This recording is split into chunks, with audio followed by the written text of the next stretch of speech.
Initially the new party rested largely on two somewhat untypical sectors, the farm laborers of Frisia, both territorially marginal and nationally specific, and the Jewish diamond workers of Amsterdam. In this small movement intellectuals like Tro Elstra, 1860–1930, a Frisian who became the party's main moderate leader, and Herman Gorter, a leading literary figure who, with the poetess Henrietta Roland Holst and the astronomer A. Panicoke, was to be the chief figure on the revolutionary left, played a disproportionately visible role. One is struck not only by the role of intellectuals in the party and the appearance of some Marxist social scientists of interest, such as the criminologist W. Bonger, but above all by the international prominence of the homegrown intellectual ultra-left. In spite of its similarities and links with Rosa Luxemburg, it was independent of East European influence.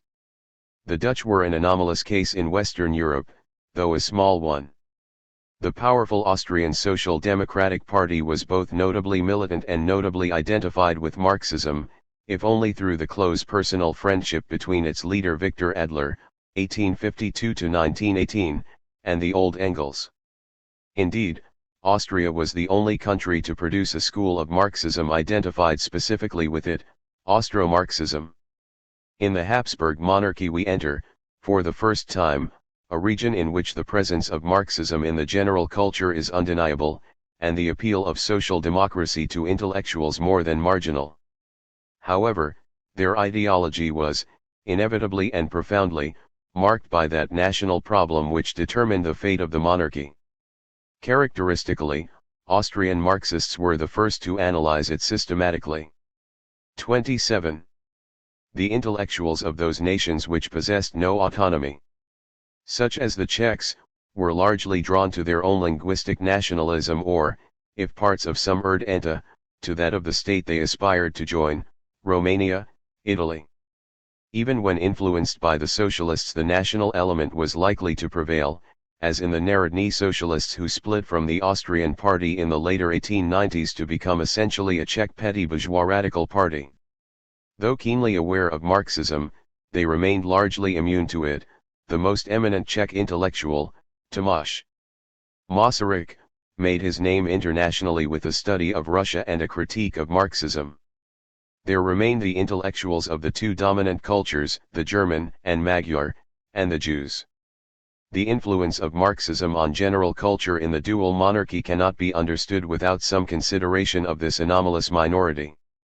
The common tendency of middle-class Jewish minorities in Western Europe had been to assimilate culturally and politically, as they were largely allowed to do, to become Jewish Englishmen like Disraeli or Jewish Frenchmen like Durkheim, Jewish Italians and, above all, Jewish Germans. In Austria virtually all German-speaking Jews in the 1860s and 1870s regarded themselves as Germans, i.e. believers in a united liberal Greater Germany. The exclusion of Austria from Germany, the rise of political antisemitism from the late 1870s, the increasingly massive westward migration of culturally unassimilated Jews and the sheer size of the Jewish community made this position impossible. Unlike in France, Britain, Italy, and Germany, Jews formed not a small component of the population but a large sector of the middle classes, 8 to 10% of the total population of Vienna, 20 to 25% of that of Budapest, 1890 to 1910. The situation of the Jewish intellectuals, and Jews were certainly the most enthusiastic beneficiaries of the education system 28, was thus sui generis. In Hungary the assimilation of Jews continued to be actively welcomed as part of the policy of Magyarization, and therefore enthusiastically pursued by the Jews. And yet they could not be completely integrated. In a sense their situation was similar to 228. That of South African Jews later in the 20th century, accepted as part of the ruling nation as against non-Magyars, or non-whites, but by their very concentration and social specialization precluded from complete identification. It is true that their role in Hungarian social democracy, which showed little interest in theoretical matters and operated under conditions of moderate repression, was not outstanding. However, in the 1900s strong social revolutionary currents became influential in the student movement, which were to lead to the marked Jewish role in the Hungarian left after the 1917 revolution. Nevertheless, the case of the Hungarian Marxist most widely known abroad is significant. George Lukács, 1885–1971, though a socialist from at least 1902 and in contact with the leading Marxist/anarcho-syndicalist intellectual of the country, Erwin Szabó, 1877–1918, showed no sign of serious Marxist theoretical interests before 1914. The Austrian half of the monarchy marginalized the Jews earlier and more obviously. Unlike the Magyars, it possessed an ample reservoir of non-Jewish intellectuals speaking German from which to staff its senior public service and its academic apparatus, two overlapping areas. The Austrian school of economists which emerged after 1870 consisted essentially of such men, among whom, with the exception of the Mises brothers, few Jews were to be found: Menger, Wieser, Baumgartner, and the somewhat younger Schumpeter and Hayek. Moreover, the great German nationalism to which most Jews adhered came to be particularly, though not exclusively, associated with anti-Semitism. This left the Jews without an obvious focus for their loyalties and political aspirations. Socialism was one possible alternative, which was taken by Victor Adler, though almost certainly only by a minority even of his younger contemporaries. Austrian social democracy remained passionately attached to Great German unity until 1938. Zionism, the invention of an ultra-assimilated Viennese intellectual, was later to be another, though then with much smaller appeal. The rise of 229. A notably powerful, devoted, and militant labor movement, primarily among German-speaking workers, no doubt made some appeal to intellectuals, and the fact that in Vienna as elsewhere it was the only mass movement which opposed the dominant anti-Semitic mass parties is not to be overlooked. Nevertheless, the majority of Austrian Jewish intellectuals were certainly not drawn to socialism, rather to an intensive life of culture and personal relations, a largely non-political evasion or introspective analysis of the crisis of their civilization. The appeal of socialism to Christian intellectuals was even smaller. The names which come to mind when Austrian, i.e. largely Viennese, culture in this period is mentioned are not primarily socialist: Freud, Schnitzler, Karl Kraus, Schoenberg, Mahler, Rilke, Mach, Hofmannsthal, Klimt, Luce, Musil.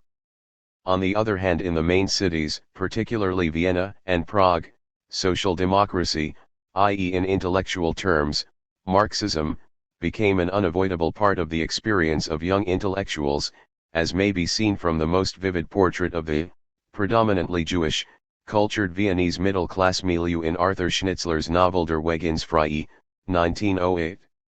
It is therefore not surprising that Austrian social democracy became a nursery of Marxist intellectuals and developed an Austro-Marxist group: Karl Renner, Otto Bauer, Max Adler, Gustav Eckstein, Rudolf Hilferding, as well as the founder of Marxist orthodoxy Karl Koski and a flourishing collection of Marxist academics. Austrian universities did not discriminate as systematically against them as German ones.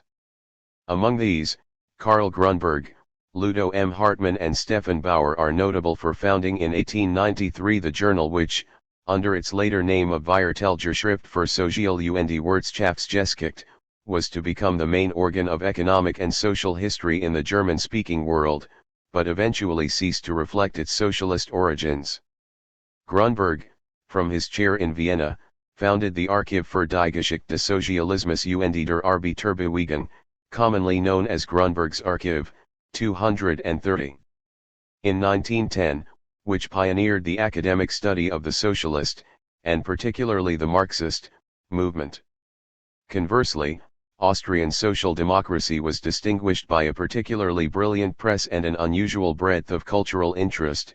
If it did not appreciate Schoenberg, at least it was one of the few institutions to help the musical revolutionary to survive as the director of workers' choirs. Probably in no other country are so many socialists to be found among scientists, scholars, and eminent writers, observed an American writer of Italy. 30 The strikingly large and prominent role of intellectuals in the Italian socialist movement and at least in the 1890s, The enormous temporary appeal of Marxism among them have often been noted. They did not form a numerically large section of it, less than 4% in 190,431, and there is little doubt that socialists were not a majority even among the masculine, bourgeois youth and students of the early 1890s. Nevertheless, unlike the overwhelmingly conservative students and professors of German and Austrian universities, Italian socialism was often propagated, as in Turin, from progressive as well as academically and politically influential milieus of Italian universities. French academic socialism followed rather than initiated. Unlike the overwhelmingly non-Marxist socialism of the French universitaries at this time, Italian academic intellectuals were so strongly attracted to Marxism that much of Italian Marxism was little more than a dressing poured over the basic positivist, evolutionist and anti-clerical salad of Italian middle-class male culture. Moreover, it was not only a movement of youthful revolt. The converts to Italian socialism / Marxism included established and mature men. Labriola was born in 1843, Lombroso in 1836, the writer De Amicis in 1846, though the typical generation of the leaders of the International was that of c. 1856 to 66. Whatever we may think of the kind of Marxism or Marxist socialism which prevailed among Italian intellectuals, there is no doubt about their intense preoccupation with Marxism. Even the polemical anti-Marxists, some, like Croce, themselves ex-Marxists, bear witness to it. Pareto himself introduced a volume of extracts from Capital selected by Lafargue, Paris, 1894. We can legitimately speak of Italian intellectuals as a whole, since, in spite of the country's notable localism and the difference between North and South, the intellectual community was national, even in its general readiness to accept foreign, French and German, intellectual influences. It is less legitimate to think of the relations between the socialism of the intellectuals and the labor movement in national terms, since regional differences play an enormous part in this respect. In some ways the interactions between intellectuals and the socialist labor movement in the industrial North, Milan and Turin, are comparable to those in, say, Belgium and Austria, but this was clearly not so in Naples or Sicily. The peculiarity of Italy was that it fitted the pattern neither of Western Marxist social democracy nor of Eastern Europe. Its intellectuals were not a dissident revolutionary intelligentsia.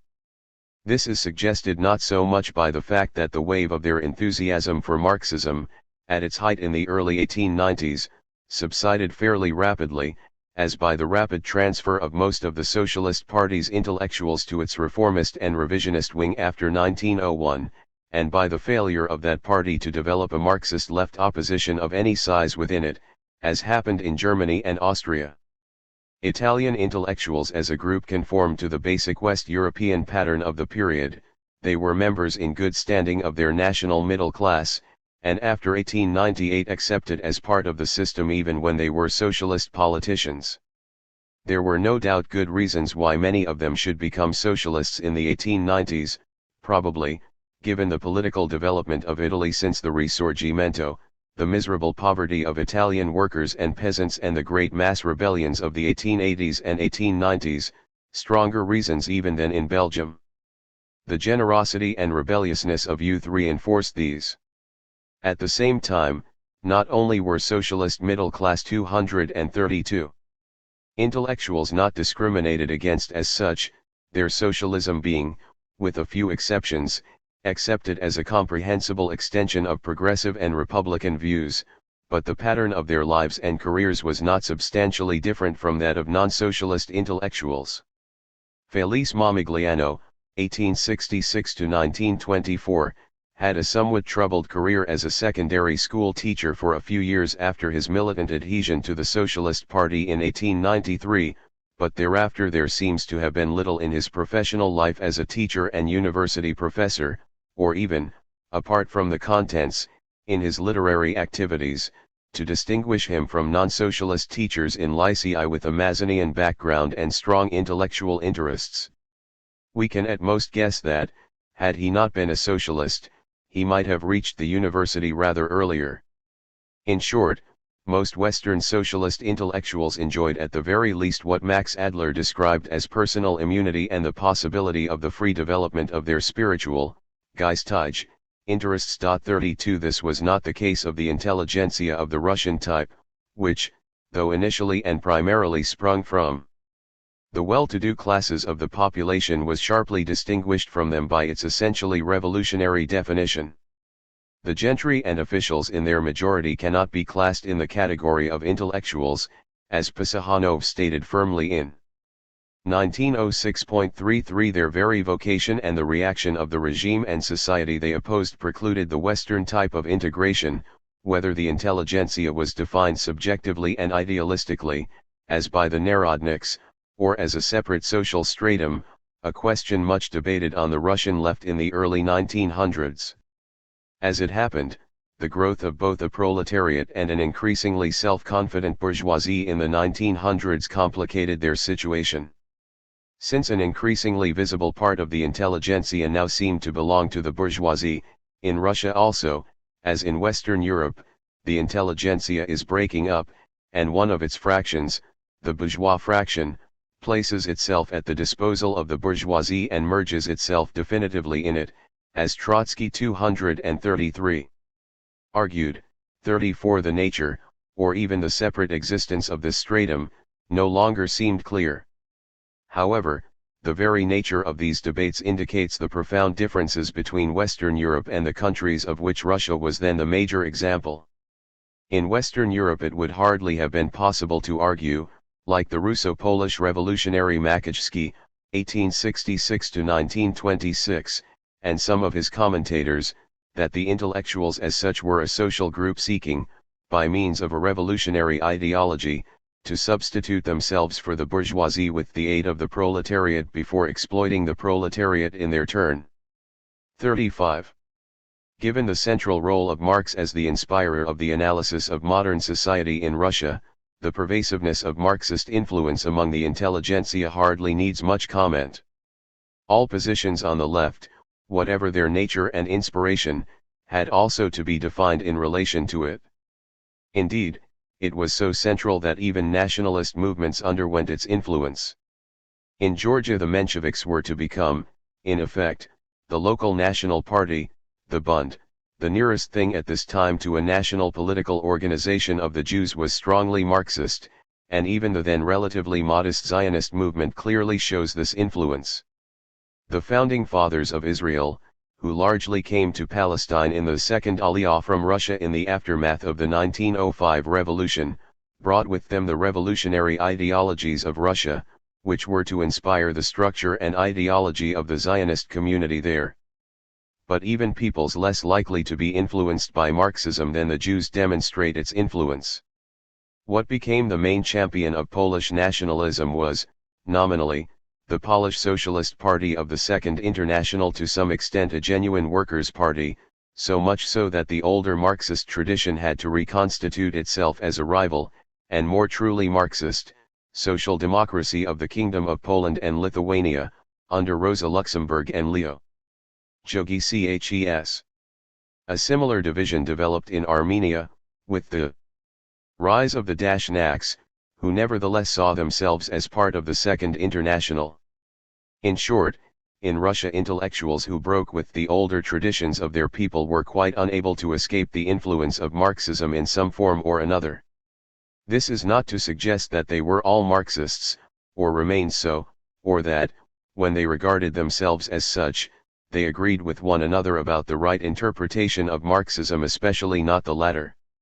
In Russia, as elsewhere, after the great wave of the early 1890s, which saw a sharp decline in Narodism and the temporary convergence of most revolutionary and progressive ideologies towards a generic Marxism, the divergence and divisions became particularly marked in the next century, and, perhaps for the first time, a distinctly anti-Marxist, perhaps even in some ways a non-political intelligentsia emerged.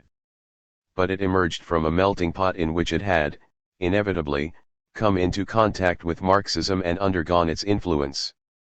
The appeal of Marxism to intellectuals in southeastern Europe was limited chiefly by the scarcity of any kind of intellectuals in some of the more backward countries, as in parts of the Balkans by their resistance to German and Russian influences, as in Greece and to some extent Romania, which tended to look to Paris. 36 By the failure of significant labor and peasant movements to emerge, as in Romania, where the socialism of an isolated group of intellectuals soon collapsed after the 1890s. And by the rival appeal of nationalist ideologies, as perhaps in Croatia. Marxism penetrated parts of this area in the wake of Narodnik influence, as notably in Bulgaria, and through the Swiss universities, foci of revolutionary mobilization, where politically dissident students from Eastern Europe concentrated and mixed. Capital had not been translated into any Southeastern European language except Bulgarian before 1914. Perhaps it is more significant that some Marxism did penetrate these backward regions, even, in a way, the remote 235 valleys of Macedonia, rather than that its impact, outside Russian-influenced Bulgaria, remained relatively modest. What, then, was the influence of Marxism on the educated culture of the period, allowing for these national and regional variations? Perhaps it would be useful to remind ourselves that the question itself is biased. What we are considering is an interaction between Marxism and non-Marxist, or non-socialist, culture rather than the extent to which the second shows the influence of the first. It is impossible to separate this from the corresponding influence of non-Marxist ideas within Marxism. These were regretted and condemned as corrupting by the more rigorous Marxists, as witness Lenin's polemics against the Kantianization of Marxist philosophy and the penetration of Marx empirio-criticism. One can understand these objections. After all, if Marx had wished to be a Kantian, he could perfectly easily have become one. Moreover, there is also no doubt that the tendency to substitute Kant for Hegel in Marxian philosophy was sometimes, though by no means always, associated with revisionism. However, in the first place, it is not the task of the historian in the present context to decide between correct and incorrect, pure and corrupt Marxism, and in the second place, and more importantly, this tendency for Marxist and non-Marxist ideas to interpenetrate is one of the strongest pieces of evidence for the presence of Marxism in the general culture of the educated. For it is precisely when Marxism is strongly present on the intellectual scene that the rigid and mutually exclusive separation of Marxist and non-Marxist ideas is most difficult to maintain, since both Marxists and non-Marxists function in a cultural universe which contains both. Thus in the 1960s the tendency in parts of the left to combine Marx with structuralism, with psychoanalysis, academic econometrics etc. provides, among other things, evidence of the strong attraction of Marxism on university intellectuals at that time. Conversely, it was in Britain, where academic economists in the 1900s wrote as though Marx had not existed, that Marxist economics, confined to small groups of militants, existed in total separation, and without any overlap, with non-Marxist economics. It is, of course, true that the large Marxist parties of the International, in spite of their tendency to formulate an orthodox Marxist doctrine in opposition to revisionism and other heresies, were careful not to exclude heterodox interpretations from the legitimate range of debate within the socialist movement. They were not merely anxious, as practical political bodies, to maintain party unity, which in mass parties implied accepting a considerable variety of theoretical opinions, but they were also faced with the task of formulating Marxist analyses in fields and on topics to which the classic texts provided no adequate guide, or no guide at all, e.g. on the national question, on imperialism, and numerous other matters. No a priori judgment on what Marxism taught about these was possible, and still less the appeal to authoritative texts. The range of Marxist debate was therefore unusually wide. However, a rigid and mutually exclusive separation of Marxism from non-Marxism would have been possible only by a draconian restriction of Marxist orthodoxy, and, as the event proved, the virtual prohibition of heterodoxy by state power or party authority. The first was not available, the second either not applied or relatively ineffective. The growing influence of Marxist ideas outside the movement was therefore accompanied by some influence of ideas drawn from non-Marxist culture within the movement. They were the two sides of the same coin. Without judging its nature or political significance, can we assess the presence of Marxism in the general educated culture of the period 1880 to 1914? It was almost certainly small in the field of the natural sciences, though Marxism itself was very powerfully influenced by these, and especially by Darwinian, evolutionary biology. Marx's own writings hardly touched the natural sciences, and Engels' writings were significant, if at all, only for the scientific popularization and workers' education of the labor movement. His Dialectics of Nature was considered so little in tune with scientific developments since 1895 that Ryazanov excluded it from the collected edition of Marx's and Engels' works and later published it, for the first time, only in the marginal Marx-Engels archive. There is nothing comparable in the period of the Second International to the intense interest of brilliant natural scientists in Marxism in the 1930s. Moreover, there is no evidence of great political radicalism among the natural scientists of the period, admittedly, outside, largely German, chemistry and medicine, then a numerically exiguous group. No doubt a socialist can be found among them here and there in the West, as among the products of left-wing institutions such as the École Normale Supérieure, e.g. the young Paul Langevin. The occasional scientist had been in contact with Marxism, like the biological statistician Karl Pearson, 37, who was to move in a very different ideological direction. Marxists anxious to discover socialist Darwinians did not succeed in discovering many. 38 The major political trend among, largely Anglo-Saxon, biologists, neo-Malthusian eugenics, was at this time regarded at least in part as on the political left, but could hardly be other than independent of, if not hostile to, Marxist socialism. The most that can be said is that scientists brought up in Eastern Europe like Marie Sklodkowska-Curie, and perhaps those trained or working in the Swiss universities, heavily colonized by the radical Eastern intelligentsia, were clearly cognizant of Marx and debates about Marxism. The young Einstein, who as is known married a Yugoslav fellow student from Zurich, was therefore in touch with this milieu. But for practical purposes these contacts between the natural sciences 238 and Marxism must be regarded as biographical and marginal. The subject can be neglected. This was naturally far from the case in philosophy, and even more in the social sciences.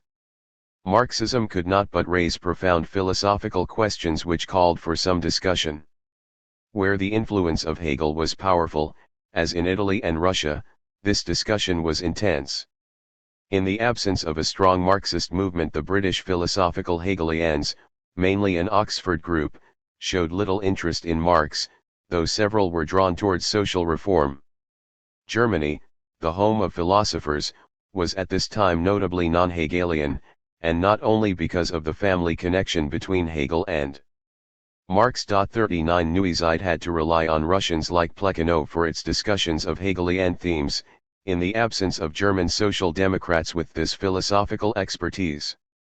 Conversely, the far more influential Neo-Kantian school not only, as already suggested, influenced some German Marxists substantially, e.g. among the revisionists and Austro-Marxists, but also developed some sympathetic interest in social democracy, as e.g. in Forlander, Kant und des Sozialismus, Berlin, 1900. Among the philosophers, therefore, the Marxist presence is undeniable.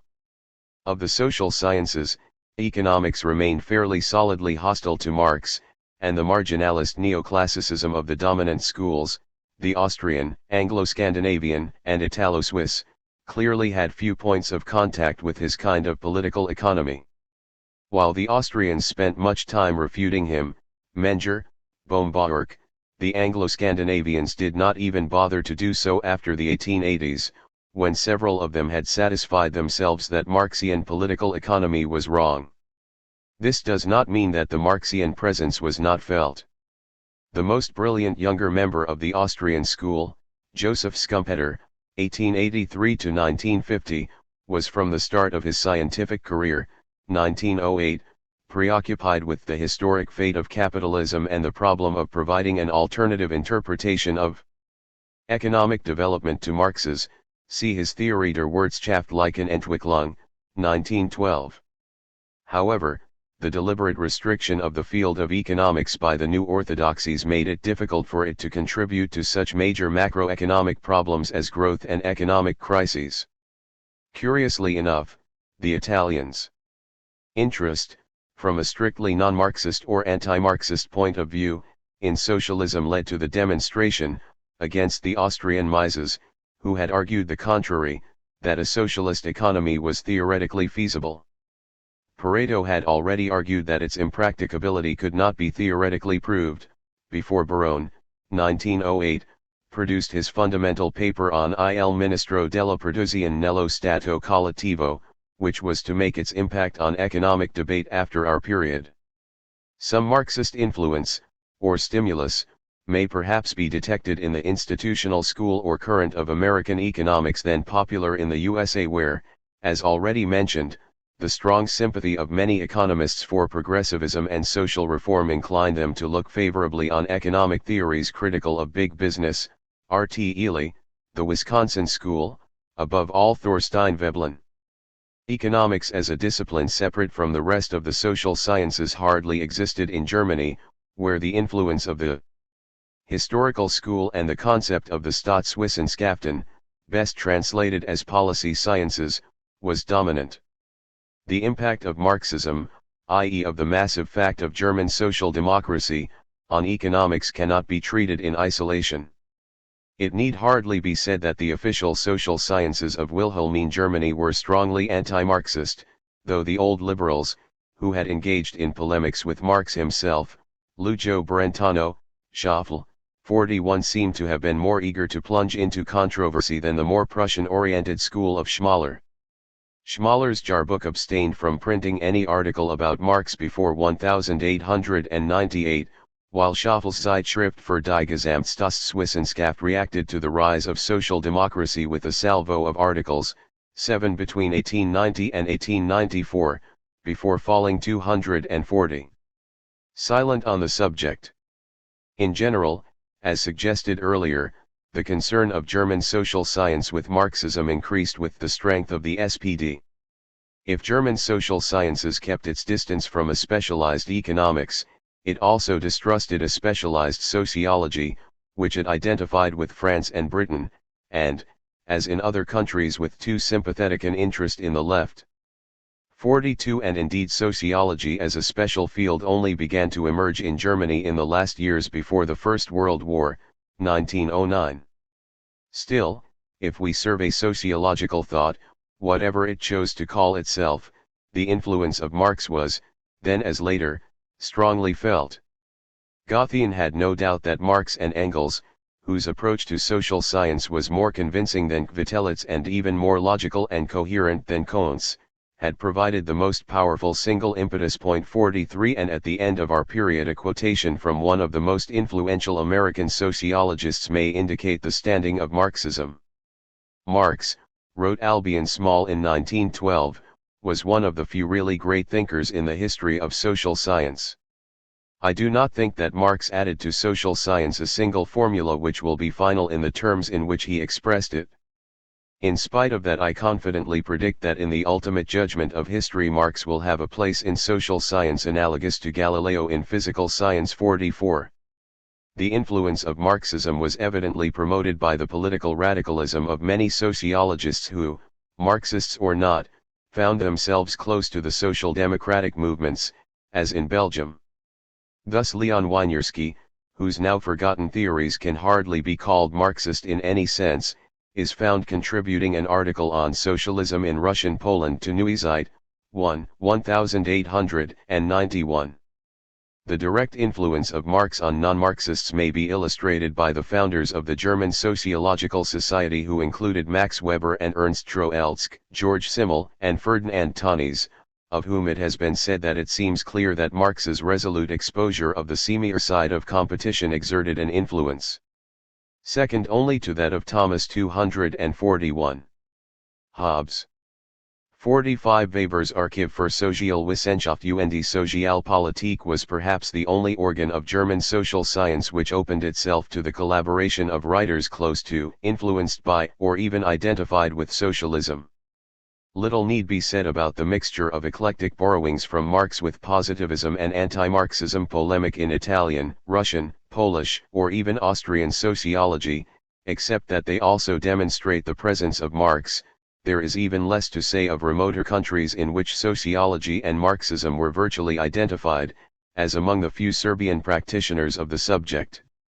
However, the notable weakness of the Marxist presence in France, though not expected, may be noted, as in Durkheim.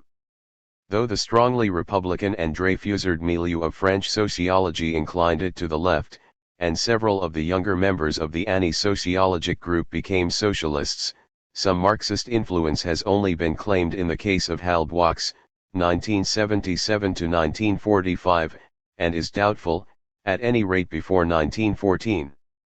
Whether we read intellectual history backwards, singling out the thinkers who have since come to be accepted as the ancestors of modern sociology, or whether we look at what was accepted as the influential sociology in the 1880s to 1900s, Gumplaues, Tatzenhofer, Loria, Winiarski, etc., the presence of Marxism is both strong and undeniable. The same is true in the field of what today would be called political science. The traditional political theory of the state, developed in this period, perhaps chiefly by philosophers and jurists, was certainly not Marxist, yet, as we have already seen, the philosophical challenge of historical materialism was strongly felt and answered. The concrete investigation of how politics operated in practice, including such novel subjects for study as social movements and political parties, was likely to be more directly influenced. We need not claim that, at a time when the emergence of democratic politics and mass popular parties made the class struggle and the political management of the masses, or their resistance to such management, a matter of acute practical concern, theorists needed Marx to discover them. Ostrogorsky, 1854–1921, exceptionally for a Russian, shows no more signs of Marx's influence than de Tocqueville, Bagehot, or Bryce.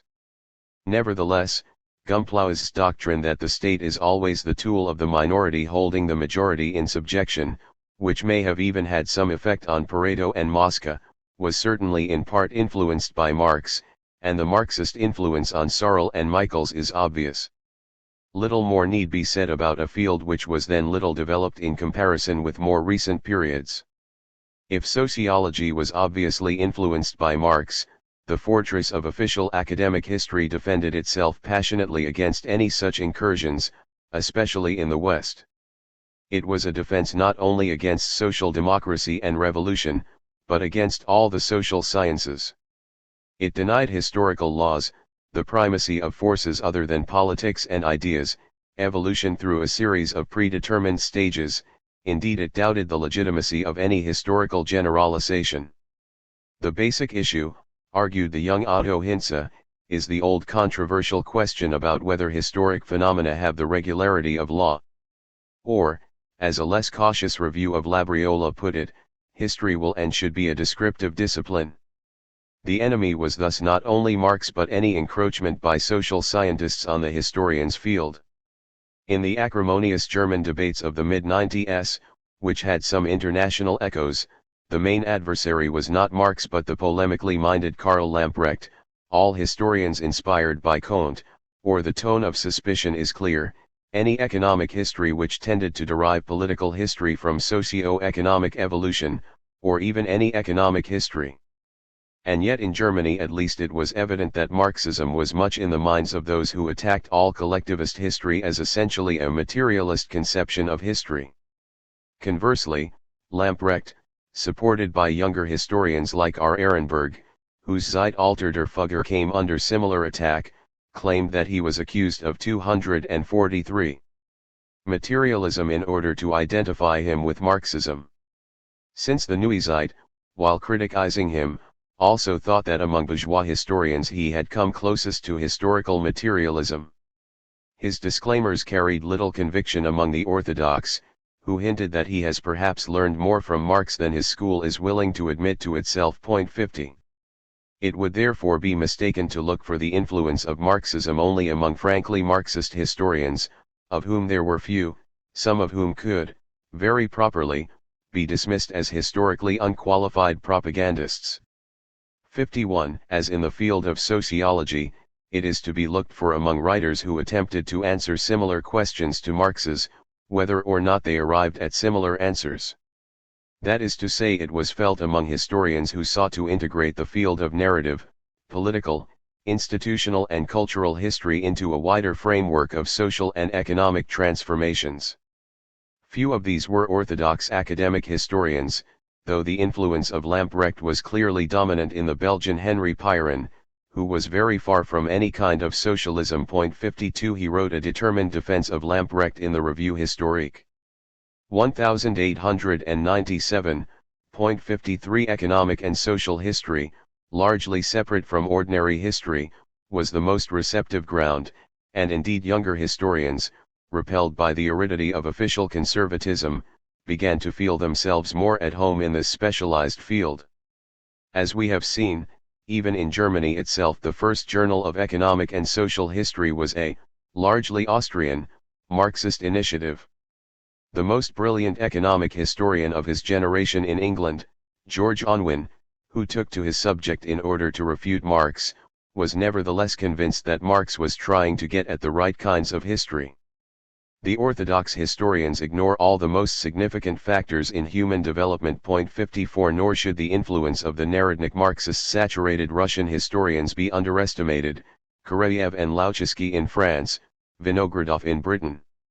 To sum up, Marxism was part of a general tendency to integrate history into the social sciences, and in particular to stress the fundamental role of social and economic factors even in political and intellectual developments.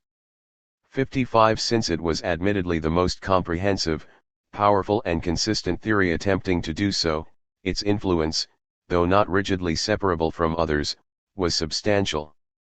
Just as Marx recognizably provided a more serious base for a science of society than Kant, if only because he also included a sociology of knowledge which already exercised a great if subterranean influence on non-Marxists such as Max Weber, so there were already good observers who knew that the real challenge to traditional history came from him rather than from, say, a Lamprecht. Still, the actual Marxist influence on non-Marxist thought is not always clearly specifiable or definable. There is a large gray zone in which it was obviously, and increasingly, present, though disclaimed on political grounds by both Marxists and non-Marxists. Were the reviewers in the Historische Zeitschrift converging with Marxism when they claimed that Labriola gets closer to the conceptions of bourgeois historians than other younger representatives of socialist theory, or that he, as is known, represents a moderate materialism? 56. Plainly they did not think so, since they rejected both him and Marx.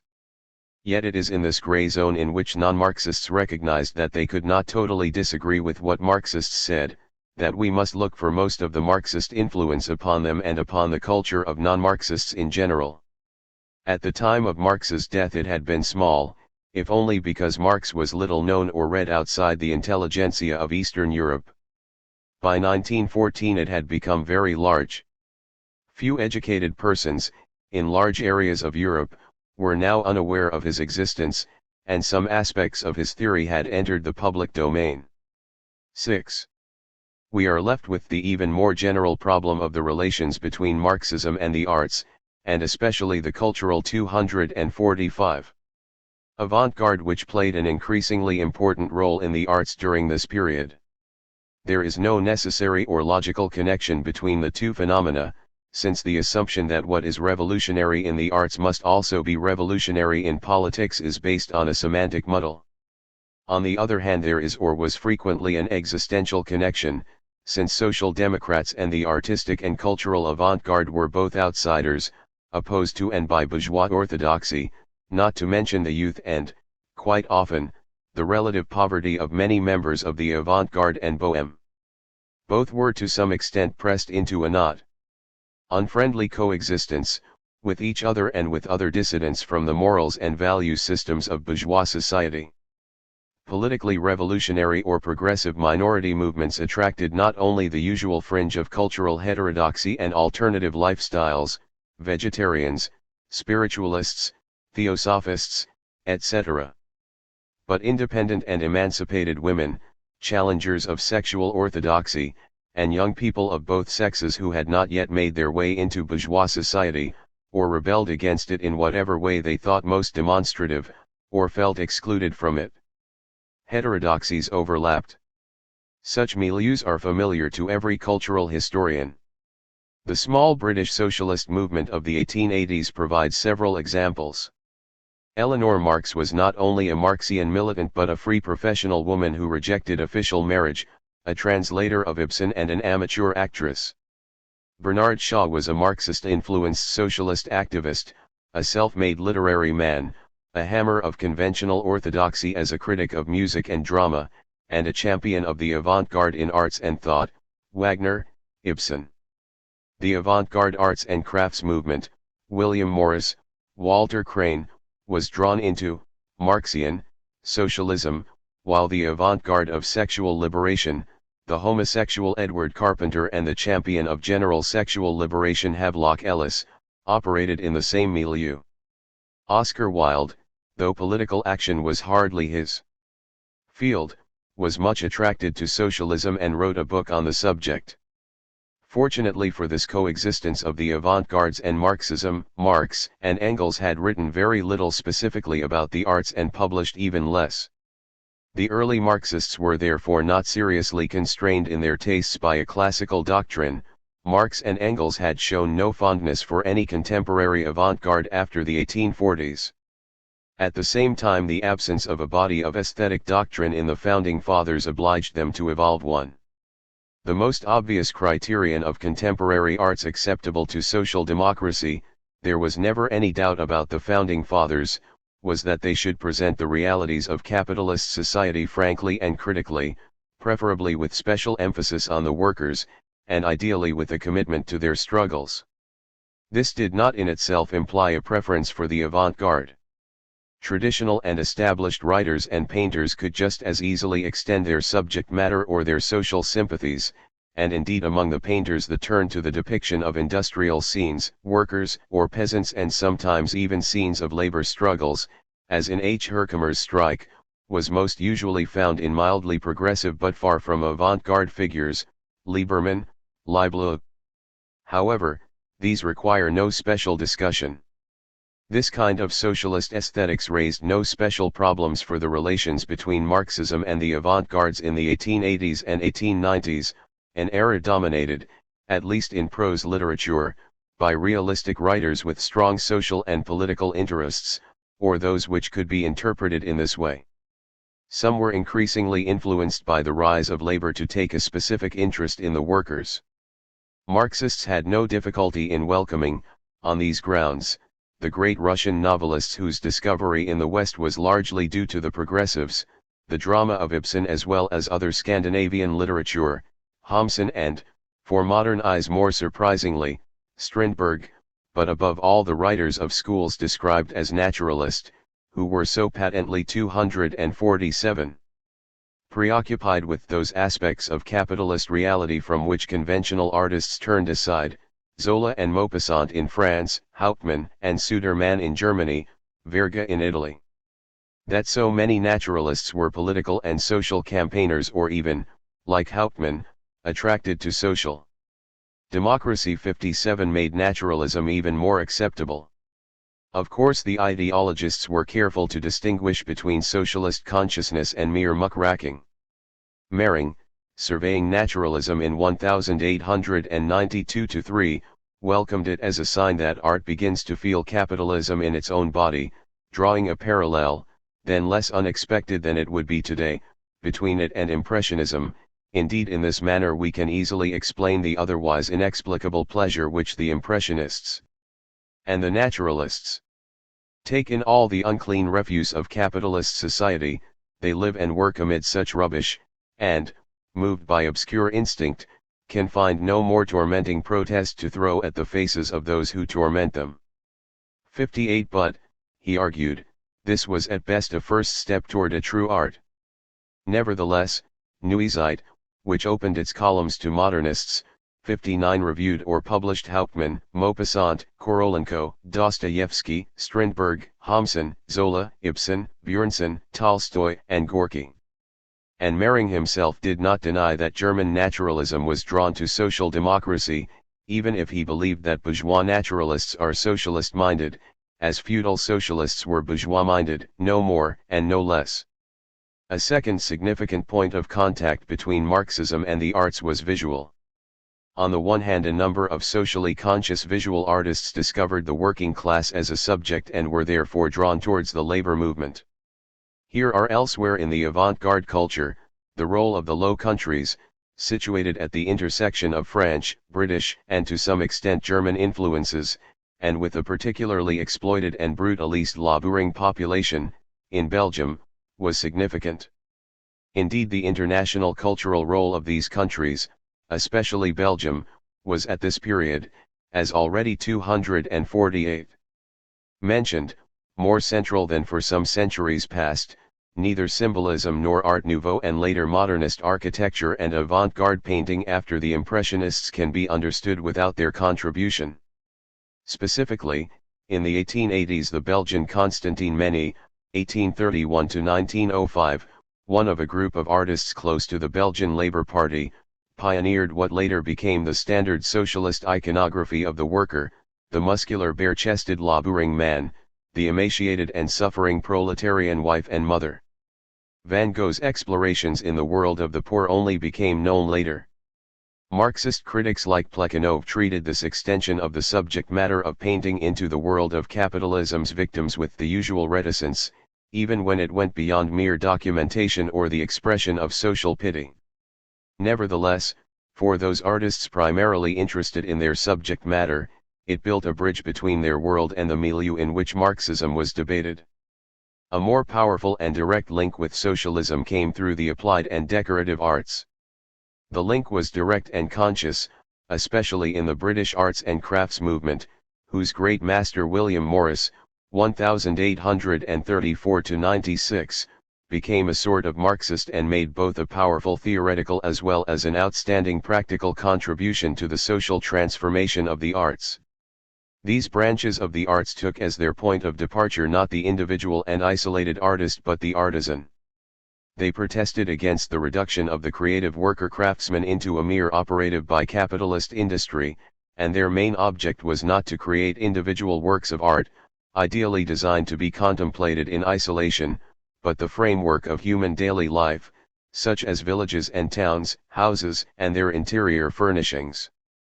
As it happened, for economic reasons the main market for their products was found among the culturally adventurous bourgeoisie and the professional middle classes, a fate also familiar to champions of a people's theatre then and later. 61 Indeed, the arts and crafts movement and its development, Art Nouveau, pioneered the first genuinely comfortable bourgeois lifestyle of the 19th century, the suburban or semi-rural cottage or villa, and the style, in various versions, also found a particular welcome in young or provincial bourgeois communities anxious to express their cultural identity, in Brussels and Barcelona, Glasgow, Helsinki, and Prague. Nevertheless, the social ambitions of the artist craftsmen and architects of this avant-garde were not confined to supplying middle-class needs. They pioneered modern architecture and town planning in which the social utopian element is evident, and these pioneers of the modern movement often, as in the case of W.R. Leitheby, 1857–1931, Patrick Geddes and the champions of garden cities, came from the British progressive socialist milieu. On the continent its champions were closely associated with social democracy.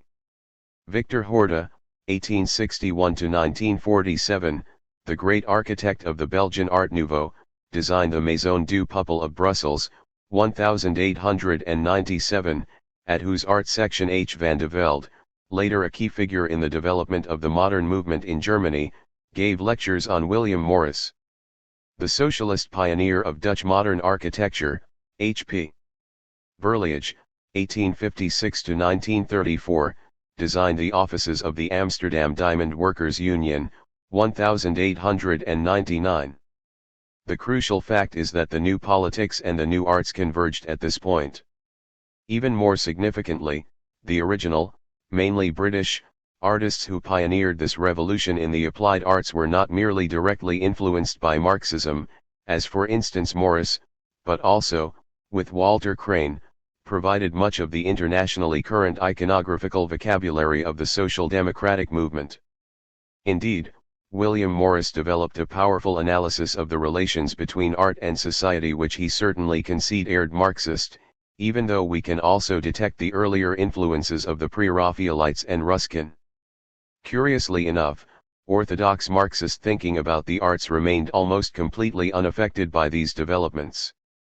William Morris's writings have not, to this day, made their way into the mainstream of Marxist aesthetic debates, though after 1945 they became much better known and found powerful Marxist champions. No equally obvious links brought together the Marxists and the other main group of avant-gardists of the 1880s and 1890s, whom we may roughly call the symbolists. Yet it remains a fact that most symbolist poets had revolutionary or socialist sympathies. In France they were chiefly attracted to anarchism in the early 1890s, like most of the newer painters of the period. The older Impressionists were, with odd exceptions like Pissarro, rather apolitical. Presumably this was not because they had any objection in principle to Marx. The majority of young poets who were converted to the doctrines of revolt, whether those of Bakunin or Karl Marx 63, probably would have welcomed any suitably rebellious banner, but because the French socialist leaders, until the rise of Jaurès, did not inspire them. The schoolmasterly Philistinism of the Gestists in particular would hardly attract them, while the anarchists not only took a much greater interest in the arts but certainly included significant painters and critics among their early militants, e.g. Félix Finian. 64. Conversely, in Belgium it was the Parti Ouvrier Belge which attracted symbolists, not only because it included the anarchising rebels, but also because the group of its leaders or spokesmen who came from the cultured middle class were visibly and actively interested in the arts. Jules Destry wrote extensively about socialism and art and published a catalogue of Odilon Redon's lithographs. Van der Velde frequented poets. Maeterlinck remained associated with the party until almost 1914, Verhaeren almost became its official poet. The painters Eickhout and Knopf were active in the Maison du Peuple. It is true that symbolism flourished in countries where Marxist theorists keen to condemn it, like Plekhanov, were hardly present. Relations between artistic and political revolt were thus amicable enough. Hence, until the end of the century, a good deal of common ground existed between the cultural avant-gardes and the arts admired by discriminating minorities on the one hand and the increasingly Marxist-influenced social democracy on the other. The socialist intellectuals who became leaders in the new parties, characteristically born around 1860, were still young enough not to have lost contact with the tastes of the advanced. Even the oldest, Victor Adler, b. 1852, and Koskai, b. 1854, were still well below 40 in 1890. Adler, a frequenter of the Café Greenstiedel, main center of Viennese artists and intellectuals, was thus not only deeply impregnated with classical literature and music, but also a passionate Wagnerian. Like Plekhanov and Shaw, he stressed the revolutionary and socialist implications of Wagner more than is usual today, an enthusiast for his friend Gustav Mahler, an early champion of Bruckner, an admirer, in common with almost all socialists of this generation, of Ibsen and Dostoevsky, and profoundly moved by Verhaeren, whose poems he translated. 65. Conversely, as we have seen, a large part of the naturalists, symbolists and other advanced schools of the time were drawn towards the labor movement and, outside France, social democracy. The attraction was not always lasting. The Austrian literateur Hermann Bahr, who fancied himself as a spokesman of the moderns, veered away from Marxism at the end of the 1880s, and the great naturalist Hauptmann moved in a symbolist direction which confirmed the theoretical reservations of Marxist commentators. The split between socialists and anarchists also had its effects, since it is clear that some, particularly in the visual arts, had always been attracted by the pure rebellion of the latter. Still, the moderns felt at home in the neighborhood of the labor movements, and the Marxists, at least the cultured intellectuals among them, with the moderns. For reasons which have not been adequately investigated, these links were broken for a time. Some reasons may be suggested. In the first place, as the crisis in Marxism demonstrated in the late 1890s, the belief that capitalism was on the verge of breakdown, the socialist movement on the verge of revolutionary triumph, could no longer be maintained in Western Europe. Intellectuals and artists who had been drawn to a broad, vaguely defined movement of workers by the general air of hope, confidence, even utopian expectation which it generated round itself, now faced a movement uncertain of its future prospects and riven by internal and increasingly sectarian debates. This ideological fragmentation was also present in Eastern Europe. It was one thing to sympathize with a movement all of whose currents appeared to converge in a generally Marxist direction, as in the early 1890s, or with Polish socialism before the split between nationalists and anti-nationalists, and quite another to make a selection between rival and mutually hostile bodies of revolutionaries and ex-revolutionaries. In the West, however, there was the additional fact that the new movements became increasingly institutionalist, involved in the daily politics which were unlikely to excite artists and writers, while they became in practice reformist, leaving the future revolution to some version of historical inevitability. Moreover, institutionalist mass parties, often developing their own cultural world, were less likely to favor arts which a working-class public would not readily understand or approve. It is true that the subscribers to German workers' libraries increasingly abandoned political books for fiction, while also reading less poetry and classical literature, but their most popular writer, almost certainly Friedrich Gerstecker, an author of adventure tales, would not inspire the avant-garde. 66 It is hardly surprising that in Vienna Karl Kraus, though initially much drawn towards the Social Democrats by his own cultural and political dissidence, moved away from them in the 1900s. He blamed them for not fostering a sufficiently serious cultural level among the workers, and was not inspired by the party's major, and eventually victorious, campaign for universal suffrage. The revolutionary left of social democracy, initially somewhat marginal in the West, and the revolutionary syndicalist or anarchist tendencies were more likely to attract avant-garde culture of a radical turn of mind.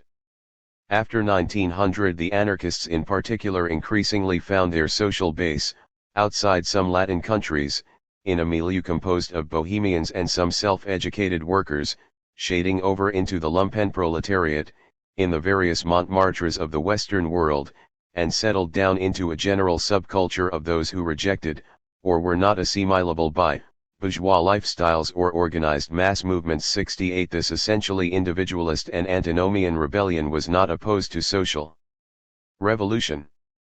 It often merely waited for a suitable movement of revolt and revolution to which it could attach itself, and was once again mobilized en masse against the war and for the Russian Revolution. The Munich Soviet of 1919 gave it perhaps its major moment of political assertion.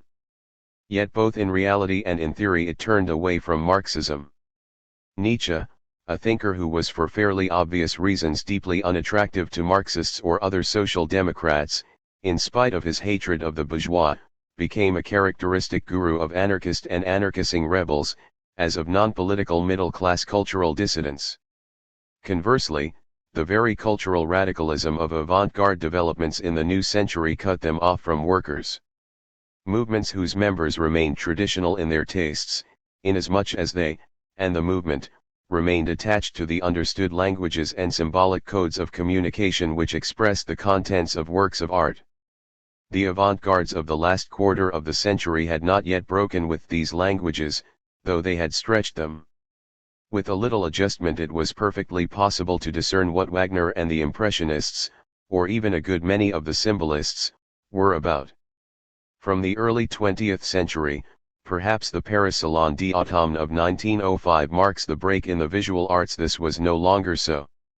Moreover, the socialist leaders, even the younger generation born after 1870, were no longer in touch. Rosa Luxemburg had to defend herself against the charge of not liking the modern writers, but though she had been much moved by the avant-garde of the 1890s, such as the German naturalist poets, she admitted that she did not understand Hofmannsthal and had never heard of Stefan George 69 and even Trotsky, who prided himself on much closer contact with new cultural fashions. He wrote a lengthy analysis of Frank Wedekind for Neuezeit in 1908 and reviewed art exhibitions, does not appear to show any specific familiarity with what the adventurous young in 1905-14 would have regarded as the avant-garde, except, of course, in Russian literature. Like Rosa Luxemburg, he noted and disapproved of its extreme subjectivism, its capacity, in Luxemburg's words, to express a state of mind, but nothing else, but one cannot make human beings with states of mind. Unlike her, he attempted a Marxist interpretation of the new trends of subjectivist rebellion and the purely aesthetic logic, which naturally transformed the revolt against academicism into a revolt of self-sufficient artistic form against content, considered as an indifferent fact. 71 He ascribed it to the novelty of life in the environment of the modern giant city, and more specifically the expression of this experience by the intellectuals who lived in these modern Babylons. No doubt both Luxemburg and Trotsky echoed the particularly strong social preconceptions of Russian aesthetic theory, but at bottom they reflected a very general attitude of Marxists, Eastern or Western. Someone particularly interested in the arts and anxious to maintain contact with the latest trends might develop a taste for some of these innovations as a private individual, but how exactly was such an interest to be linked to his or her socialist activities and convictions? It was not simply a matter of age, though few of the established names in the International were below 30 in 1910, and most were well into middle age. What Marxists understandably failed to appreciate was what they saw as a retreat, rather than, as the avant-garde saw it, an advance, into formal virtuosity and experiment, an abandonment of the content of the arts, including their overt and recognizable social and political content.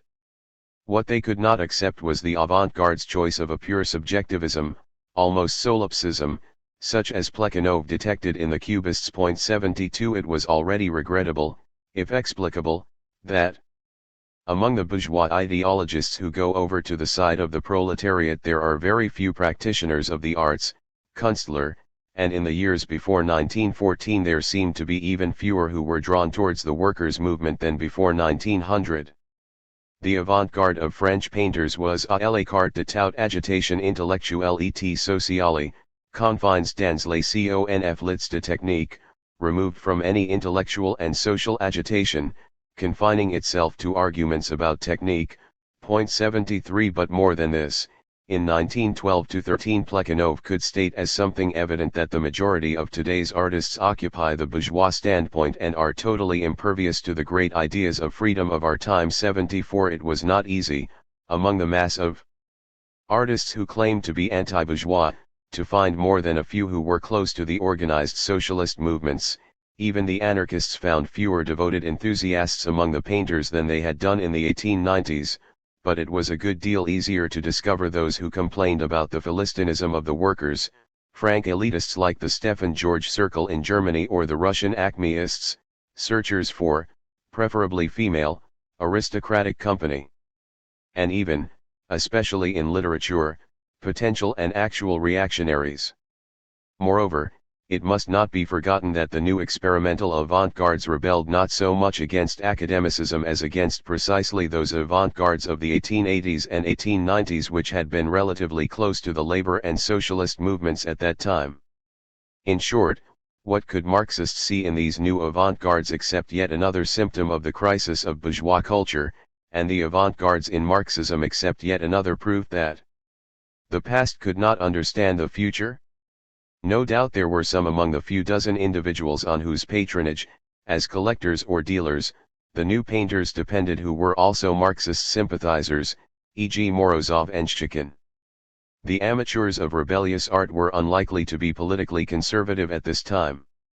The occasional Marxist theorist, Lunacharsky, Bogdanov, might even rationalize his sympathy for the innovators, but was likely to meet with resistance.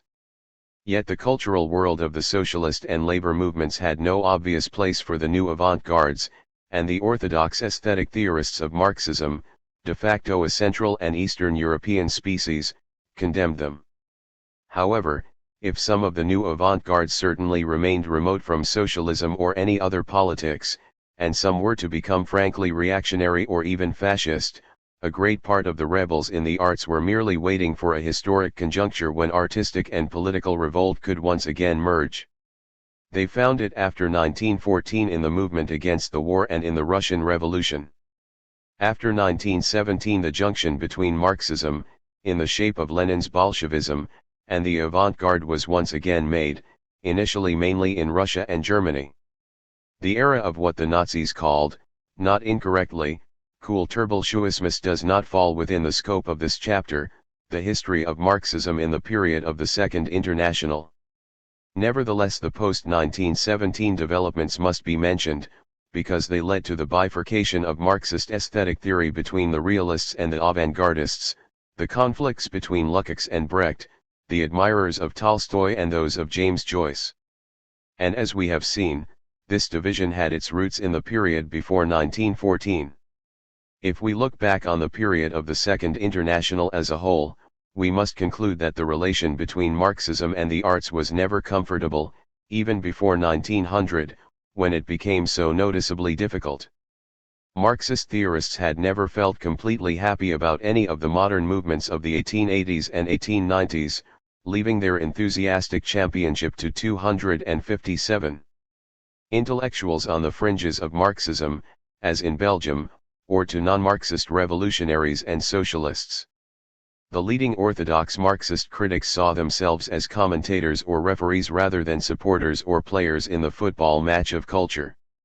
This did no harm to their historical analysis of artistic developments as symptoms of the decay of bourgeois society, an impressive analysis. And yet we cannot but be struck by the externality of their observations. Every Marxist intellectual saw himself or herself as a participant in the labors of philosophy and the sciences, however amateur. Hardly any saw themselves as participants in the creative arts. They analyzed the relation of art to society and the movement and gave good or bad marks to schools, artists and works. At most they cherished such few artists as actually joined their movements, and made allowances for their personal and ideological vagaries, as bourgeois society also did. The influence of Marxism on the arts was therefore likely to be peripheral. Even naturalism and symbolism, which were close to the socialist movements of their time, would have evolved very much in the way they did if Marxists had taken no interest at all in them. In fact, Marxists found it difficult to see any role for the artist under capitalism except as a propagandist, a sociological symptom or a classic. One is tempted to say that the Marxism of the Second International really had no adequate theory of the arts and, unlike in the case of the national question, was not obliged by political urgency to discover its theoretical inadequacy.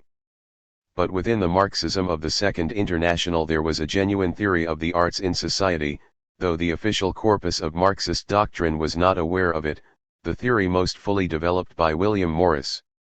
If there was a major and lasting Marxist influence on the arts, it came through this current of thought, which looked beyond the structure of the arts in the bourgeois era, the individual artist, to the element of artistic creation in all labor and the traditional arts of popular life, and beyond the equivalent of commodity production in art, the individual work of art, to the environment of everyday life. Characteristically, it was the only branch of Marxist aesthetic theory which paid attention to architecture, and indeed regarded it as the key to and crown of the arts. 75 If Marxist criticism was the fly on the wheel of naturalism or realism, it was the engine of the arts and crafts movement, whose historic impact on modern architecture and design was and remains fundamental. It was neglected because Morris, who was one of the earliest British Marxists, 76 was seen merely as a famous artist but a political lightweight, and no doubt also because the British tradition of theorizing about art and society, neo-romantic medievalism, Ruskin, which he merged with Marxism, had little contact with the mainstream of Marxist thought. Yet it came from within the arts, it was Marxist, At least Morris declared that it was, and it converted and influenced practitioners in the arts, designers, architects, and town planners, and not least the organizers of museums and art schools, over a large part of Europe. Nor was it accidental that this major Marxist influence on the arts came from Britain, though in that country Marxism was of negligible importance. For at this period Britain was the only European country sufficiently transformed by capitalism for industrial production to have transformed artisan production. On reflection, it is not surprising that Marx's classic country of capitalist development produced the only major critique of what capitalism did to the arts. Nor was it surprising that the Marxist element in this significant movement within the arts has been forgotten. Morris himself was sufficiently realistic to know that while capitalism lasted, art could not become socialist. As capitalism emerged from its crisis to flourish and expand, it appropriated and absorbed the arts of the revolutionaries.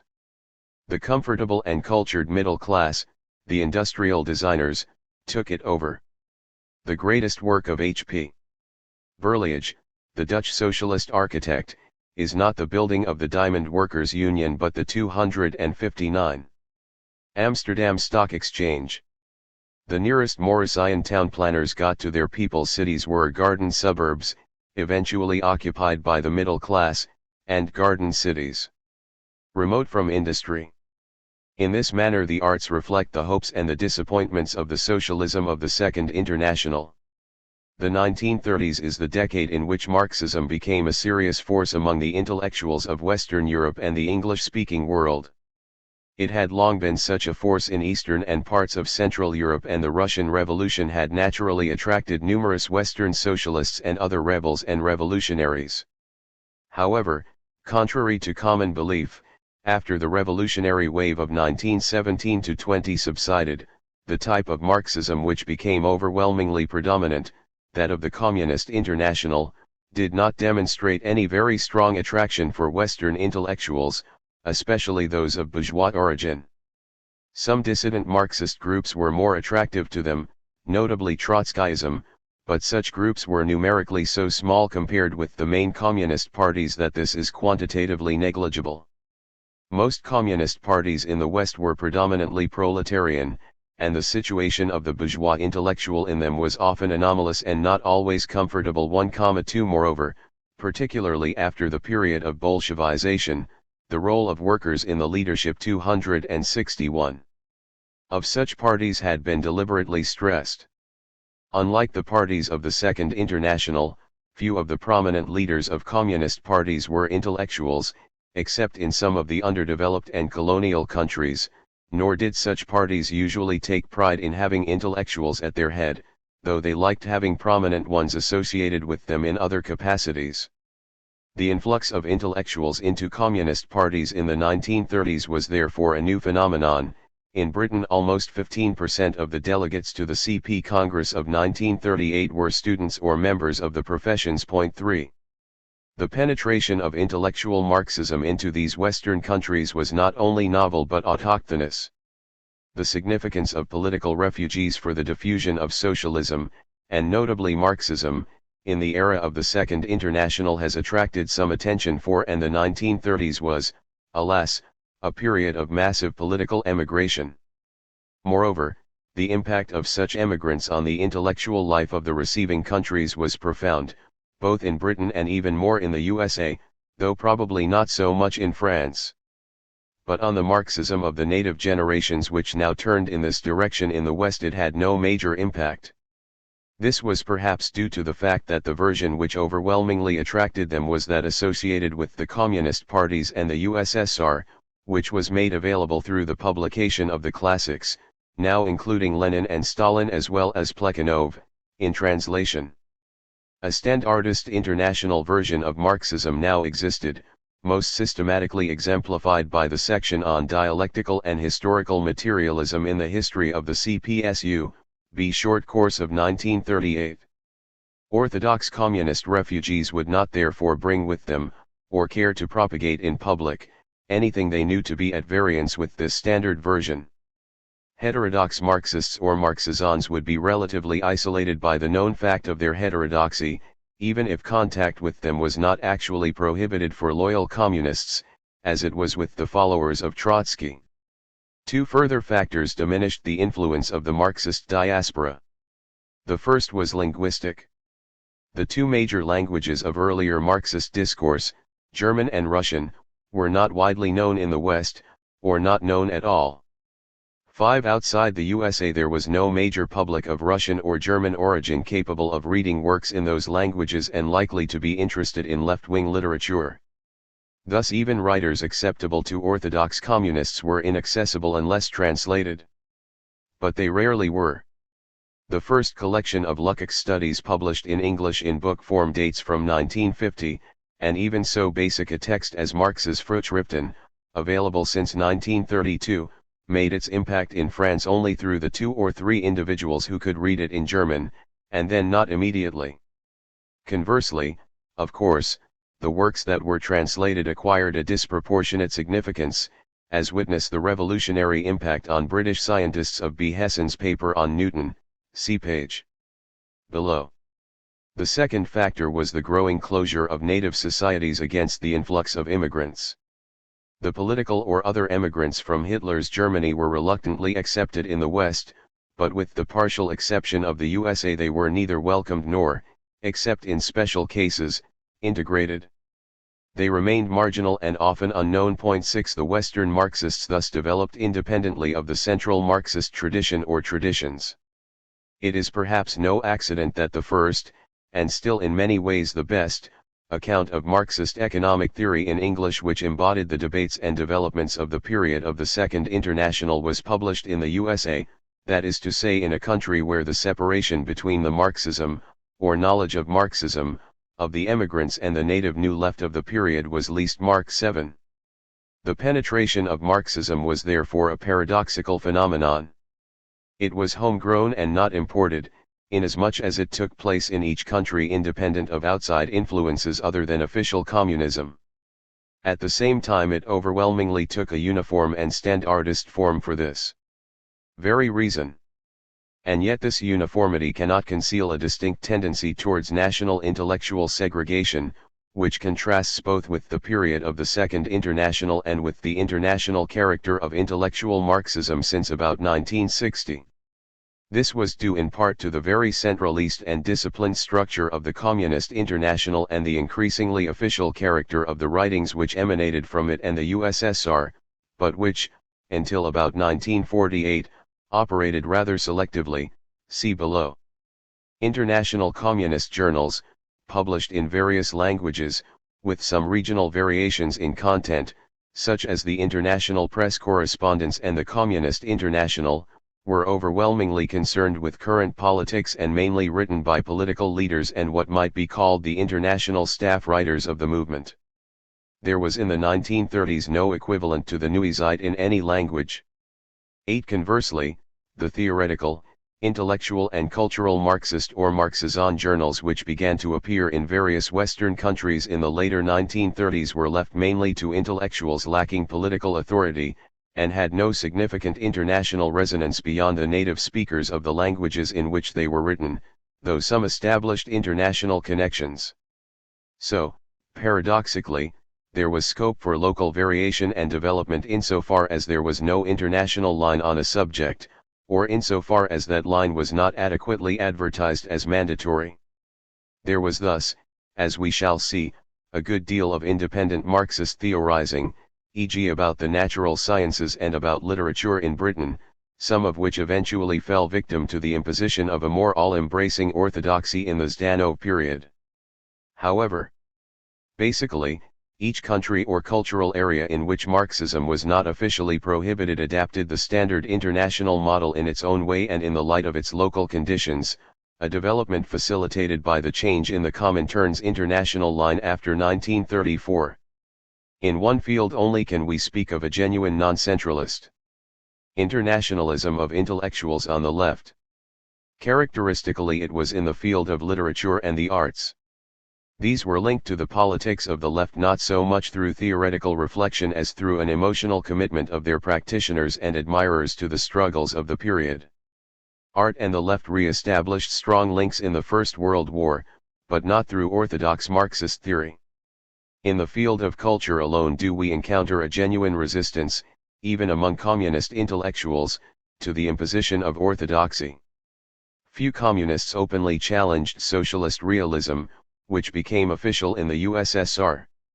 From 1934, though it is significant that the debate about what might be called modernism never quite ceased, and the unorthodox side never actually surrendered.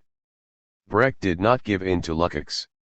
Sincere efforts were made to admire what came out of the USSR in the 1930s and to pass over in silence those of its productions which could not be admired, notably in painting and sculpture, but most of the genuine admiration went to what still survived of the Soviet art and literature of the 1920s.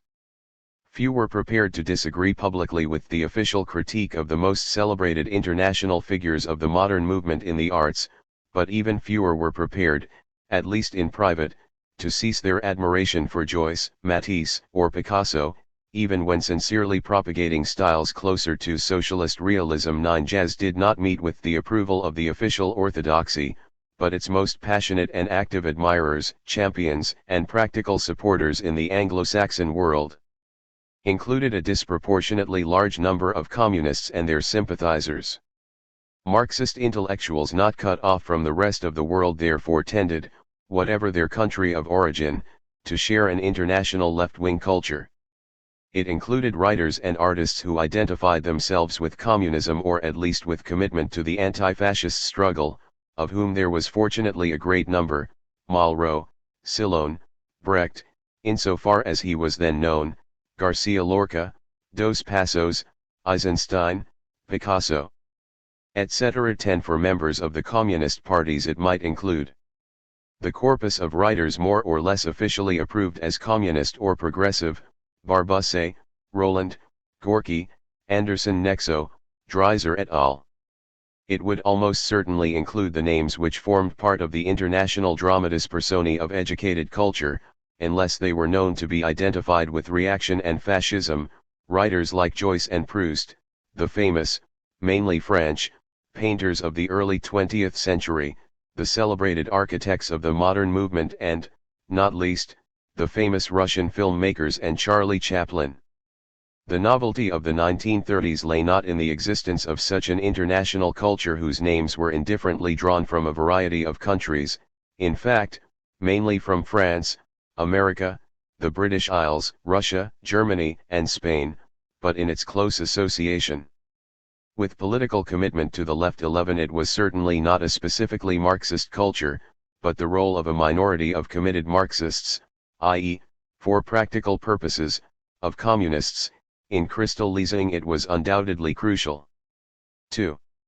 The radicalization of intellectuals in the 1930s was rooted in a response to the traumatic crisis of capitalism in the early years of this decade. Its immediate origins, at least for the younger generations, are to be found in the Great Depression of 1929–33.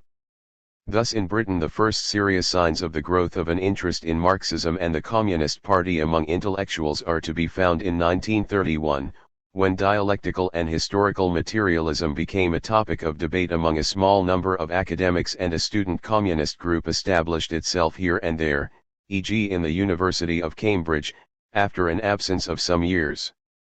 What impressed these small bodies of potential or actual communist intellectuals, as well as very much wider strata, was not only the global catastrophe of the capitalist economy, dramatized in mass unemployment and the 266 destruction of surplus stocks of wheat and coffee while men and women cried out for them, but the apparent immunity of the Soviet Union to it. This phase of the process is illustrated by the spectacular conversion of the oldest champions of social democratic gradualism, the fathers of Fabianism, Sidney and Beatrice Webb, to the Marxian theory of the historical development of profit-making capitalism. 13 The Webbs, though unimpressed by the British Communist Party, devoted the remainder of their lives to the admiring exposition of the Soviet Union.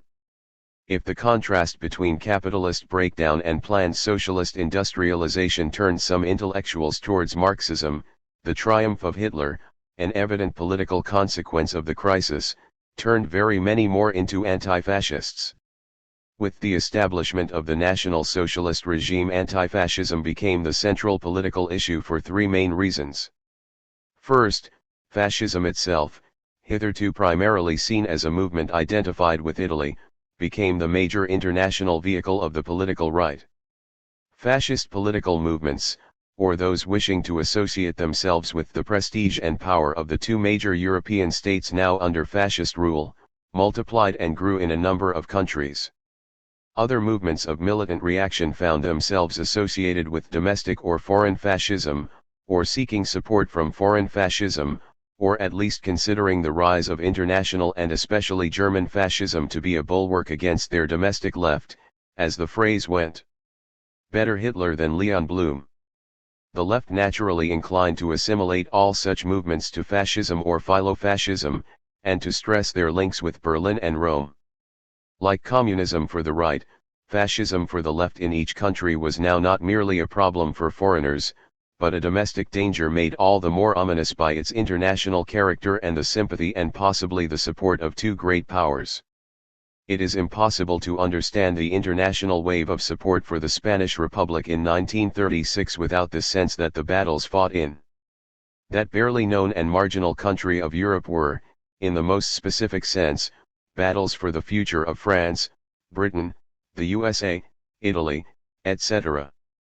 Second, the threat of fascism was far more than merely political.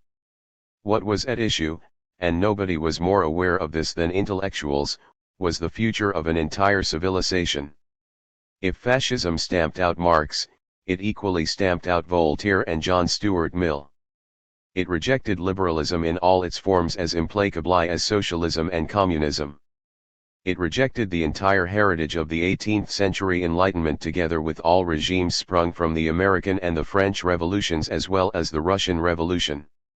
Communists and liberals, confronted by the same enemy and the same threat of annihilation, were inevitably pressed into the same camp.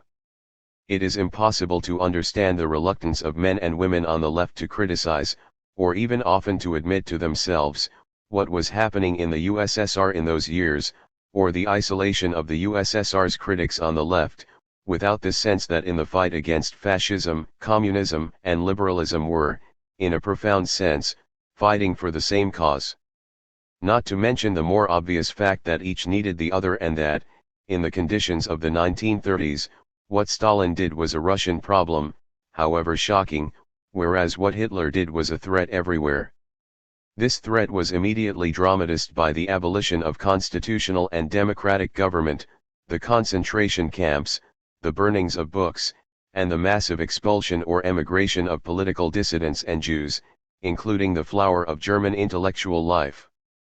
What the history of Italian fascism had hitherto only hinted at now became explicit and visible to even the most short-sighted.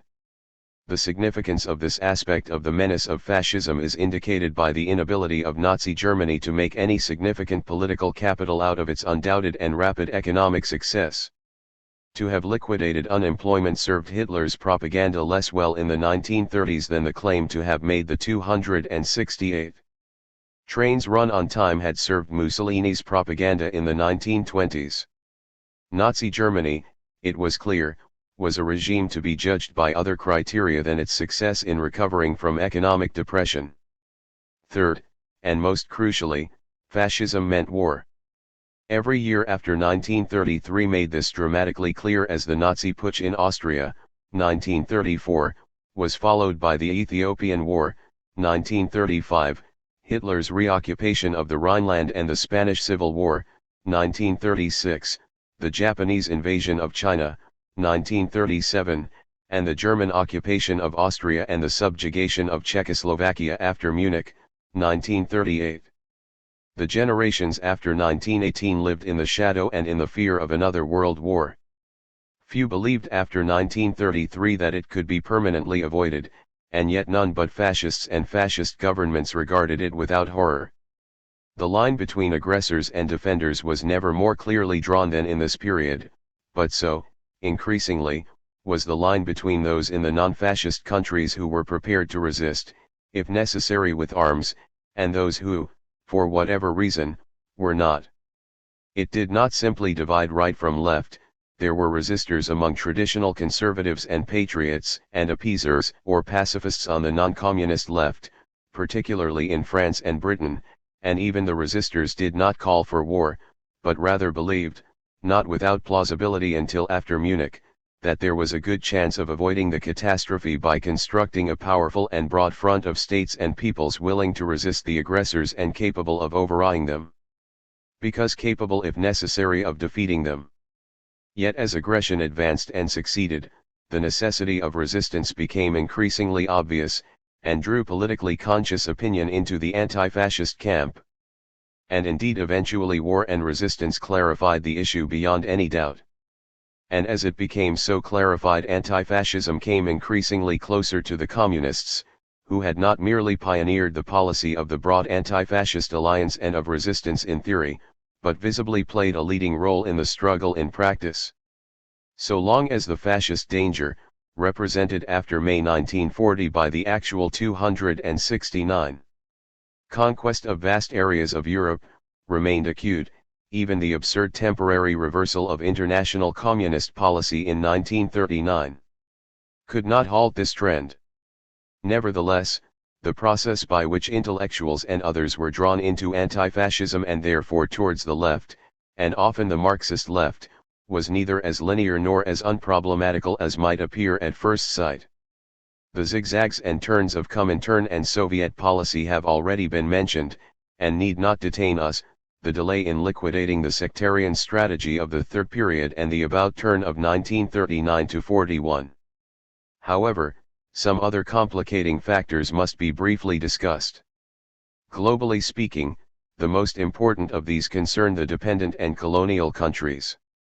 In these anti-fascism was not an overriding issue, either because the phenomenon of European fascism was remote and had little bearing on their domestic situations, as in large parts of Latin America, or because fascism could not realistically be identified with the main enemy or danger, or both.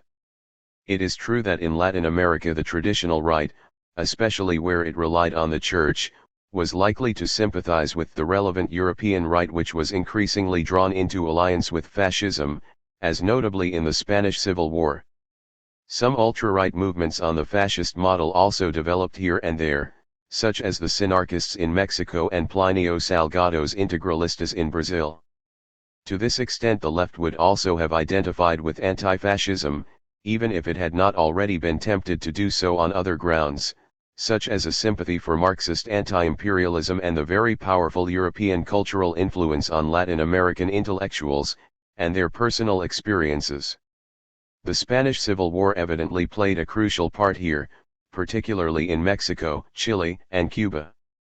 On the other hand, in large parts of Latin America the readiness in the 1930s to adopt ideas and phraseology from fascism, a prestigious, successful, and fashionable movement in that Europe to which Latin America had long looked for its ideological fashions, did not necessarily have the connotations it had in the continent of its origin.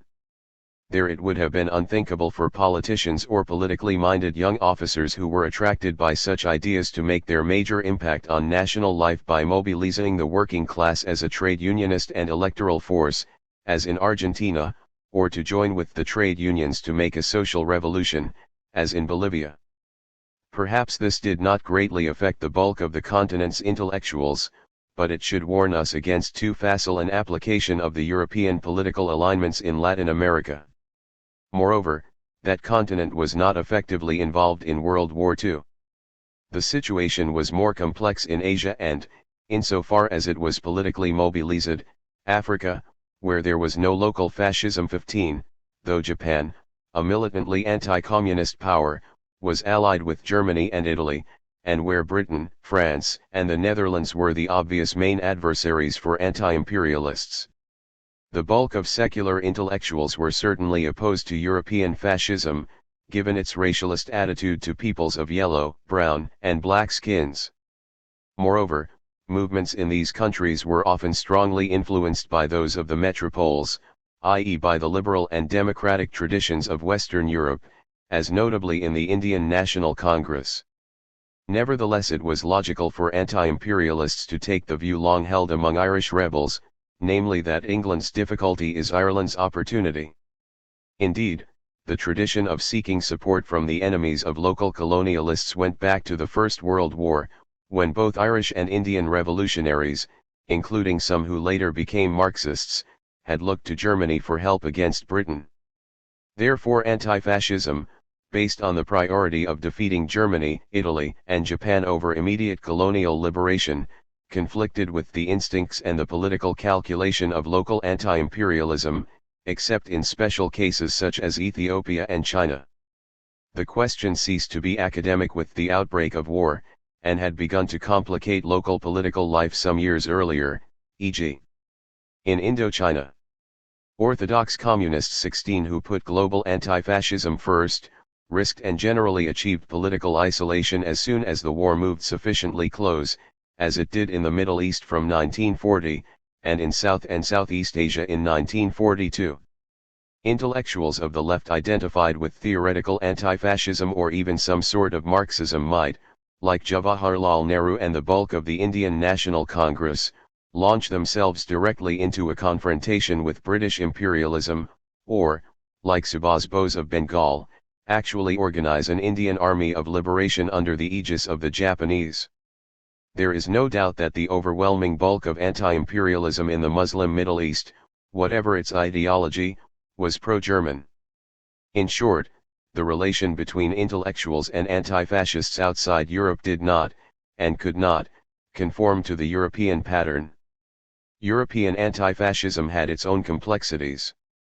In the first place, as the 1930s advanced, it became increasingly clear that the anti-fascist alliance would have to embrace not only the political center and left, but any persons, tendencies, organizations, and states who, for whatever reasons, were prepared to resist fascism and the fascist powers. Popular fronts inevitably tended to become national fronts. The logical recognition of this situation by the communists shocked the traditional susceptibilities of the left, including its intellectuals. As Thérèse held out his hand to the Catholics, the French party appealed to Joan of Arc, long a symbol of the extreme right, and the British party called for an alliance with Winston Churchill, equally symbolic of all that was reactionary and opposed to the labor movement. This probably caused relatively little difficulty, at least until liberation or victory. The danger of Nazi Germany was such that a coalition with yesterday's and tomorrow's enemy against the greater danger made sense, especially as it did not imply an ideological rapprochement. The ultra-leftists who opposed assistance for Ethiopia against Italy on the, quite correct, ground that Haile Selassie was a feudal emperor won little support. On the other hand, for the revolutionary socialist left, the question whether the broad anti-fascist strategy must be pursued at the expense, at least in the short term, of the socialist revolution which was their real objective raised more profound uncertainties. What sacrifices ought revolutionaries to make in the necessary cause of rolling back fascism? Was it not conceivable that victory over fascism would be won, but at the cost of postponing the revolution, or even reinforcing non-fascist capitalism? Insofar as revolutionaries were moved by such considerations, they had something in common with anti-fascism in the colonial and semi-colonial world. But even intellectuals, though perhaps more inclined to raise such questions than other militants, were not much troubled by them. The defeat of fascism was, after all, a matter of life or death even for committed revolutionaries. Neither communists nor dissident Marxists claimed to see any incompatibility between anti-fascism and revolution. Within the ambit of the Comintern it was argued, though cautiously, intermittently, and not in a very public manner, that the broad anti-fascist front might provide a strategy for the transition to socialism. Of course publicly the limited democratic and defensive aspects of anti-fascism were stressed above all, in order not to frighten away non-socialist anti-fascists including some bourgeois governments. The resulting ambiguities will be considered below. Conversely, the radical element took the utopian road of denying any contradiction between anti-fascism and immediate proletarian revolution. Even those who did not reject the broad anti-fascist front altogether as an unnecessary betrayal of revolution, as Trotsky did, misled by his hostility to the Stalinist Comintern, which was the main advocate of such a front, called for its conversion into insurrection at any suitable moment, 1936 in France, 1944-5 in France and Italy, and hailed it in Spain in 1936. As we shall see, at the time these utopian arguments carried little weight.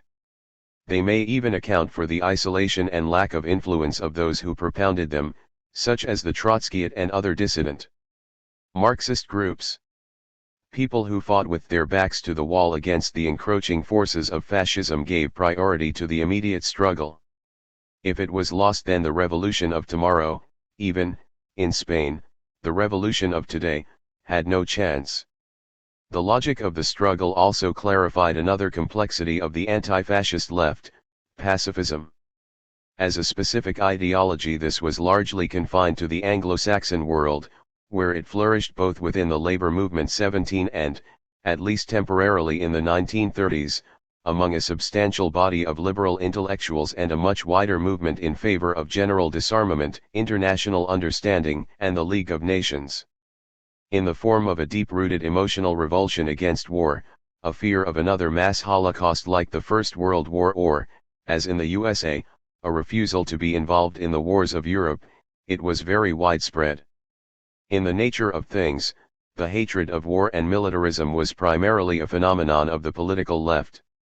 Yet fascism faced men and women who held such beliefs with a dilemma which could not be surmounted except by the conviction, generally backed by references to Gandhi and nonviolent resistance in India, that in some way passive non-cooperation on its own could stop Hitler. Few, even among intellectuals, seriously believed this. Refusal to fight therefore implied a readiness to see fascism win, and several of the most passionate pacifists in France logically enough became collaborators. 18. The alternative was to abandon pacifism and to conclude that resistance to fascism justified taking up arms.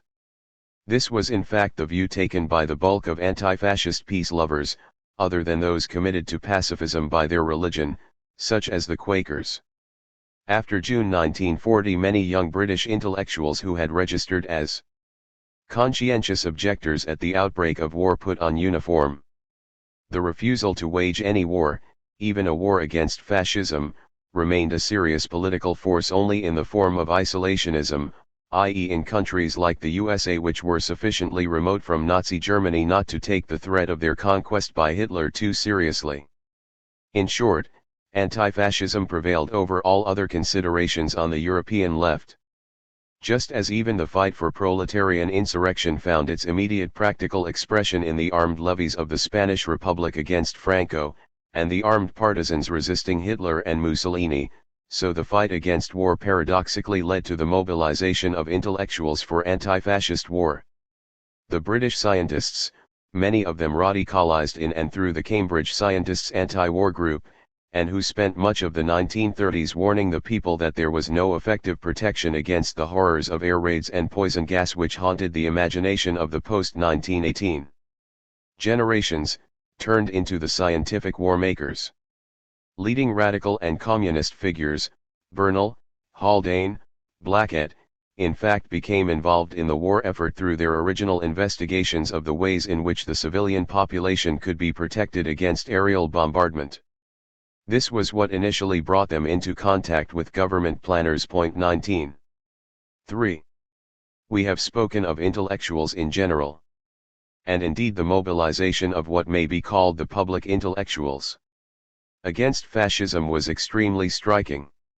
In most non-fascist countries, a few well-known figures in the world of the creative arts, notably in literature, were attracted to the political right, sometimes even to fascism, though few in the visual arts 20 and hardly any in the sciences. However, these formed small and untypical minorities. Indeed, at this time even some whose traditionalist ideology might have been expected to draw them to the right, like the most influential of British literary critics, Fr. Levy, found themselves not only surrounded by anti-fascist and even some Marxist disciples, but hesitated on the brink of expressing cautious and qualified sympathy with their cause, before withdrawing from the political arena. 21. In Britain, France, and the USA, those mobilized in favor of the Spanish Republic and more generally for anti-fascism comprised a majority of talent and intellect. The American writers who declared their support for the Spanish Republicans included Sherwood Anderson, Stephen Vincent Bennett, Dos Passos, Dreiser, Faulkner, Hemingway, Archibald MacLeish, Upton Sinclair, John Steinbeck, and Thornton Wilder, to name but a few. In the Hispanic world, the poets supported the Republic almost without exception. Since the publicity value of such well-known names was obvious, and was exploited by various forms of collective gatherings, public statements, and other manifestations, this part of the intellectuals' anti-fascism is particularly well recorded. Indeed, some accounts of the subject are virtually confined to the discussion of the public, i.e. essentially the literary intelligentsia.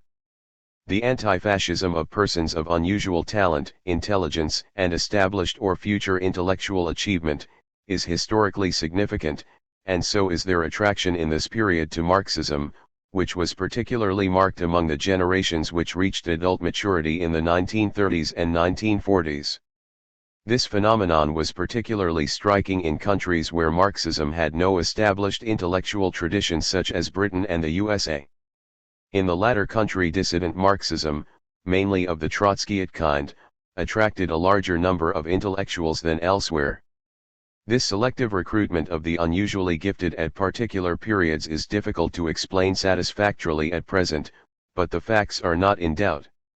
However, this cannot exhaust the question of anti-fascism and the intellectuals, and in some respects it makes its analysis more difficult by obscuring the problem of the social identity of the anti-fascist intellectuals. Socially speaking, and abstracting for the moment from national variations, the Western intellectuals of the 1930s were, in the main, either the children of the established bourgeoisie, which might or might not contain a recognized stratum of the Bildungsbürgertum, which owed its status to a tradition of higher education, or they represented an upwardly mobile stratum drawn from the poorer classes. In the most simplified terms, they belonged to those for whose children a non-vocational higher education was already taken for granted, or to those for whom it was not. Since the old established institutions for education past the age of, say, 15 or 16 years were still largely confined to the children of the established upper strata, the two types often had a different educational formation as well as social background. There was no equally clear distinction between the professions they eventually followed, though the older and more prestigious professions of traditional intellectuals and the higher technical professions of the organic intellectuals of the bourgeoisie were considerably more likely to be recruited from the established bourgeoisie, whose members were even more likely to dominate the older generations of these professions. On the other hand, the bulk of intellectuals from poorer backgrounds were no longer confined, for practical purposes, to the subaltern branches of teaching, bureaucracy, and the priesthood, though both teaching and government employment probably still provided the largest secular outlet for them. A number of other non-manual occupations were now expanding in which first-generation intellectuals could find a lodging, e.g. in the rapidly growing field of mass communications, as well as in general white-collar or subaltern technical and design work. How sharp the line between the two groups was dependent on national conditions. National traditions also largely determined the political sympathies of both intellectuals in general and particular professions. French secondary teachers and academics were predominantly on the left, their German equivalents leaned distinctly to the right. A further distinction, in most countries, between those engaged in the strictly intellectual disciplines and those in the creative arts or entertainments must be noted. Their political behavior was by no means the same. Finally, the differences of age, sex, and national or historical origins must be taken account of. Other things being equal, the young were more likely to be radical than their elders, though this did not necessarily commit them to radicalism of the left. Women intellectuals were almost by definition much more likely to be on the left, not only because the right was almost uniformly hostile to women's emancipation, but also because the families likely to give their daughters an intellectual education were very much more likely to belong to the liberal or progressive wing of the established bourgeoisie. National origins could determine the overrepresentation of intellectuals in general and those of the left in particular among such groups as the Jews, with both a strong tradition of cherishing learning and the experience of discrimination, or the Welsh in Britain, a people virtually without a native bourgeoisie, but with a status system which set a high value on intellectual and cultural achievement, literature, teaching, and preaching. Conversely, intellectuals were likely to be underrepresented in certain other groups, e.g. Slavic and Italian immigrants into the USA, largely drawn from backward strata and confined to subordinate manual work, or African Americans, as distinct from Afro-Caribbeans. Finally, the specific national or regional political situation and tradition could be decisive. Thus university students in Western and Central Europe remained predominantly unaffected by anti-fascism, and were indeed, as in Germany, Austria, and France, much more likely to be mobilized on the right, while in some Balkan countries, notably Yugoslavia, their enthusiasm for communism was proverbial. British and American students were probably mainly non-political, but the organized right was not prominent among them and the organized left was almost certainly stronger than ever before, and in some universities dominant. Indian students were likely to be predominantly anti-imperialist, but nationalist intellectuals from Bengal were likely to be closer to the revolutionary left, i.e. in the 1930s to Marxism, than any others. It is therefore 278. Impossible to generalize about the intellectuals and anti-fascism en bloc. The politics of intellectuals from the established bourgeoisie have attracted most attention, as is legitimate in countries where entry to the intellectual professions was mainly confined to children of this stratum, and transfer from subaltern to higher intellectual activities was difficult. When the illegal Italian CP began to attract a new generation of intellectuals, they naturally came from this milieu. Amendola, Sereni, and Rossi Doria, who came to the PCI in the late 1920s via the University of Naples, may have come from exceptionally distinguished backgrounds, but it is clear that sympathizers were also to be found among young men from the upper Milanese bourgeoisie, and in the largely bourgeois student milieu elsewhere. 23. Similarly in Britain the young members of the upper bourgeoisie, products of the so-called public schools and the ancient universities, have attracted a quite disproportionate amount of public attention, partly because of their high cultural visibility, e.g. the group of left-wing poets including W. H. Auden, Stephen Spender, Cecil Day Lewis, partly because several young communist intellectuals took their commitment so far as to become Soviet secret agents in the 1930s, Burgess, MacLean, Philby, Blunt.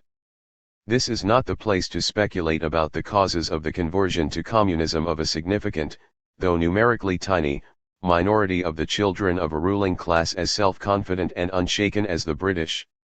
Nor has it been systematically investigated yet, except in the somewhat untypical context of the search for Soviet agents. 24. Probably most of the young rebels moved forward from liberalism, to cite the title of a book by one of them.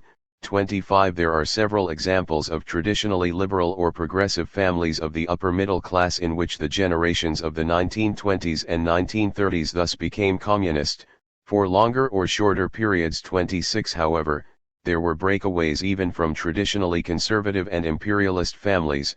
Philby, 27. There were even signs of political 279. Polarization within part of the traditionalist aristocracy. Of the children of Lord Redesdale 2 daughters and probably one son became fascists, and one daughter became a communist, marrying a nephew of Winston Churchill who went to fight in Spain. In the USA there is also evidence that some younger members of the elite of Eastern millionaire families, e.g. Lamonts and Whitney Straights, were attracted by communism, though almost certainly on a smaller scale. It is possible that research on this aspect of the social history of other European countries may reveal, and help to explain, similar phenomena elsewhere. Outside Europe, where Western education was largely confined to a very restricted elite, it is perhaps less surprising that communism in the 1930s, like Western liberalism and movements to modernize local cultures, was largely confined to the strata, or even the families, which also played a leading role in local government and high society as officials of the colonial order or otherwise. Cottars of all kinds were most easily drawn from the same small reservoir. Of the 4 children of one such Indian family, all educated in England, the boys at Eton 3 became communists, 2 of them subsequently government minister and businessman, the 4th commander-in-chief of the Indian Army. Nevertheless, such elite recruits to communism should not obscure the numerically very substantial proportion, in Britain and the USA a majority, of the anti-fascist and communist students who did not come from the British public schools or the elite US prep schools and Ivy League universities, and those intellectuals who did not come from universities at all. In the history of 1930s Marxism, institutions like the London School of Economics and City College New York played a role as important or more important than did Oxford and Yale. Among the British Marxist historians of the generation of the 1930s and 1940s, the majority of those who later became well known came from grammar schools, and indeed 280. Often from provincial nonconformist liberal or labor backgrounds, though several of them converged with the elite in the ancient universities of Oxford and Cambridge. In France, the narrow ladder of meritocratic promotion brought sons of Republican lower officials and primary school teachers to the higher levels of left-wing intellectualism, as well as the sons of professional families with a long tradition of higher academic education. 28 In short, in the countries of established liberal democracy, where fascism made little mass appeal to the middle and lower middle classes, the recruitment of anti-fascist intellectuals was relatively broad. This is particularly obvious among the large number of non-university intellectuals. We know that 75% of the members of the British Left Book Club, which at its peak reached 57,000 members and a readership of 250,000, were white-collar workers, lower professionals, and other non-academic intellectuals. 29 This public was certainly similar to the mass public for cheap and intellectually demanding paperbacks, which was also discovered in Britain in the middle 1930s by Penguin Books, whose main intellectual series was edited by men of the left. The bulk of the passionate champions of folk music and jazz in both Britain and America, they contained a disproportionate percentage of young communists in Britain, were also to be found on the borders of the skilled class of workers, subaltern technicians, and professions and the middle class, as well as among students. 30. The growing field of journalism, advertising, and entertainment provided employment for both non-university intellectuals and such university intellectuals as did not choose to make a career in one of the traditional public or private professions, particularly in countries like Britain and the USA, where entry into these new fields was comparatively easy. New centers of organized anti-fascist and left-wing activity therefore developed in such centers of the film industry, which was then the major mass medium, as Hollywood, and in mass journalism of a non-political or not specifically reactionary kind. 31. Anti-fascism was therefore not confined to an intellectual elite. It included those librarians and social workers in the USA to whom communism made a particularly strong appeal. It included those whom the elite despised, the discontented magazine writer, the guilty Hollywood chinourist, the unpaid high school teacher, the politically inexperienced scientist, the intelligent clerk, the culturally aspiring dentist. 32. It thus reflected the democratization of the intelligentsia. 4. Since anti-fascism was a much wider movement than communism, communist parties made no attempt to convert intellectuals to Marxism en masse, though among the growing number politically mobilized through anti-fascism the parties naturally found their potential and actual intellectual recruits. The major task was to mobilize the widest range of intellectuals, and especially prominent ones, and associate them with the cause of anti-fascism and peace in its various forms.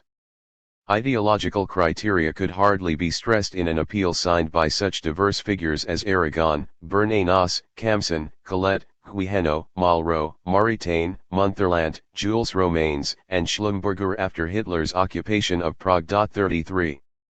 In countries with a long tradition of the intellectuals' commitment to the left, even those who actually joined the Communist Party were unlikely to be asked to change their ideology dramatically, especially if their names were sufficiently prominent to lend luster to the party. This was very much the case in the French Communist Party, where the tradition of revolution was strong but Marxism was weak. It wasn't until the years of the Popular Front, the Resistance, and the Liberation, that such traditional French academic intellectuals of the left, often socialists, believers in goodness, progress, justice, work, truth, gradually and unobtrusively adopted the kindred 282 allegiance of communism, not because they had changed their former rationalist, positivist opinions but, on the contrary, because they had remained true to themselves. 34 Even in the late 1940s there were professors who denied being Marxists, having joined the Communist Party because of its record in anti-fascism and resistance. Intellectuals of this kind must be distinguished from those, mainly of a younger generation, who were also attracted to communism by Marxist theory, and who were systematically educated in Marxism within and on the outskirts of the party. It must not be forgotten that the 1930s saw the most systematic international effort made up to that date to publish, popularize and study the classics of Marxism. It was made by the communists. Nevertheless, no clear line separated old and new left. As the communists after 1933 came to insist on the progressive traditions of the bourgeois revolutions as well as the anti-fascism they shared with socialists and liberals, the old left also discovered the need for common ground. Was not the bourgeoisie itself abandoning the old verities of rationalism, science, and progress? Who were their most determined defenders today? Georges Friedman's influential La Crise du Progrès, published in 1936 under the prestigious auspices of the Nouvelle Revue Française, argued persuasively that the common ground was dialectical materialism, long dismissed by its opponents as the enemy of all the higher aspirations of humanity by virtue of its materialism. The USSR now represented both the traditions and aspirations abandoned by the bourgeoisie. All this not only made it easier to attract anti-fascist intellectuals into the neighborhood of Marxism, it also significantly affected the development of Marxism itself. It reinforced those elements within it which were closest to the rationalist, positivist, scientist tradition of the Enlightenment and its belief in man's unlimited capacity for progress. Consciously or not, in drawing nearer to each other Marxists tended to modify their theory more substantially than non-Marxists. But of course they did so not only, or perhaps not even primarily, because they wanted to establish a common front against fascism with non-Marxist intellectuals. To overcome what Dimitrov called the isolation of the revolutionary vanguard implied the reconstruction of our policies and tactics in accordance with the changing situation, but not any modifications in Marxist theory and ideology. It was, paradoxically, the internal development of the USSR more than the requirements of resistance to Hitler which led to the reinforcement of the tendencies in Marxism which brought it closer to the old ideology of 19th-century progress. And indeed, in the experience of the anti-fascist era the impact of Hitler and that of the USSR cannot be clearly separated. Thus, the interpretation of dialectical and historical materialism which prevailed in this period, with Stalin's authority it became canonical for communists, owed nothing to the need to construct an anti-fascist front, though it almost certainly facilitated it. It derived from the Marxist orthodoxy of the Second International period, whose spokesman was Karl Kosky, and which in turn was based on the late Engels' codification of his and Marx's teachings, a version of Marxism which both gave it the authority of science, the certainty of scientific method and prediction, and the claim to interpret all phenomena in the universe by means of dialectical materialism, the dialectics being indeed of Hegelian derivation, but the materialism essentially in the line of the 18th-century French philosophes. It was an interpretation which, as in Engels' Feuerbach, married the triumphant natural sciences of the 19th century with Marxism, once they abandoned the superficial, static, mechanical materialism of the 18th century, as indeed, in Engels' view, the progress of these sciences themselves led them to abandon it, in consequence of the three decisive discoveries of the cell, the transformation of energy, and the Darwinian theory of evolution. There was nothing very surprising in this. The marriage between progress and revolution, 18th century materialism and Marxism, combining as it did the certainties of the natural sciences and historical inevitability, had long made a deep appeal to working class movements. In this the Russian movement was not exceptional. Moreover, the situation of post-revolutionary Russia was likely to encourage an even more emphatic scientism. Once the revolution failed to achieve what both Marx and Lenin had regarded as its primary aim, namely to give the signal for a workers' revolution in the West, so that both complement each other. 35 The dominant tasks of the Bolsheviks were and had to be the economic and cultural development of a backward and impoverished country, in order to create the conditions both for survival against foreign attack and for the construction of socialism in an isolated, if gigantic country. In material terms, production and technology, Lenin's electrification had to take precedence. In cultural terms, priority was given to mass enlightenment, seen both as mass education and the struggle against religion and superstition. The battle against backwardness and for development was no doubt conducted in a different way from similar battles in the 19th century. Nevertheless, the themes of science, reason, and progress as forces of liberation were to a great extent recognizably the same.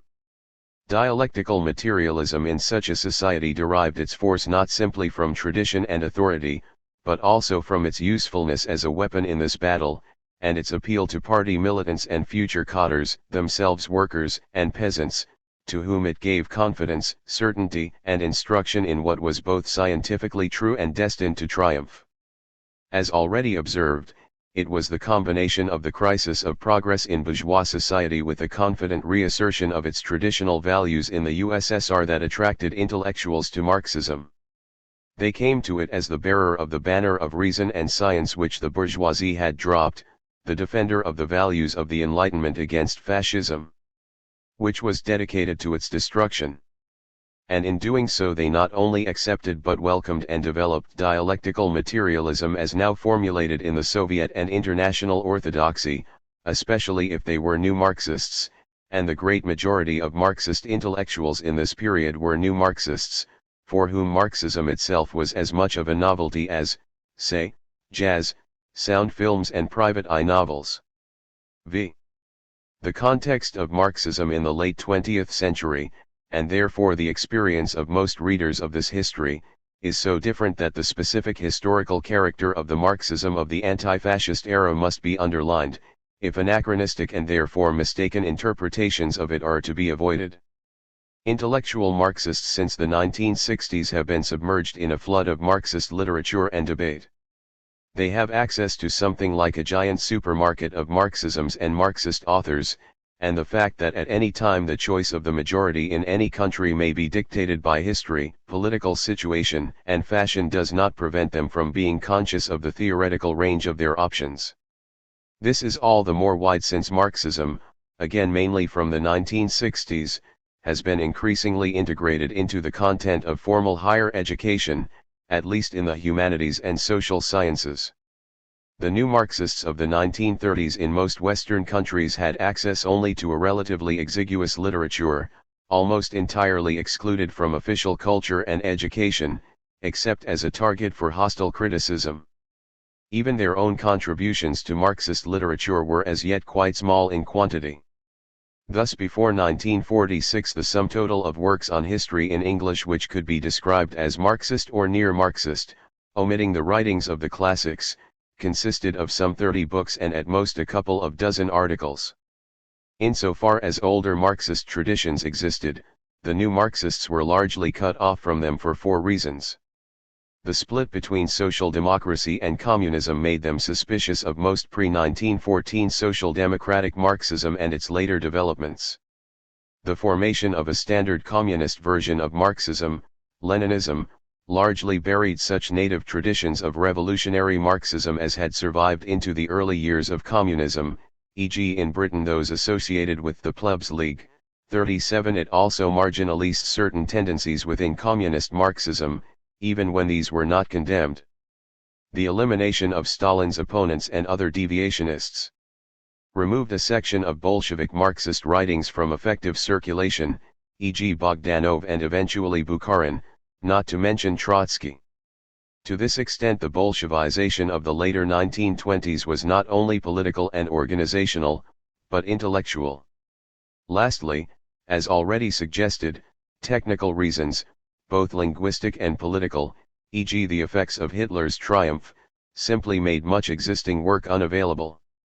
Thus, as we have seen, Gustav Mayer's monumental biography of Engels, published in an Emmy Grant edition in the Netherlands in 1934, remained virtually unknown in Germany long after the war and was accessible in English only in a ruthlessly abbreviated translation. As has already been suggested, ignorance, and in particular linguistic ignorance, did not necessarily narrow the horizons of contemporary Marxists. Even in the conditions of monolithic theoretical orthodoxy which were progressively being imposed on the communist movements, it might have the opposite effect.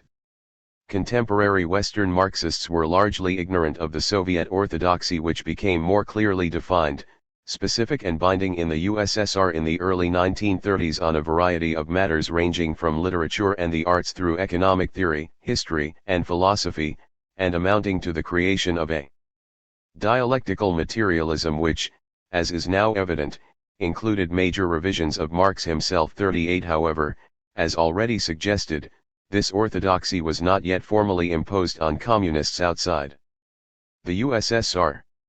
At all events, while no communist was unaware of the duty of denouncing directly political heresies stigmatized as such, and notably Trotskyism, the imposition of a new orthodoxy in matters more remote from political practice was not specifically publicized outside Russia, the major discussions, except for those on art and literature, remaining untranslated and therefore virtually unknown. They therefore hardly affected Western communists.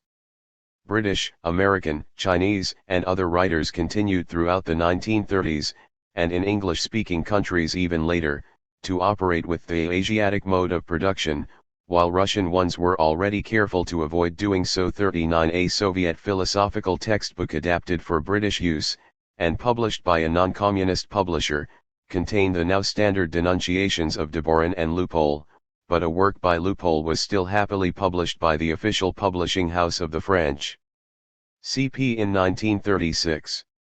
Marxists who knew German and had access to the Fruchtschriften enthusiastically embodied the marks of the Paris manuscripts in their analysis, apparently unaware of the Soviet reservations about these early writings.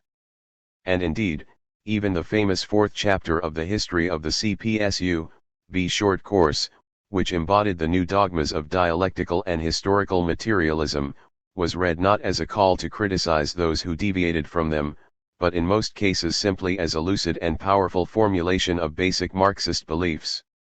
Had they been asked to, Western communists would no doubt have denounced those whose views were implicitly or explicitly condemned in the Soviet debates with as much loyalty and conviction as they denounced Trotskyism, but they were not specifically asked to at this time, and few were as yet aware that Russian communists were. To this extent the new Marxists of the 1930s were largely ignorant or unaware of alternative interpretations of Marxist theory, even those of what has since been called Western Marxism. 41 which were or had been identified with Bolshevism, or sympathetic to it. Moreover, unlike the late 20th century Marxists, they were not particularly interested in intra-Marxist controversies on theory, except insofar as these were embodied in the authoritative corpus of Lenin and Stalin or made mandatory by Soviet or Comintern decisions. Such debates have tended to emerge in periods of uncertainty about the validity of past Marxist analysis, as at the end of the 19th century, the revisionist crisis of Marxism, or in the era of global capitalist triumph and post-Stalinism. But the new Marxists of the 1930s saw no reason to doubt the Marxist prognosis in the years of the great capitalist crisis, and no reason to scrutinize the classic texts for alternative meanings. They rather saw Marxism as the key to understanding vast ranges of phenomena which had hitherto remained obscure and puzzling. As a young Marxist mathematician and militant put it, in the midst of much that is still under detailed investigation, a Marxist cannot help feeling that here vast realms of thought await dialectical understanding. 42 They saw their intellectual task as the exploration of that vast realm, and the writings of the classics and of older Marxists not so much as an enigma awaiting intellectual clarification, but as a collective storehouse of illuminating ideas. Possible gaps and internal inconsistencies seemed far less important than the enormous advances it made possible. The most obvious of these advances, for intellectuals, was the critique of the non-Marxist views which surrounded them. They naturally concentrated on this rather than on the critique of other Marxists, unless their political commitment brought such criticism with it. One suspects that, left to themselves, they might well have regarded even the Marxists they disagreed with as interesting rather than diabolical. Henry Lefebvre, in his interesting Reflections on the National Problem, 1937, considered Otto Bauer's definition of the national to differ from Stalin's in being less precise, rather than in being dangerously wrong. Yet it must be noted that the new Marxists accepted the orthodox interpretation not only because they knew no other, and because they were not particularly bothered about fine doctrinal distinctions within Marxism, but also because it fitted in with their own approach to Marxism. Karl Korsch's Karl Marx, published in English in 1938, made a negligible impact not so much because he was recognized as a dissident, few except a handful of German emigrants knew who he was, but rather because it somehow seemed tangential to this approach. The official view of Marx's early philosophical writings was that they contain the writings of Marx's youth. They reflect his evolution from Hegelian idealism to a consistent materialism. 44 But while there were enough egregies of philosophy in the French CP to recognize, as Henry Lefebvre pointed out, that this hardly exhausted the problem of Marx's relation to Hegel, there is no echo of the Hegelian Marx in Georges Politzer's Principes élémentaires de la philosophie, based on a course of lectures given in 1935-6, or, in spite of his knowledge and appreciation of Lenin's philosophical notebooks, in the contemporary textbook of dialectical materialism by the Englishman David Guest. 45 Neither of these able and independent thinkers can be regarded as a mere popularizer. The specific character of the Western Marxism of the anti-fascist period is perhaps best illustrated by the fact that this was the first, and probably to date the only era when natural scientists were attracted to Marxism in significant numbers, as well as mobilized for more general anti-fascist purposes. In the 1960s and 1970s it became the fashion to dismiss the idea that Marxism was a comprehensive worldview embracing the natural cosmos as well as human history, following lines of criticism already suggested much earlier by Korsch and others. But in the 1930s it was precisely this omni-comprehensiveness of Marxism which attracted the new Marxists as well as older and younger natural scientists to the theory as expounded by Engels. 46. The phenomenon was particularly marked in Britain, the USA, and France, the main Western centers of research in the natural sciences after the German catastrophe. At the highest level the number of scientists of present or future eminence who were communists, sympathizers, or closely identified with the radical left was extremely impressive. In Britain alone it included at least 5 future Nobel laureates. At a lower level, the radicalism of scientists in Cambridge, by far the most important scientific centre in Britain, was proverbial. The Cambridge Scientists Anti-War Group launched itself with some 80 members among research workers, a restricted group in those days. 47 And if activists were in a minority, the majority was at least passively sympathetic to the left. It has been estimated that of the 200 best British scientists under the age of 40, in 1936, 15 were Communist Party members or fellow travelers, 50 actively left of centre, 100 passively sympathetic to the left, and the rest neutral, apart from perhaps 5 or 6 on the eccentric wings of the right. The anti-fascism of scientists was natural, given the mass expulsion and emigration of scientists from the countries of fascism. Yet their attraction to Marxism was not equally natural, given the difficulty of reconciling much of 20th century science with the 19th century models on which Engels had based his view, and for which Lenin battled philosophically. 49 Both Engels' dialectics of nature and Lenin's materialism and empiria criticism were of course available. Engels' manuscript, as Ryazanov noted with scholarly integrity in his introduction to it, had actually been submitted in 1924 to Einstein for a scientific assessment, and the great scientist had stated that the content is of no particular interest either from the point of view of current physics or for the history of physics, but might be worth publishing insofar as it is an interesting contribution to the process of illuminating Engel's intellectual significance. Yet it was read not as a contribution to Engel's intellectual biography but, by at least some young scientists who were the present author's contemporaries in Cambridge, as a stimulating contribution to the formation of their ideas about science. 51. It must also be said that even then there were communist scientists who privately admitted that dialectical materialism did not seem directly relevant to their research. Since this is not the place to investigate the history of the Marxist interpretation of the natural sciences, little can be said here about the various attempts to apply dialectics to them at this period. 52. However, 3 observations about the appeal of Marxism to natural scientists may be made. First, it reflected the dissatisfaction of scientists with the determinist mechanical materialism of the 19th century, which had produced results plainly difficult to reconcile with this explanatory principle.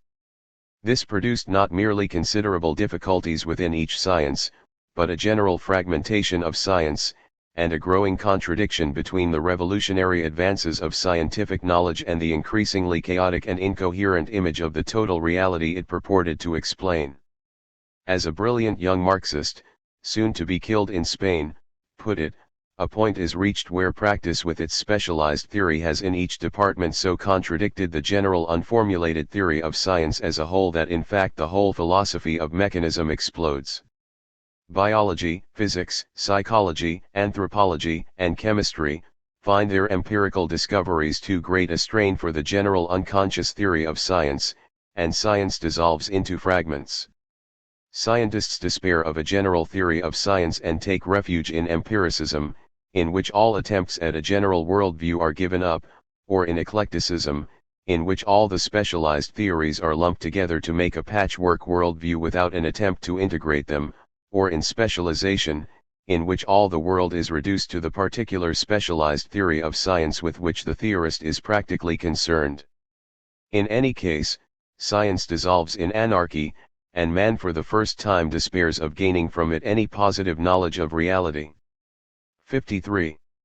To those who felt the worldview of science to be thus breaking down by virtue of the very revolutionary advances of the past decades, whether in the crisis of physics about which Christopher 292 Caldwell wrote, or in the difficulties which genetics created for Darwinian evolutionary theory, which J.B.S. Haldane tried to overcome. 54. Or in more general terms, dialectical materialism had 3 major attractions. In the first place, it claimed to unify and integrate all fields of knowledge, and therefore counteracted its fragmentation. It is probably no accident that the most prominent Marxist scientists, like Haldane, J.D. Bernal or Joseph Needham, were particularly encyclopedic in their range of knowledge and interests. It also firmly maintained the belief in a single objectively existing and rationally knowable universe as against an indeterminate, unknowable one, in the face of philosophical agnosticism, positivism, or mathematical games. In this sense they were on the side of materialism against idealism, and prepared to overlook the philosophical and other weaknesses of such defenses of it as Lenin's Empiria criticism. In the second place, Marxism had always been a critique of the mechanical, determinist materialism which was the basis of 19th century science, and therefore claimed to provide an alternative to it. Indeed, its own scientific affiliations had been non-Galilean and non-Newtonian, for Engels himself maintained a lifelong tenderness for the German natural philosophy, in which German students of his youth had no doubt been brought up. He sympathized with Kepler rather than Galileo. It is possible that this aspect of the Marxist tradition helped to attract scientists whose field, biology, or whose cast of mind made the mechanical reductionist models of a science whose greatest triumph was physics, and the analytical method of isolating the experimental subject from its context, keeping other things equal, seem particularly inapposite.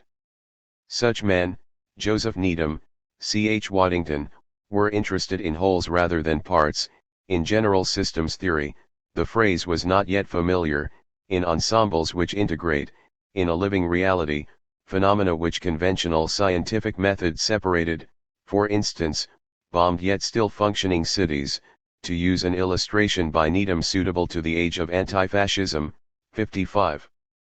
Thirdly, dialectical materialism appeared to provide a way out of the inconsistencies of science by embodying the concept of contradiction in its approach. The discoveries of different workers seem to contradict each other flatly. And here a dialectical approach is essential, J.B.S. Haldane. What scientists found in Marxism was therefore not a better way of formulating hypotheses in a falsifiable manner, or even a heuristically fertile way of looking at their fields. Nor were they necessarily troubled by the errors and obsolescence of Engels' dialectics of nature. They found in it a comprehensive and integrated approach to the universe and all it contained at a time when this appeared to have disintegrated, and nothing seemed, for the time being, to replace it. Without this sense of science in disarray, in the early 1930s, divided, as in physics, between the new generation, Heisenberg, Schrödinger, Dirac, pushing forward into new territory without bothering about its coherence, and Einstein and Planck. The last of the old guard of Newtonian physics conducting a kind of stonewalling defense. Unable to lead any counterattack on the enemy positions, 56. The search for a new way through dialectical materialism cannot be understood. However, Marxism made another major contribution to science. Its application to the history of science struck many scientists with the force of a revelation, hence the enormous significance in the development of the scientists' Marxism of B. Hessen's paper on the social and economic roots of Newton's Principia, first presented at a conference in Britain in 1931-57, it integrated scientific progress into the movements of society, and in doing so showed that the paradigms of scientific explanation, to use a term invented much later, were not derived exclusively from the internal progress of intellectual investigation. Here, once again, the actual validity of concrete Marxist analyses was not the main issue.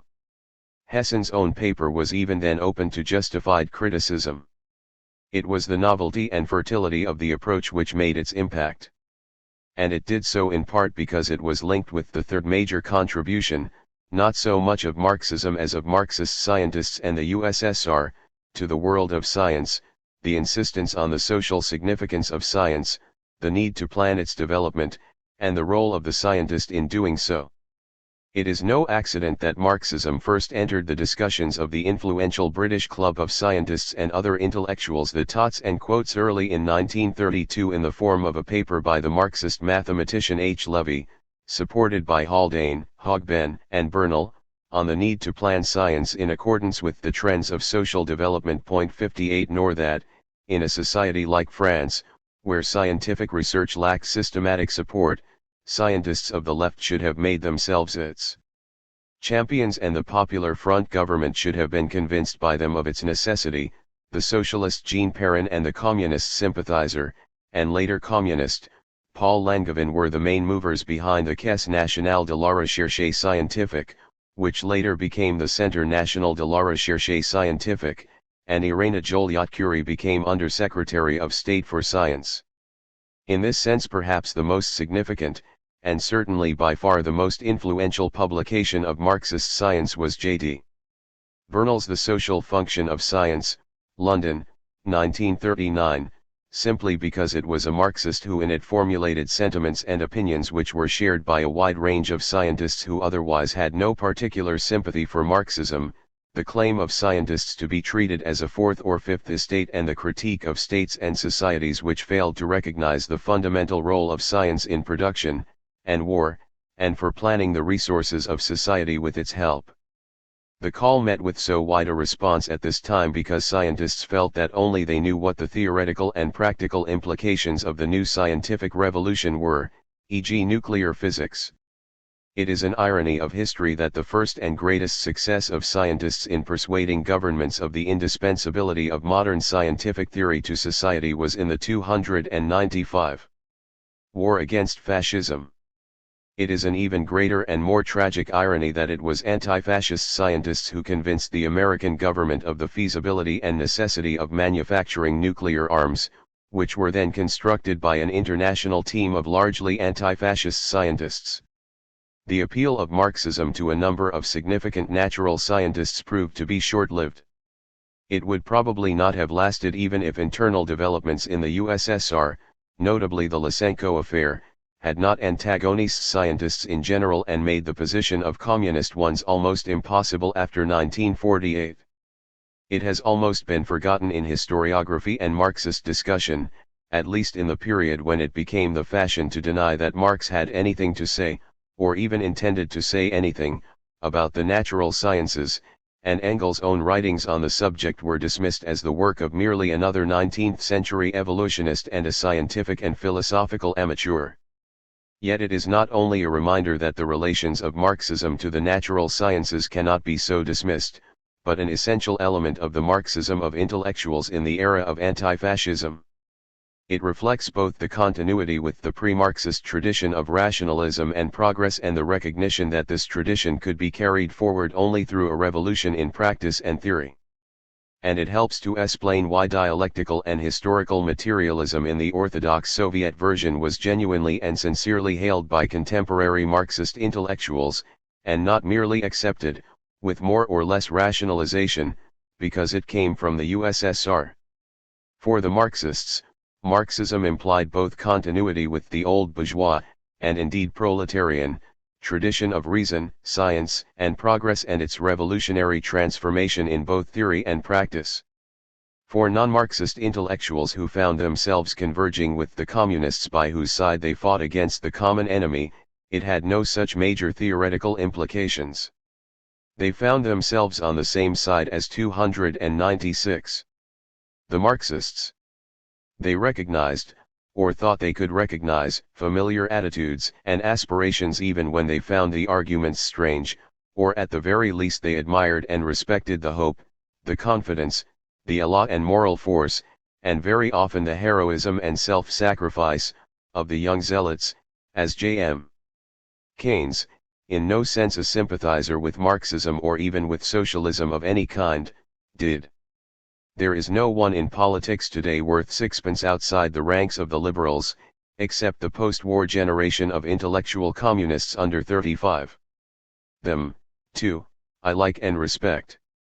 Perhaps in their feelings and instincts they are the nearest thing we now have to the typical nervous nonconformist English gentleman who went to the Crusades, made the Reformation, fought the Great Rebellion, won us our civil and religious liberties and humanized the working classes last century. 59.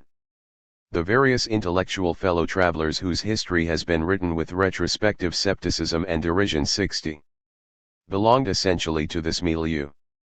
The term itself is ambiguous, since by means of it Cold War anti-communism has sought to conflate the widespread political consensus between liberal and communist intellectuals on fascism and the practical necessities of anti-fascism, with the much smaller group of those who could be relied on to adorn the broad platforms at congresses organized by communists, to sign their manifestos, and the even smaller group who became regular defenders of or apologists for Soviet policies.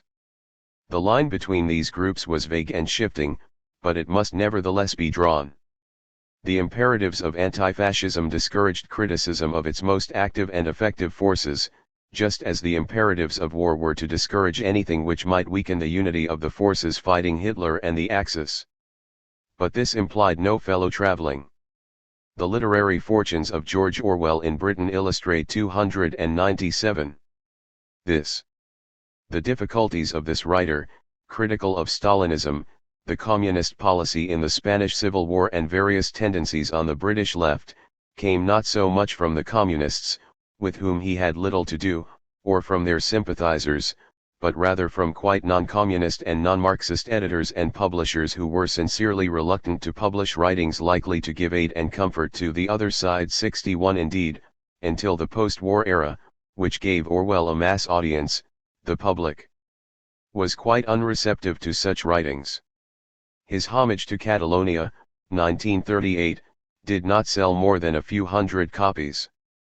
The intellectual fellow travelers who, with all due qualifications, deserve the name, were a very miscellaneous group by intellectual origins and sympathies, though for almost all of them the experience of the First World War, which they had detested almost without exception, had been traumatic and decisive. Most of them were, or had become, men of the liberal and rationalist left. They were rarely attracted by Marxism, or by communist parties.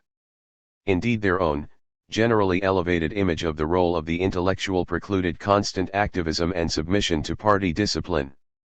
Men like Romain Rolland, Heinrich Mann, and Leon Feuchtwanger, while sometimes, like Zola, prepared to intervene in public affairs and always expecting to be listened to with attention, saw themselves, in Rolland's phrase, as standing au-dessus de la mêlée, above the turmoil of struggle.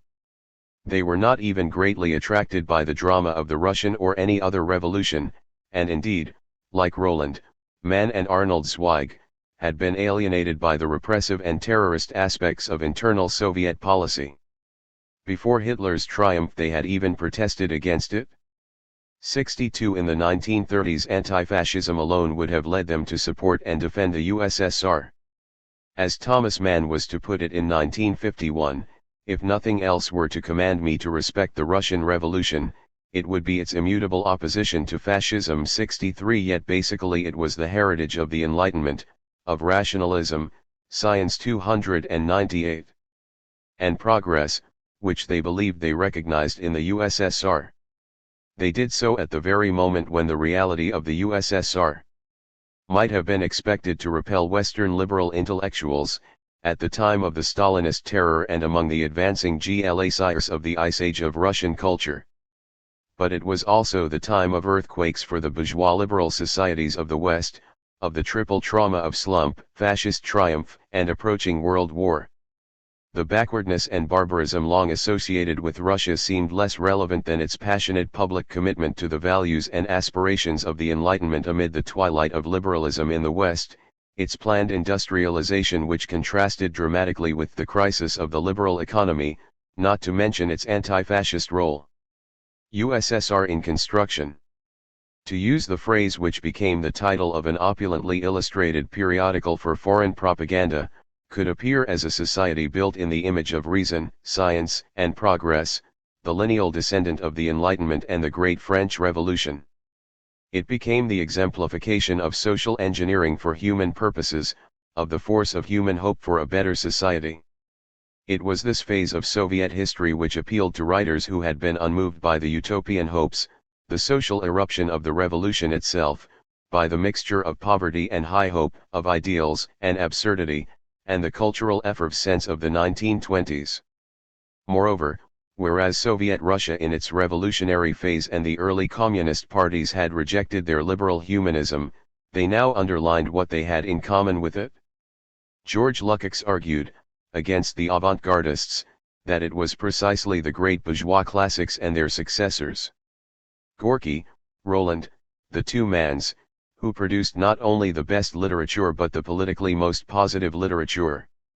The judgment fitted in not only with his taste and critical principles, not to mention the political inclinations he could no longer express freely since the Bloom Theses of 1928-9, but with the 299 principles of a broad anti-fascist front which now became official communist policy. The 1936 Constitution of the USSR was far more acceptable to Western bourgeois Democrats than its predecessor, s. If it remained entirely on paper, that paper at least represented aspirations which they could sincerely welcome. What drew Marxists and non-Marxists together was thus more than the practical need to unite against a common enemy. It was a profound sense, both underlined and catalyzed by the slump and Hitler's triumph, that both belonged together in the tradition of the French Revolution, of reason, science, progress, and humanist values. The identification was made easier for both sides by the version of Marxist philosophy which became official in this period and by the transfer of the centers of Western Marxism to France and the Anglo-Saxon countries, in which both Marxist and non-Marxist intellectuals had been formed in a culture penetrated by this tradition. 6. Yet anti-fascism was not primarily a gateway to academic theory. It was in the first instance a matter of political action, policy, and strategy. As such it faced both Marxists who were intellectuals and those who were not, those who entered politics in the anti-fascist period and those with longer political memories, with problems of political analysis and decision which cannot be omitted from this chapter. It is impossible in the present state of research to quantify the mobilization of intellectuals in the anti-fascist cause, but it can confidently be said that, like the Dreyfus affair, it made a special appeal to them as a group, that it mobilized a large number of them for political action, and above all that it provided far greater opportunities for them to serve the cause as intellectuals than had been at all usual in the past. It is not surprising that 300 some should have gone to fight in Spain, though no particular effort was made to encourage them to do so. Indeed, in Britain students were tacitly dissuaded from volunteering. 64 however, they joined the international brigades not as intellectuals but as soldiers. That they should join wartime resistance movements is not surprising either, nor even that they joined, and sometimes became prominent, in the armed partisan struggle. Neither of these activities was confined to intellectuals. What was new in this period, and probably recognized earlier by the communist movement than elsewhere, was the scope of specific intellectuals' contributions to the anti-fascist movement, not only, if prominent, as propagandist symbols, but by their work in the media, publishing, the press, the cinema, theater, etc., as scientists, or in other ways which required people of their qualifications. There is no precedent, for instance, for the voluntary and spontaneous mobilization of scientists as such against war, and subsequently for war. And indeed, the career of a figure like J. Robert Oppenheimer, the scientist chiefly responsible for the construction of the first atomic bombs, becomes comprehensible only in the context of the specific historical circumstances which determined it. Naturally, an intellectual of his kind became an anti-fascist, attracted to communism in the 1930s. But anti-fascist scientists were the only ones who could have drawn the attention of their governments to the possibility of nuclear weapons, since only scientists could recognize this possibility and only politically conscious scientists would have felt with such urgency the need to acquire such weapons before the fascists did. Inevitably such men became indispensable to their governments and privy to the most vital secrets of the state. No one else could have discovered and constructed what necessarily became secret. Equally inevitably, their position was complex and became difficult. Not only did they themselves hold moral and political positions at variance with those of the state apparatus which employed them, if only on the matter of free scientific communication, but that state 301 apparatus increasingly distrusted them as intellectuals and, when Russia became the major enemy after the war, as people with an anti-fascist and philo-communist past. Inevitably their opinions on military technical matters and on moral and political issues could not be clearly separated. However, while this had caused little difficulty when the struggle against fascism dominated all minds, the issues of post-war nuclear policy, e.g. whether hydrogen bombs should be constructed, left room for far greater moral and political divergences. Oppenheimer became the most spectacular victim of the Cold War, the most eminent and influential of official scientific advisors of the U.S. government baselessly accused of espionage for Russia and deprived of access to information as a security risk. The predicament of such men as he and of his government could not have arisen in any earlier war, since no weapon relying so exclusively on the initiative and expertise of pure university scientists had then existed. It was less likely to arise for the scientists of subsequent generations, because they lacked the politically equivocal past of their seniors, even when they did not belong to the now substantial regiment of scientific functionaries or people who served the cause of destruction professionally as non-political experts. It was characteristically a predicament of the intellectuals of the period of anti-fascism and the governments who found themselves involved with them. Anti-fascism thus faced intellectuals, the Marxists among them, not only with new tasks and possibilities but also with new problems of political and public action. These were particularly acute for the communists and communist sympathizers. This is not the place to consider their reaction to developments after the defeat of fascism. Nor need we spend much time on the effects of particular policy changes in the communist movement during the period of anti-fascism, though some of them, notably the reversal of Soviet policy in 1939–41 and the temporary dissolution of some communist parties in the Americas, Browderism, produced significant shock waves among 302 communists. Broadly speaking, the international line of the communist movement remained unchanged between 1934 and 1947, and reverted to its main course after such temporary deviations. Nor need we be much concerned with the specific frictions within communist parties between their leadership and intellectuals, though, as already mentioned, these existed. In the anti-fascist period they were almost certainly more than offset by the influx of intellectuals into the movement, the party's appreciation of their political value, indicated by the multiplication of more or less broad or at any rate not specifically party-identified journals and associations 65 and the relatively wide scope for their autonomous activities. Individuals no doubt tended to leave or be expelled for various reasons, and the most articulate critics of communist policy and the USSR were no doubt to be found among intellectuals, but since, on the whole, there were in this period no major splits in the communist movement, and no significant secessions of groups of intellectuals, except to some extent in the USA, and since dissident Marxist groups were at this time insignificant, the tension between parties regarding themselves as representing essentially loyal proletarians and intellectuals regarded as fundamentally petty bourgeois and unreliable were on the whole kept under control. The major difficulties arose out of the very adoption of the anti-fascist policy by the international communist movement. The impact of the change from the class-against-class line to the support of anti-fascism and popular fronts is discussed elsewhere, but it is nevertheless worth underlining the dramatic change it represented in what most communists had learned to believe about politics. Their beliefs had been formulated precisely in opposition to liberalism and social democracy, in order to protect Bolshevism, devoted to world revolution, from contamination by any kind of reformism and compromise with the status quo. The difficulties this caused were psychological rather than theoretical. It was not hard to find Marxist justifications and precedents for the line of the Seventh World Congress of the 303 Comintern, and these seemed all the more persuasive because they visibly coincided with common sense.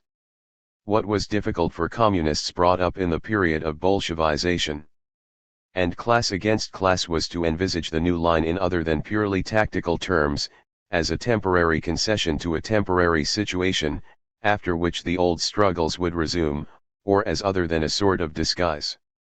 The Seventh World Congress itself bears witness to the novelty, for communists, of the new line, by its very insistence that it was not a break with the old, but simply its adaptation to a specific political conjuncture, as well as, of course, the correction of avoidable errors in the past.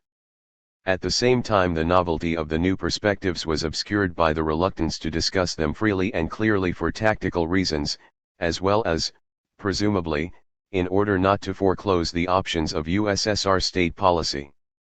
Nor is it at all clear how far their implications were clearly recognized by or accepted by communists, old and new, who were still officially committed to Soviet power as the only conclusive form of the overthrow of the class rule of the exploiters. 66. Yet, however cautiously and provisionally formulated, the new line was clearly intended to be more than a tactical interim. It envisaged a model of transition to socialism other than by the insurrectionary seizure of power, even, in Ercola's report, a possible peaceful transition. It envisaged transitional forms of regime which would not be identical with the dictatorship of the proletariat, as in the concept of a new democracy or people's democracy. Moreover, it implied a communist politics which would not be substantially an extension of the class struggle between proletarians and capitalists, with such class alliances as might be necessary and possible, and which was therefore directly derivable from the economic structure of capitalism. It rather envisaged or implied a politics that was both autonomous and designed to achieve working-class leadership or hegemony over the entire nation. No doubt fascism was presented as the extreme and logical version of capitalism, though it was not argued that 304 All capitalists were fascist.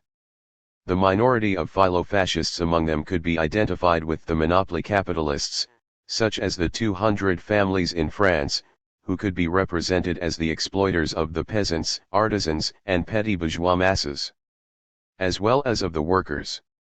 However, the test of anti-fascism was not class position or ideology, but exclusively the readiness to join the anti-fascist front, or, more precisely, to join in opposing German fascism as the principal instigator of war. Capitalists were expropriated after victory not as capitalists, but as fascists and traitors. Retrospectively, the implications of the new line are clearer than they were seen to be at the time.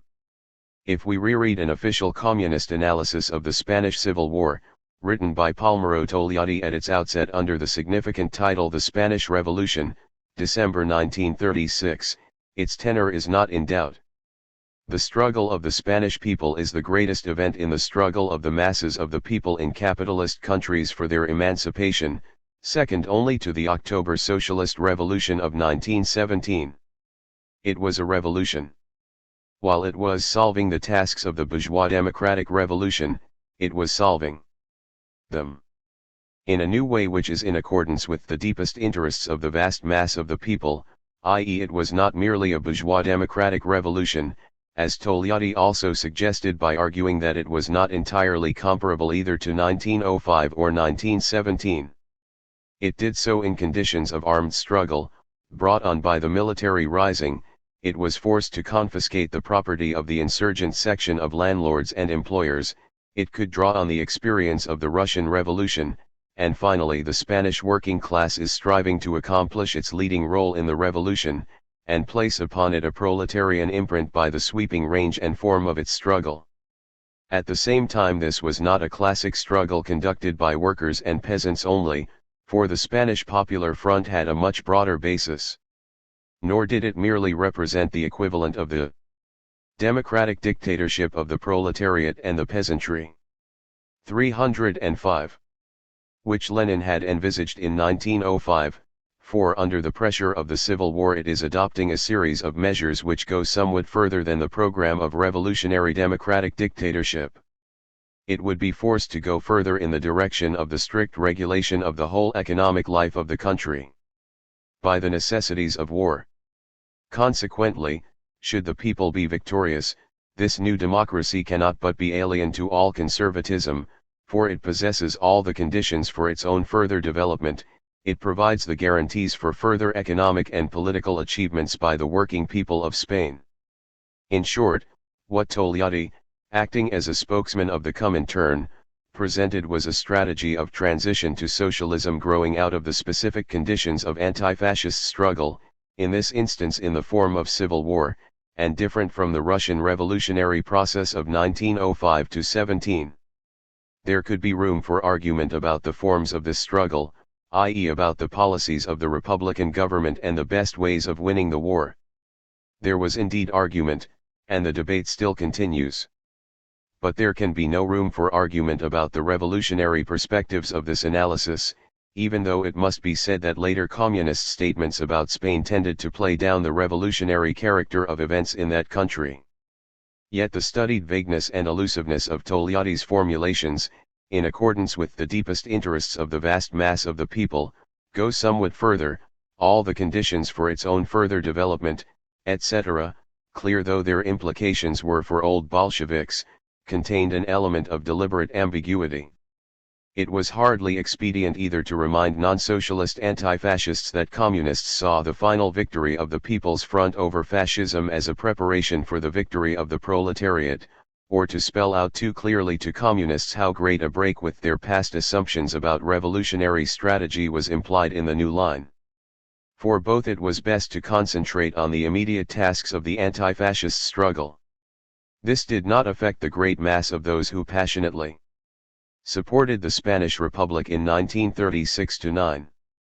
The Spanish Civil War provoked the greatest spontaneous international mobilization of anti-fascism, particularly among intellectuals, a relatively even greater one than the wartime resistance movements, since it was independent of governments, and neither imposed by the response to conquest of one's own country, nor divided about the nature of the main enemy.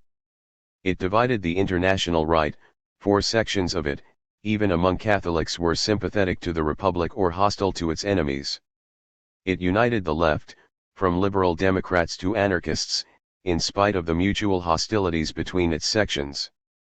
The left disagreed about many things, including the best ways of fighting Franco, but not about the necessity of fighting him. And it is safe to say that for most Republican sympathizers abroad what counted above all was the defeat of Franco, rather than the nature of the Spanish regime which might follow. It is even possible to go further. Most Republican sympathizers, like most supporters of wartime resistance, looked to post-fascist regimes which would be, in a more or less vague sense, new, even revolutionary, freer and more just societies, or at any rate not simply a restoration of the former status quo. Yet for the Marxists the problem of the relation between anti-fascism and socialism was more concrete and acute, and for the communists among them the mist which surrounded the debate about it was never dissipated. As communists they were confident that the broad anti-fascist line would bring them closer to a transfer of power. Communist parties were dramatically strengthened as a consequence of applying it. The resistance movements, the logical products of the anti-fascist line, actually transformed the political struggle into an armed struggle, and indeed not only did communist parties emerge from the anti-fascist period stronger than they had ever been before, except in Spain and parts of Germany, and as participants in many governments of anti-fascist unity, but power had actually been transferred in a number of countries. Hence few communists were seriously troubled by the criticism of dissident Marxists and others who argued that in strengthening anti-fascist unity the class struggle and the revolution were being betrayed, and that the USSR was not interested in revolutions abroad, except perhaps those imposed by the Red Army. No doubt some of the more extreme applications of national and international unity against the main enemy shocked the militants, because they conflicted with their instincts, traditions, and even experience. Nevertheless, in general the communist line, insofar as it represented the logic of anti-fascism, seemed convincing and realistic. What alternative to the communist policy of fighting the Spanish Civil War was there? Then as now the answer must be, none. 67 Was Thérèse wrong in 1936 to proclaim against Marceau Pivot, the Popular Front is not the revolution? Historians and leftists have argued about this, but at the time it seemed a reasonable rather than an outrageous statement. The communist parties of Italy and France have been bitterly criticized for their failure to pursue a more radical policy in 1943-5, or even to attempt a seizure of power, but the mass of their members and sympathizers, mainly recruits of the period of resistance and liberation, seem to have accepted the party's line without major difficulty. As for the USSR, the very idea that it could not be in favor of socialism abroad seemed absurd to communists whose political analysis was based on the assumption that, whatever the variations of the international state policy of the USSR, the interests of the first and only socialist state in the world and those who wished to construct socialism on its model elsewhere could not but be fundamentally identical. Indeed, debates on the validity of the communist line in its anti-fascist phase were of comparative insignificance at the time, except on the then isolated dissident Marxist fringes. They gained a wider audience not only with the disintegration of the monolithic Moscow-centered communist movement in the period after Stalin's death, but above all with the discovery that the anti-fascist strategy, with all its extraordinary triumphs, had not in fact solved the problem of the further advance to socialism, except in those countries in which for one reason or another the war led communist parties to power. However, there is no doubt that the studied ambiguity which surrounded the ulterior perspectives of the anti-fascist line postponed and indeed discouraged clear analysis of this problem.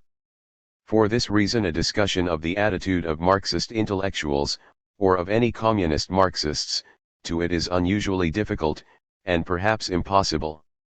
It hardly arose as a problem until the moment when victory over fascism appeared certain, say around 1943, though, as we have seen, it had been envisaged in the context of the Spanish Revolution. Until fascism faced evident defeat, the problem of what would succeed it seemed, and was, entirely academic. When victory seemed certain, the new perspective appeared for the communists in the form of People's Democracy or New Democracy, but, given the disappearance of the Communist International and the conditions of war, they were neither formally promulgated, as anti-fascism had been by the Seventh World Congress, nor in effect systematically diffused and discussed throughout the communist parties. They appeared rather in the form of a series of documents emanating from various Soviet or other communist quarters, or of apparently ad hoc party decisions, some of them subsequently rescinded. The sidelong manner in which People's Democracy made its entry on the political stage did nothing to disperse the ambiguity which surrounded the term. It could be regarded in purely short-range terms, as a necessary concession in the interests of maintaining maximum unity internationally and within each nation among the forces fighting for victory against the Axis. Any suggestion that the Communists were preparing for a resumption of hostilities against their present domestic or foreign allies might tempt these in turn to prepare for the fight against future enemies rather than concentrate wholeheartedly on fighting the present ones. This, and perhaps no more, was clearly implied in the new line which was recognized in the Comintern from October 1942-70. The regimes of liberated countries would be democracies, popularly oriented or new democracies, but the project to establish these was no socialist program, as the Austrian communists observed realistically, and its immediate task was neither the realization of socialism nor the introduction of a Soviet system, as Dimitrov stated, but the consolidation of the democratic and parliamentary regime. 71. The line between the formally similar governments of national anti-fascist unity with communist participation in post-liberation Eastern and Western Europe was thus left extremely hazy. But it could also be regarded as the logical development of the kind of transition adumbrated in the line of the Seventh World Congress. The government of the Anti-Fascist United Front widened into the National Anti-Fascist Front could be envisaged as transforming themselves into organs for the gradual and peaceful transition to socialism, by means of the establishment of working-class hegemony over the coalition of anti-fascist forces, that hegemony in turn being due to the recognition of the leading role of the working class in the fight against fascism and the positions consequently acquired by the communist parties. In this sense it was an alternative road to socialism to the one taken by Russia in 1917, and, as Dimitrov and his then spokesman Chervenkov put it as late as the inaugural meeting of the Cominform in September 1947, an alternative to the dictatorship of the proletariat. 72. However, since very little about it was publicly discussed, the political conditions making such a road possible or impossible remained in obscurity, as also did the unprecedented problems of pluriparty politics during such a transition period. They were not publicly raised in the communist movement until after this perspective, in East or West, had been de facto abandoned officially. 310. Thirdly, the new line might also be interpreted in terms of post-war international relations. The continuation of the wartime alliance was envisaged together with the long-term peaceful coexistence of non-fascist capitalist and socialist states which it implied. Indeed, insofar as the post-war situation was systematically discussed by communists in a position to do so publicly, it was primarily in these terms, particularly in the light of the Tehran Conference between Stalin, Roosevelt, and Churchill in late 1943. It created some uneasiness among at least some communist intellectuals. However, while the Tehran perspective did not exclude the People's Democracy perspective of a transition to socialism, 73, it also implied that in some countries the struggle for socialism should be deliberately subordinated to the greater requirements of peaceful coexistence, and perhaps to the possibilities of advance elsewhere. To put it brutally, British and American ruling circles had to be convinced that their joint war together with the Soviet Union would not result in the Soviet socialist system being extended to Western Europe under the stimulus of the victorious Red Armies.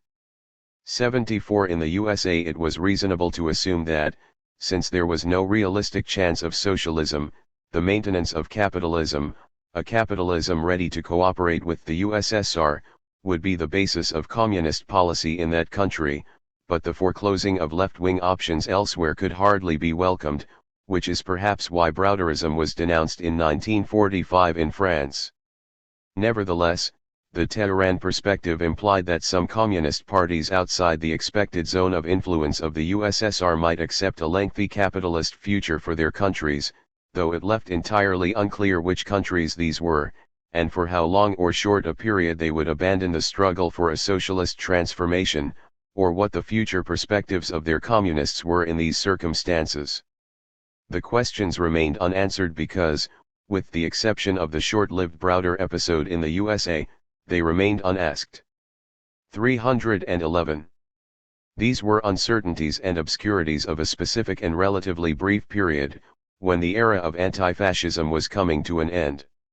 Yet they illustrate ambiguities implicit in the anti-fascist strategy from the start.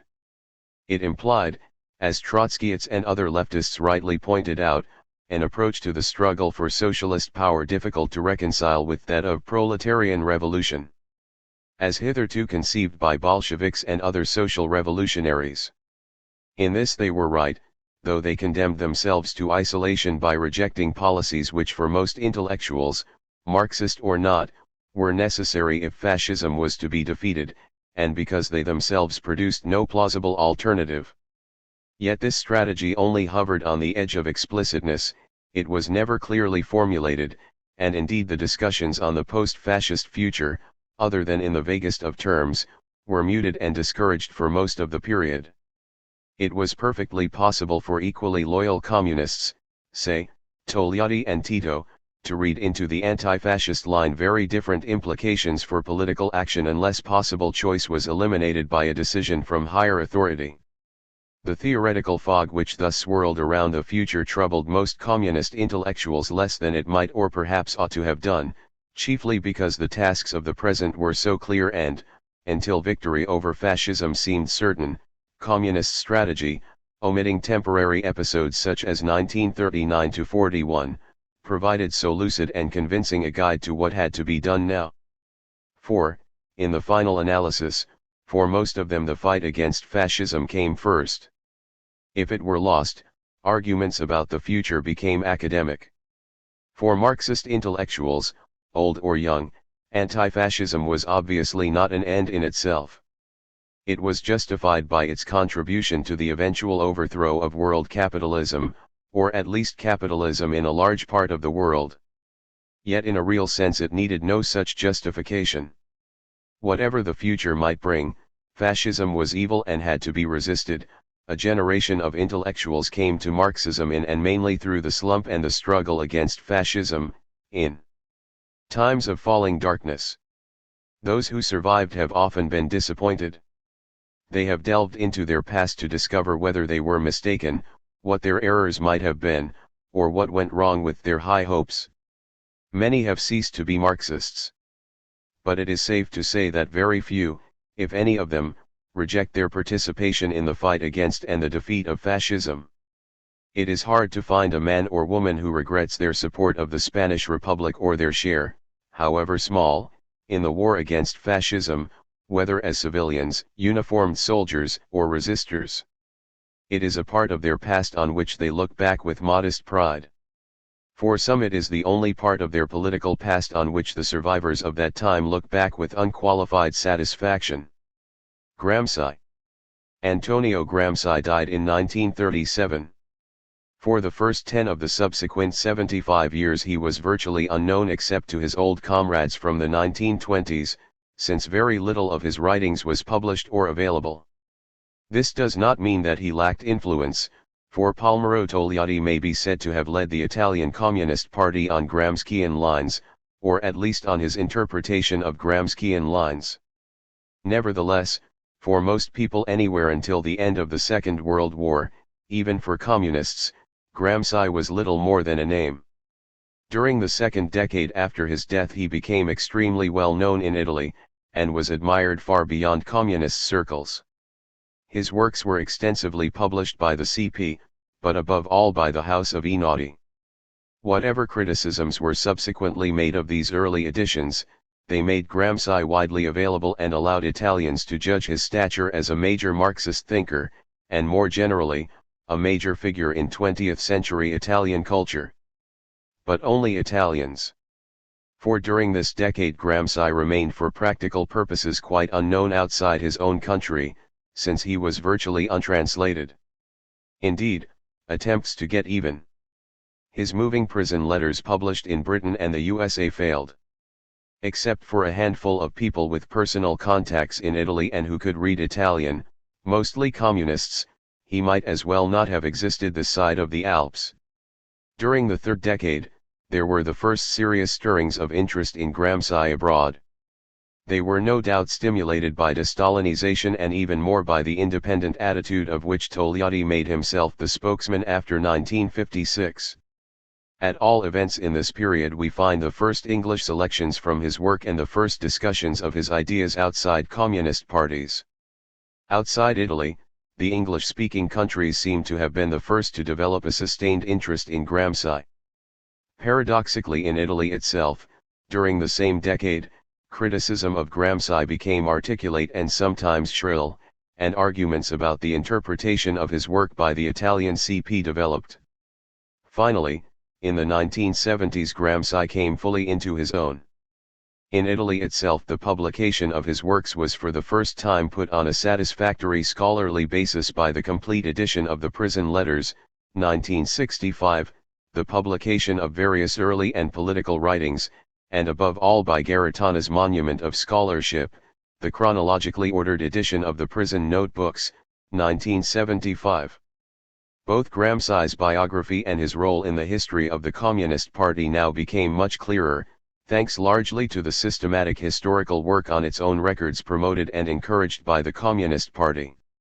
The discussion continues, and this is not the place to survey the Italian Gramsci debate since the middle 1960s. Abroad, translations of Gramsci's writings for the first time became available in adequate selections, notably in the two Lawrence and Wishart volumes edited by Hoare and Noel Smith. So have translations of important secondary works such as Fiore's Life, 1970.1 here again, without attempting to survey the growing literature about him in our language, representing different but universally respectful points of view, it is enough to say that on the 40th anniversary of 315. His death there was no longer any excuse for not knowing about Gramsci. What is more to the point, he is now known, even by people who have not actually read his writings. Such typically Gramscian terms as hegemony occur in Marxist, and even in non-Marxist discussions of politics and history as casually, and sometimes as loosely, as Freudian terms did between the wars. Gramsci has become part of our intellectual universe. His stature as an original Marxist thinker, in my view the most original thinker produced in the West since 1917, is pretty generally admitted. Yet what he said and why it is important is still not as widely known as the simple fact that he is important. I shall here single out one reason for his importance, his theory of politics. It is an elementary observation of Marxism that thinkers do not invent their ideas in the abstract, but can only be understood in the historical and political context of their times.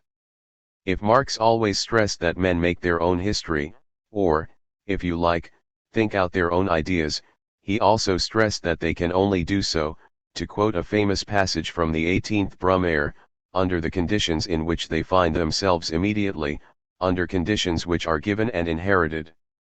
Gramsci's thought is quite original. He is a Marxist, and indeed a Leninist, and I don't propose to waste any time by defending him against the accusations of various sectarians who claim to know exactly what is and what is not Marxist and to have a copyright in their own version of Marxism. Yet for those of us brought up in the classical tradition of Marxism, both pre-1914 and post-1917, he is often a rather surprising Marxist. For instance, he wrote relatively little about economic development, and a great deal about politics, including about and in terms of theorists like Croce, Sarl, and Machiavelli, who don't usually figure much or at all in the classical writings. So it is important to discover how far his background and historical experience explain this originality. I need not add that this does not in any way diminish his intellectual stature. When Gramsci entered Mussolini's jail, he was the leader of the Italian Communist Party. Now Italy in Gramsci's day had a number of historical peculiarities which encouraged original departures in Marxist thinking. I shall mention several of them briefly. 1. Italy was, as it were, a microcosm of world capitalism inasmuch as it contained in a single country both metropolis and colonies, advanced and backward regions. Sardinia, from where Gramsci came, typified the backward, not to say archaic, and semi-colonial side of Italy. Turin with its Fiat works, where he became a working-class leader, then as now typifies the most advanced stage of industrial capitalism and the mass transformation of immigrant peasants into workers. In other words, an intelligent Italian Marxist was in an unusually good position to grasp the nature both of the developed capitalist world and the Third World and their interactions, unlike Marxists from countries belonging entirely to one or the other. Incidentally, it is therefore a mistake to consider Gramsci simply as a theorist of Western communism. His thought was neither designed exclusively for industrially advanced countries nor is it exclusively applicable to them. 2. One important consequence of Italy's historical peculiarity was that even before 1914 the Italian labor movement was both industrial and agrarian, both proletarian and peasant-based. In this respect it stood more or less alone in Europe before 1914, though this is not the place to elaborate the point. Still, two simple illustrations will suggest its relevance. The regions of the strongest communist influence, Emilia, Tuscany, Umbria, are not industrial regions, and the great post-war leader of the Italian trade union movement, Di Vittorio, was a southerner and a farm worker. Italy did not stand quite so alone in the unusually important role played by intellectuals in its labor movement, largely intellectuals from the backward and semi-colonial South. However, the phenomenon is worth noting, as it plays an important part in Gramsci's thinking. 3. The third peculiarity is the very special character of Italy's history as a nation and a bourgeois society. Here again, I don't want to go into details. Let us merely recall three things: a. That Italy pioneered modern civilization and capitalism several centuries before other countries, but was unable to maintain its achievement and drifted into a sort of backwater between Renaissance and Risorgimento. B. That unlike France the bourgeoisie did not establish its society by a triumphant revolution, and unlike Germany it did not accept a compromise solution offered it by an old ruling class from above. It made a partial revolution. Italian unity was achieved partly from above, by Cavour, partly from below, by Garibaldi. C. So, in a sense the Italian bourgeoisie failed, or partly failed, to achieve its historic mission to create the Italian nation. Its revolution was incomplete and Italian socialists like Gramsci would therefore be especially conscious of the possible role of their movement, as the potential leader of the nation, the carrier of national history. 4. Italy was, and is, not merely a Catholic country, like many others, but a country in which the Church was a specifically Italian institution, a mode of maintaining the rule of the ruling classes without, and separate from, the state apparatus. It was also a country in which a national elite culture preceded a national state. So an Italian Marxist would be more aware than others of what Gramsci called hegemony, i.e. the ways in which authority is maintained which are not simply based on coercive force. 5. For a variety of reasons, I have suggested some just now. Italy was therefore a sort of laboratory of political experiences. It is no accident that the country has long had a powerful tradition of political thought, from Machiavelli in the 16th century to Pareto and Mosca in the early 20th, for even foreign pioneers of what we would now call political sociology also tended to be linked with Italy or to derive their ideas from Italian experience. I am thinking of people like Sarl and 318. Michaels. So it is not surprising that Italian Marxists should be particularly aware of political theory as a problem. 6. Finally, a very significant fact. Italy was a country in which, after 1917, several of the objective and even the subjective conditions of social revolution appeared to exist, more so than in Britain and France and even, I suggest, than in Germany.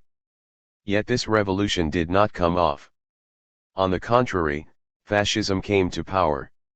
It was only natural that Italian Marxists should pioneer the analysis of why the Russian October Revolution had failed to spread to Western countries, and what the alternative strategy and tactics of the transition to socialism ought to be in such countries.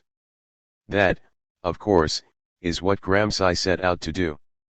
And this brings me to my main point, namely that Gramsci's major contribution to Marxism is to have pioneered a Marxist theory of politics. For though Marx and Engels wrote an immense amount about politics, they were rather reluctant to develop a general theory in this field, largely since, as Engels pointed out in the famous late letters glossing the materialist conception of history, they thought it more important to point out that legal relations as well as forms of state could not be understood from themselves, but are rooted in the material conditions of life, preface to Critique of Political Economy. And so they stressed above all the derivation of political, juridical, and other ideological conceptions from the basic economic facts. Engels to Mehring. So Marx's and Engels' own discussion of such matters as the nature and structure of rule, the constitution and organization of the state, and the nature and organization of political movements, is mostly in the form of observations arising out of current commentary, generally incidental to other arguments, except perhaps for their theory of the origin and historic character of the state. Lenin felt the need for a more systematic theory of the state and revolution, logically enough on the eve of taking power, but as we all know the October Revolution supervened before he could complete 319. And I would point out that the intensive discussion about the structure, organization, and leadership of socialist movements which developed in the era of the Second International was about practical questions. Its theoretical generalizations were incidental and ad hoc, except perhaps in the field of the national question, where the successors of Marx and Engels had practically to start from scratch. I am not saying that this did not lead to important theoretical innovations, as it clearly did with Lenin, though these were, paradoxically, pragmatic rather than theoretical, though underpinned with Marxist analysis. If we read the discussions about Lenin's new concept of the party, for instance, it is surprising how little Marxist theory enters the debate, even though Marxists as celebrated as Koski, Luxemburg, Plekhanov, Trotsky, Martov and Ryazanov took part in them. A theory of politics was indeed implicit in them, but it only partly emerged. There are various reasons for this gap. In any case, it did not seem to matter much until the early 1920s. But then, I would suggest, it became an increasingly serious weakness. Outside Russia the revolution had failed or never taken place, and a systematic reconsideration became necessary, not only of the movement's strategy for winning power, but also of the technical problems of a transition to socialism, which had never been seriously considered before 1917 as a concrete and immediate problem. Within the USSR the problem of what a socialist society would and should be like, in terms of its political structure and institutions, and as a civil society, emerged, as Soviet power emerged from its desperate struggles to maintain itself to become permanent. Essentially this is the problem which has troubled Marxists in recent years, and which was to be at issue between Soviet communists, Maoists and Euro-communists, not to mention those outside the communist movement. I stress the fact that we are here talking about two different sets of political problems, strategy and the nature of socialist societies. Gramsci tried to get to grips with both, though some commentators seem to me to have concentrated excessively on only one of them, namely the strategic. But, whatever the nature of these problems, pretty soon it became, and for a long time remained, impossible to discuss them within the communist movement. In fact, one might well say that it was only possible for Gramsci to grapple with them in his writings because he was in prison, cut off from politics outside, and writing not for the present but for the future. This does not mean that he was not writing politically in terms of the current situation of the 1920s and early 1930s. In fact, one of the difficulties in understanding his work is that he took for granted a familiarity with situations and discussions which are now unknown to most of us or forgotten. Thus Perry Anderson has recently reminded us that some of his most characteristic thinking derives from and develops themes which appeared in the Comintern debates of the early 1920s. At all events, he was led to develop the elements of a full political theory within Marxism, and he was probably the first Marxist to do so. I shall not try to summarize his ideas, instead I shall pick out a few strands and underline what seems to me to be their importance. Gramsci is a political theorist inasmuch as he regards politics as an autonomous activity, prison notebooks, within the context and limits set by historical development, and because he specifically sets about investigating the place that political science occupies or should occupy in a systematic, coherent and logical conception of the world in Marxism, ibid. Yet that meant more than that. He introduced into Marxism the sort of discussions found in the works of his hero, Machiavelli, a man who does not occur very often in the writings of Marx and Engels. Politics for him is the core not only of the strategy of winning socialism, but of socialism itself. It is for him, as Hoare and Noel Smith rightly point out, the central human activity, the 321 means by which the single consciousness is brought into contact with the social and natural world in all its forms, prison notebooks. In short, it is much wider than the term as commonly used. Wider even than the science and art of politics in Gramsci's own narrower sense, which he defines as a body of practical rules for research and of detailed observations useful for awakening an interest in effective reality and for stimulating more rigorous and more vigorous political insights. It is partly implicit in the concept of praxis itself, that understanding the world and changing it are one. And praxis, the history that men make themselves, though in given, and developing, historical conditions, is what they do, and not simply the ideological forms in which men become conscious of the contradictions of society. It is, to quote Marx, how they fight it out. In short, it is what can be called political action. But it is also partly a recognition of the fact that political action itself is an autonomous activity, even though it is born on the permanent and organic terrain of economic life. This applies to the construction of socialism as well as perhaps more than anywhere else. You might say that for Gramsci what is the basis for socialism is not socialization in the economic sense, i.e. the socially owned and planned economy, though this is obviously its basis and framework, but socialization in the political and sociological sense, i.e. what has been called the process of forming habits in collective man which will make social behavior automatic, and eliminate the need for an external apparatus to impose norms, automatic but also conscious. When Gramsci speaks of the role of production in socialism, it is not simply as a means of creating the society of material plenty, though we may note in passing that he had no doubt about the priority of maximizing production. It was because man's place in production was central to his consciousness under capitalism, because it was the experience of workers in the large factory which was the natural school of this consciousness. Gramsci tended to see, perhaps in the light of his experience 322 in Turin, the large modern factory not so much as a place of alienation, more as a school for socialism. But the point was that production in socialism could therefore not simply be treated as a separate technical and economic problem, it had to be treated simultaneously, and from his point of view primarily, as a problem of political education and political structure. Even in bourgeois society, which was in this respect progressive, the concept of work was educationally central, since the discovery that the social and natural orders are mediated by work, by man's theoretical and practical activity, creates the first elements of an intuition of the world free from all magic and superstition. It provides a basis for the subsequent development of an historical, dialectical conception of the world, which understands movement and change, which conceives the contemporary world as a synthesis of the past, of all past generations, that projects itself into the future. That was the real basis of the primary school. And we may note in passing a constant theme in Gramsci, the future. The main themes of Gramsci's political theory are outlined in the famous letter of September 1931.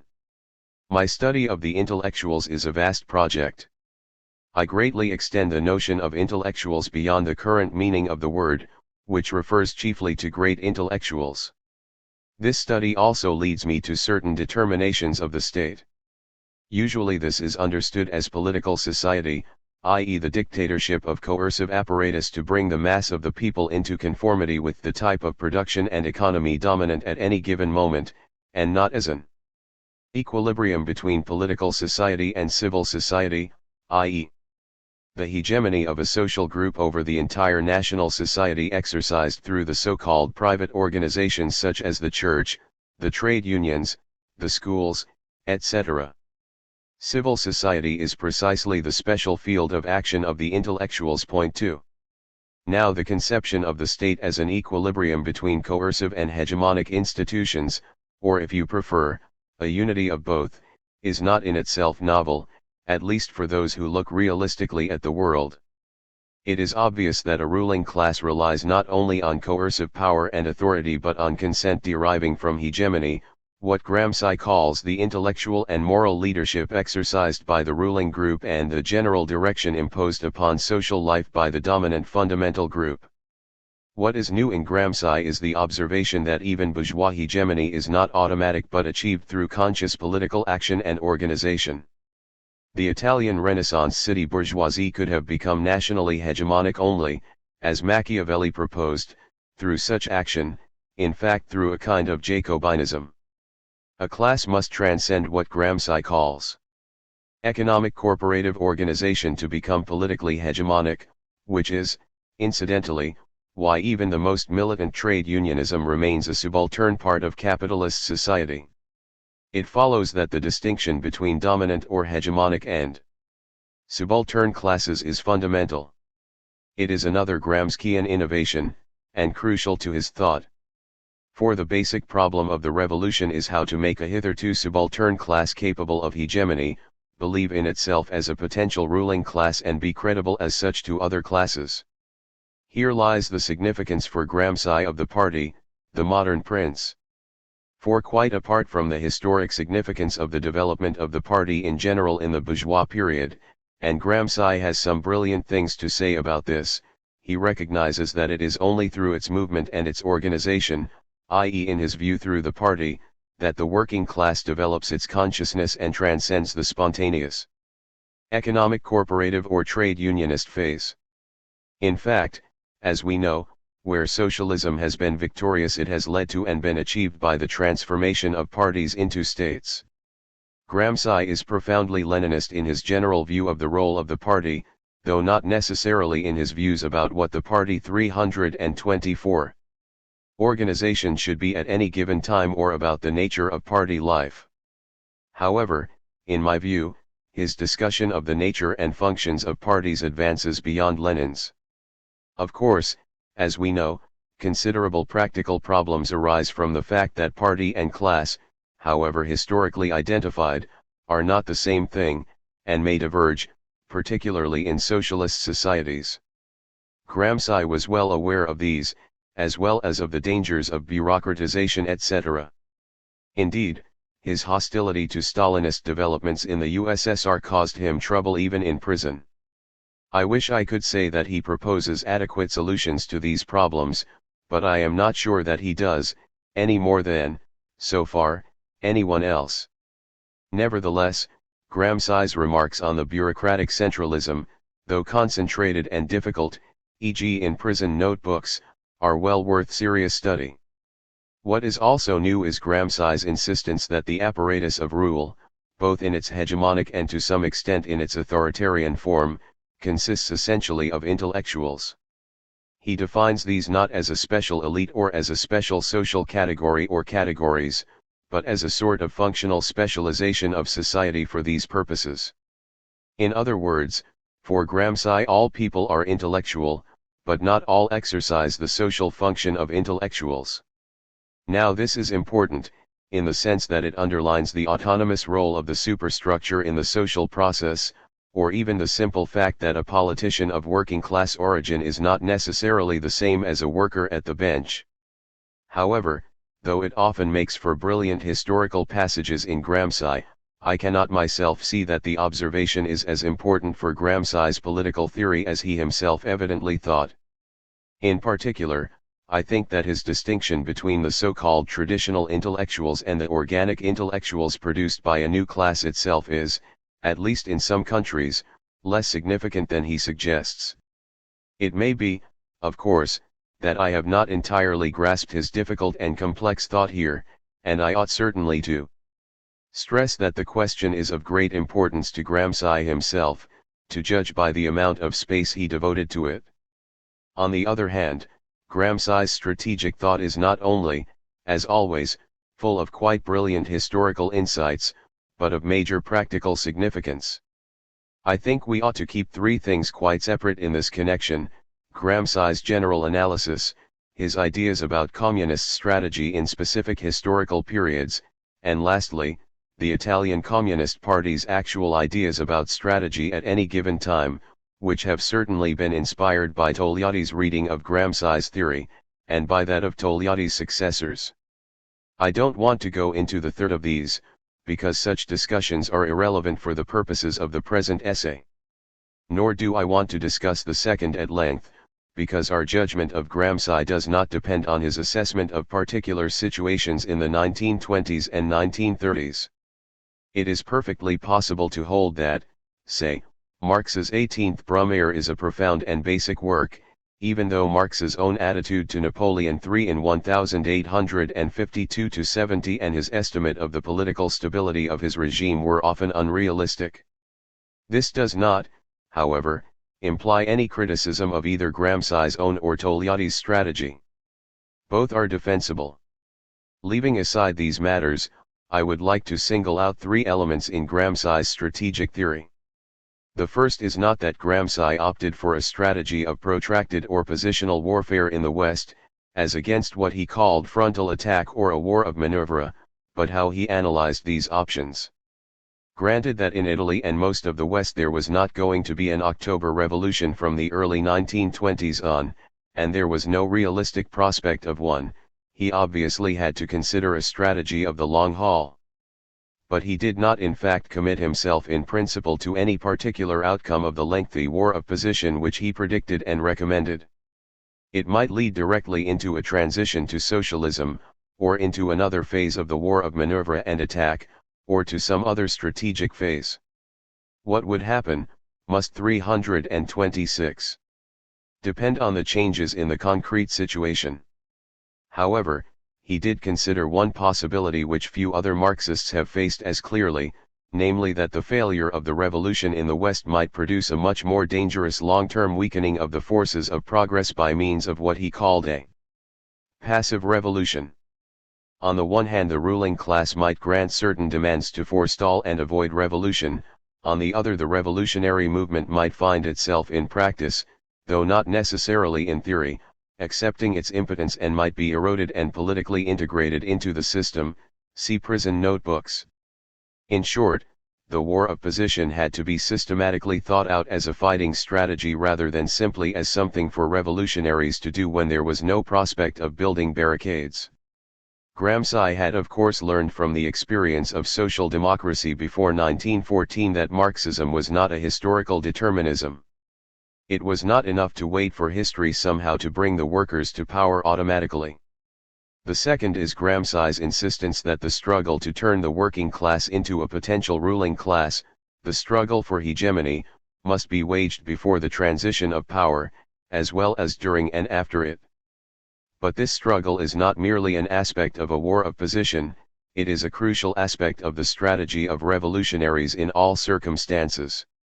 Naturally, the winning of hegemony, so far as possible, before the transfer of power is particularly important in countries where the core of ruling class power lies in the subalternity of the masses rather than in coercion. This is the case in most Western countries, whatever the ultra-left says, and however unquestioned the fact that in the last analysis, coercion is there to be used. As we may see in, say, Chile and Uruguay, beyond a certain point the use of coercion to maintain rule becomes frankly incompatible with the use of apparent or real consent, and the rulers have to choose between the alternatives of hegemony and force, the velvet glove and the iron fist.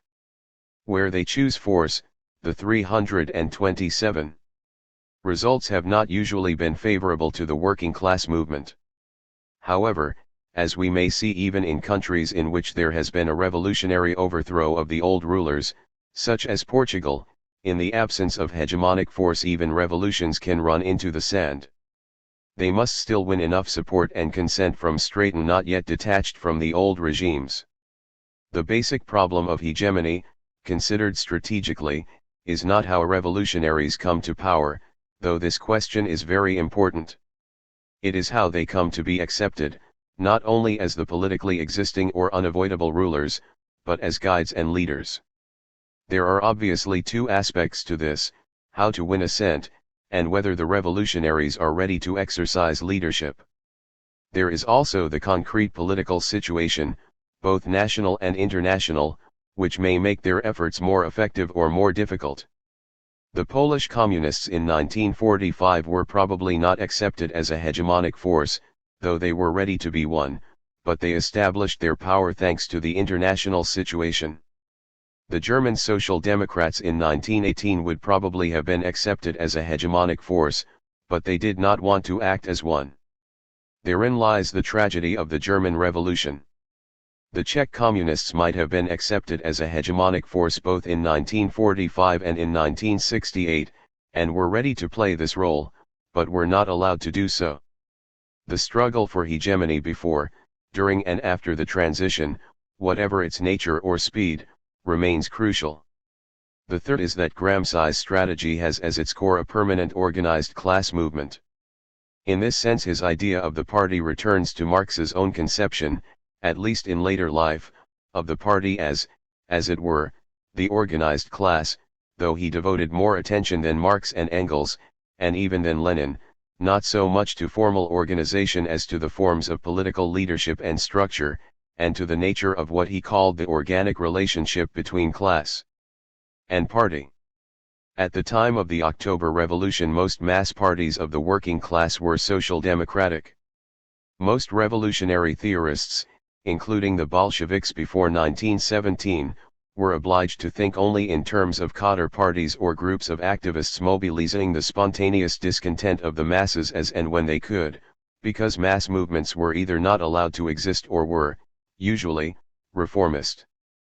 They could not yet think in terms of permanent and rooted, but at the same time revolutionary, mass working class movements playing a major part on the political scene of their countries. The Turin movement, in which Gramsci formed his ideas, was a relatively rare exception. And though it was one of the main achievements of the Communist International to create some communist mass parties, there are signs, for instance in the sectarianism of the so-called Third Period, that the international communist leadership, as distinct from communists in some countries with mass labor movements, was unfamiliar with the problems of mass labor movements which had developed in the old way. Here Gramsci's insistence on the organic relationship of revolutionaries and mass movements is important. Italian historical experience had familiarized him with revolutionary minorities which had no such organic relation, but were groups of volunteers mobilizing as and when they could, not really mass parties at all, but the political equivalent of gypsy bands or nomads, prison notebooks. A great deal of leftist policy even today, perhaps especially today, is based in this way, and for similar reasons, not on the real working class with its mass organization but on a notional working class, on a sort of external view of the working class or any other mobilizable group. The originality of Gramsci is that he was a revolutionary who never succumbed to this temptation. The organized working class as it is and not as in theory it ought to be was the basis of his analysis and strategy. But, as I have repeatedly stressed, Gramsci's political thought was not only strategic, instrumental, or operational. Its aim was not simply victory, after which a different order and type of analysis begins. It is very noticeable that time and again he takes some historical problem or incident as his starting point and then generalizes from it, not just about the politics of the ruling class or of some similar situations, but about politics in general. That is because he is constantly aware that there is something in common between political relations among men in all, or at least in a historically very wide range of societies. For instance, as he liked to recall, the difference between leaders and led. He never forgot that societies are more than structures of economic domination and political power, that they have a certain cohesion even when riven by class struggles, a point made long before by Engels, and that liberation from exploitation provides the possibility of constituting them as real communities of free men. He never forgot that taking responsibility for a society, actual or potential, is more than looking after immediate class or sectional or even state interests, that, for instance, it presupposes continuity with the past, with tradition, or with the future. Hence Gramsci insists on the revolution not simply as the expropriation of the expropriators, but also, in Italy, as the creation of a people, the realization of a nation, as both the negation and the fulfillment of the past. Indeed, Gramsci's writing poses the very important problem which has been seldom discussed, of what exactly in the past is revolutionized in a revolution, and what is preserved and why, and how, the problem of the dialectic between continuity and revolution. But of course for Gramsci this is important not in itself, but as a means of both popular mobilization and self-transformation, of intellectual and moral change, of collective self-development as part of the process by which, in its struggles, a people changes and makes itself under the leadership of the new hegemonic class and its movement. And though Gramsci shares the usual 330 Marxist suspicion of speculations about the socialist future, unlike most others he does seek a clue to it in the nature of the movement itself. If he analyzes its nature and structure and development as a political movement, as a party, so elaborately and microscopically, if he traces, for instance, the emergence of a permanent and organized movement, as distinct from a rapid explosion, down to its smallest capillary and molecular elements, as he calls them, then it is because he sees the future society as resting on what he calls the formation of a collective will through such a movement, and only through such a movement. Because only this way can a hitherto subaltern class turn itself into a potentially hegemonic one, if you like, become fit to build socialism. Only in this way can it, through its party, actually become the modern prince, the political engine of transformation. And in building itself it will in some sense already establish some of the bases on which the new society will be built, and some of its outlines will appear in and through it. Let me ask, in conclusion, why I have chosen in this chapter to concentrate on Gramsci as a political theorist. Not simply because he is an unusually interesting and exciting one. And certainly not because he has a recipe for how parties or states should be organized. Like Machiavelli, he is a theorist of how societies should be founded or transformed, not of constitutional details, let alone of the trivialities which preoccupy lobby correspondents. It is because among Marxist theorists he is the one who most clearly appreciated the importance of politics as a special dimension of society, and because he recognized that in politics more is involved than power. This is of major practical importance, not least for socialists. Bourgeois society, at least in developed countries, has always paid primary attention to its political framework and mechanisms, for historical reasons into which this is not the place to go. That is why political arrangements have become a powerful means for reinforcing bourgeois hegemony, so that slogans such as the defense of the republic, the defense of democracy, or the defense of civil rights and freedoms bind rulers and ruled together for the primary benefit of the rulers, but this does not mean that they are irrelevant to the ruled. They are thus far more than mere cosmetics on the face of coercion, or even than simple trickery. Socialist societies, also for comprehensible historical reasons, have concentrated on other tasks, notably those of planning the economy, and, with the exception of the crucial question of power, and perhaps, in multinational countries, of the relation between their component nations, have paid very much less attention to their actual political and legal institutions, and processes. These have been left to operate informally, as best they can, sometimes even in breach of accepted constitutions or party statutes, e.g. the regular calling of congresses, and often in a sort of obscurity.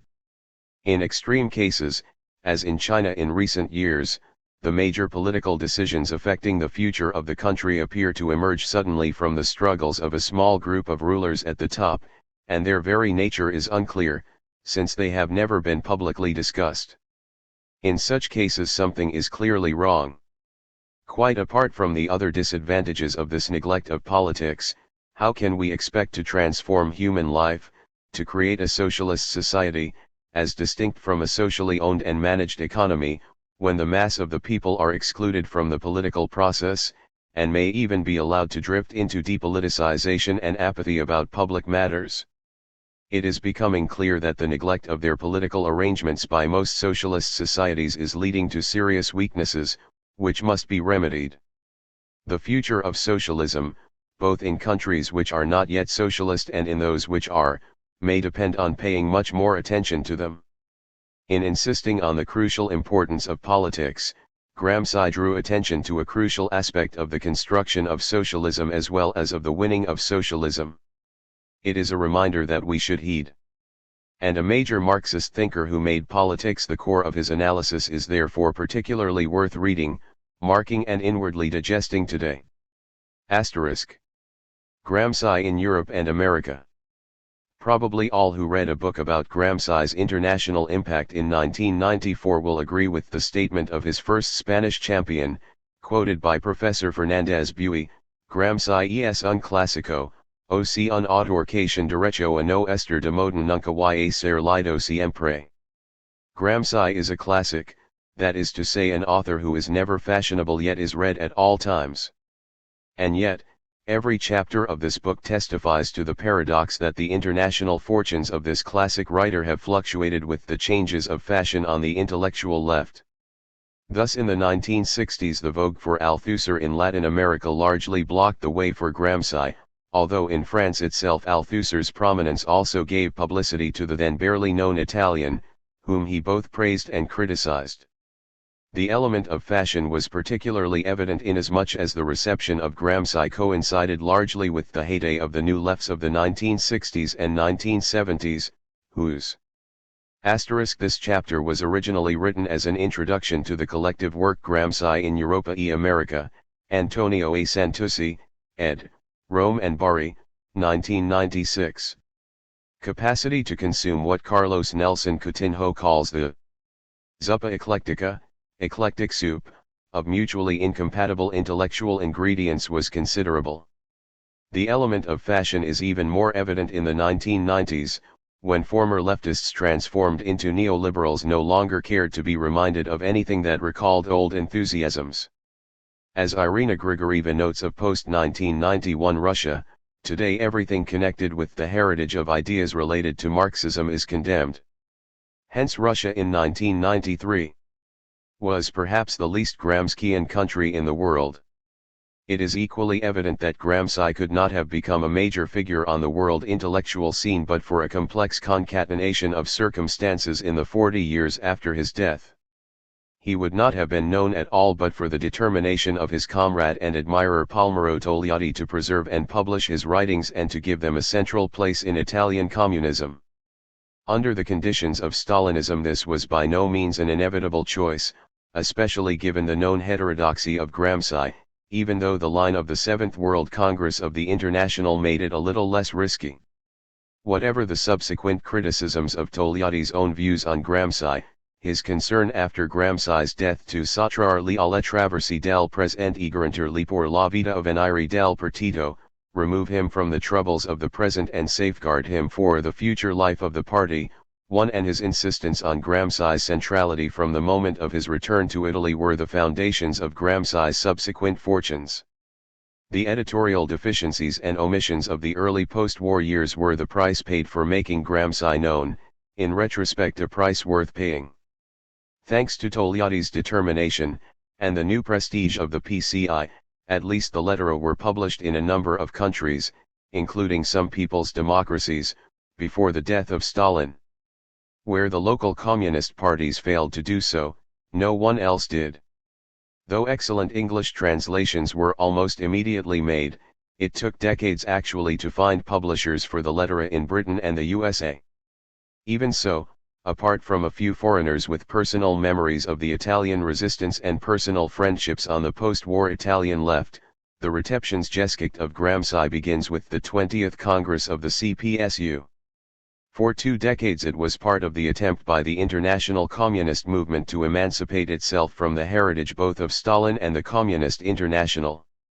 Within the socialist camp this was reflected in the almost immediate official acknowledgement of Gramsci as a political thinker as well as a martyr, as witness the publication of a 3-volume selection from his works in the USSR in 1957-9, the Soviet presence at the first Gramsci Conveno in 1958 and the substantial and implicitly reformist Soviet delegation to the second, 1967. Indeed, very few of the non-Italian authors who wrote about Gramsci in the 20 years after 1956 did not have some kind of committed Marxist past or present. Indeed, it is hard to think of any non-Marxists in this field, before the end of the 1970s, except the American historian H. Stuart Hughes, who had a particular interest in Italy, and the British historian James Joll, who specialized in the history of the left. Eventually, of course, Gramsci was to make his way into the academic literature. More precisely, Gramsci attracted attention outside Italy primarily as a communist thinker who provided a Marxist strategy for countries in which the October Revolution might have been an inspiration, but could not be a model, that is to say for socialist movements in non-revolutionary environments and situations. The prestige and success of the Italian Communist Party in the years between the Yalta Memorandum and the death of Enrico Berlinguer naturally spread the influence of a thinker generally considered as the inspirer of its strategies. Gramsci undoubtedly reached the peak of his international prominence in the years of Eurocommunism of the 1970s, and receded somewhat in the 1980s, except perhaps in the German Federal Republic, where he was discovered rather late, and interest in him was at its height in the first half of the 336 1980s. Where the left had not yet abandoned the hope of more classical strategies of insurrection and armed struggle, it preferred other intellectual gurus. Hence the curious 2-stage history of Gramsci's penetration into Latin America, as part of the opening of CP Marxism after 1956-60, and after the collapse of the armed struggle strategies in the 1970s. The international discussion on Gramsci, it seems, remained largely separate from and independent of the vigorous Italian debate on the country's greatest Marxist thinker. The major Italian books on Gramsci have not been translated, at all events into English, except for Fiore's biography, although introductions to the Italian literature are available, as in the works authored and edited by Shostack Sassoon and Mauf. This is not surprising. Foreigners inevitably read some national thinkers, however universal his or her interests, in a different manner from readers in his or her own culture, and when the thinker is, like Gramsci, so closely concerned with his national reality, foreign and national readings are even more likely to diverge. In any case, several of the issues most hotly debated in Italy were not so much arguments about Gramsci as arguments for or, more usually, against some phase of the policy of the PCI. These were not always of major interest to non-specialists outside. Nevertheless, it is relevant to note that what has influenced foreign readers is the text of Gramsci's writings rather than the literature of criticism and interpretation that has accumulated around them in his own country. That is to say, it is the Gramsci of the era when the first major selections of his work became available in the local languages or, at the earliest, when the first important local Gramscians appeared on the intellectual scene to introduce the as yet untranslated thinker. Essentially, we may say that the non-Italian Gramsci reception was that of the Gramsci as available in 1960-7. The international reception of Gramsci has therefore been, and remains, subject to the fluctuating fortunes of the political left. And it will, and must, continue to be so to some extent. 4. Gramsci was par excellence the philosopher of political praxis. Most of the luminaries of what has been called Western Marxism can be read, as it were, as academics, which many of them were or could have been, Lukács, Korsch, Benjamin, Althusser, Marcuse, and others. They wrote at one or two removes from the concrete political realities even when, like Henry Lefebvre, they were at one time or another plunged into them as political organizers. Gramsci cannot be separated from these realities, since even his widest generalizations are invariably concerned with the investigation of the practical conditions for transforming the world by politics in the specific circumstances in which he wrote. Like Lenin, he was not designed for the academic life, though unlike Lenin he was a born intellectual, a man almost physically excited by the sheer attraction of ideas. Not for nothing was he the only genuine Marxist theorist who was also the leader of a Marxist mass party, if we leave aside the much less original Otto Bauer. One of the reasons why historians, Marxist and even non-Marxist, have found him so rewarding is precisely his refusal to leave the terrain of concrete historical, social, and cultural realities for abstraction and reductionist theoretical models. It is therefore likely that Gramsci will continue to be read mainly for the light his writings throw on politics, in his own words, the body of practical rules for research and of detailed observations useful for awakening an interest in effective reality and for stimulating more rigorous and more vigorous political insights. I do not believe that those looking for such insights will only be found on the left, although for evident reasons those who share Gramsci's objectives are most likely to look to him for guidance. As Joseph Buttigieg notes, American anti-communists are worried because Gramsci can still inspire the post-Soviet left, even when Lenin, Stalin, Trotsky, and Mao no longer can. Yet, while one hopes that Gramsci may still be a guide to successful political action for the left, it is already clear that his international influence has penetrated beyond the left, and indeed beyond the sphere of instrumental politics. 2. 338. It may seem trivial that an Anglo-Saxon reference work can, I quote the entry in its entirety, reduce him to a single word. Antonio Gramsci, Italian political thinker, 1891–1937, see under. Hegemony 3. It may be absurd that an American journalist quoted by Buttigieg believes that the concept of civil society was introduced into modern political discourse by Gramsci alone. 4. Yet the acceptance of a thinker as a permanent classic is often indicated by just such superficial references to him by people who patently know little more about him than that he is important. 50 years after his death Gramsci had become important in this manner even outside Italy, where his stature in national history and national culture was recognized almost from the beginning. It is now recognized in most parts of the globe. Indeed, the flourishing historical school of subaltern studies, centered in Calcutta, suggests that Gramsci's influence is still expanding. He has survived the political conjunctures which first gave him international prominence. He has survived the European communist movement itself. He has demonstrated his independence of the fluctuations of ideological fashion. Who now expects another vogue for Althusser, any more than for Spengler?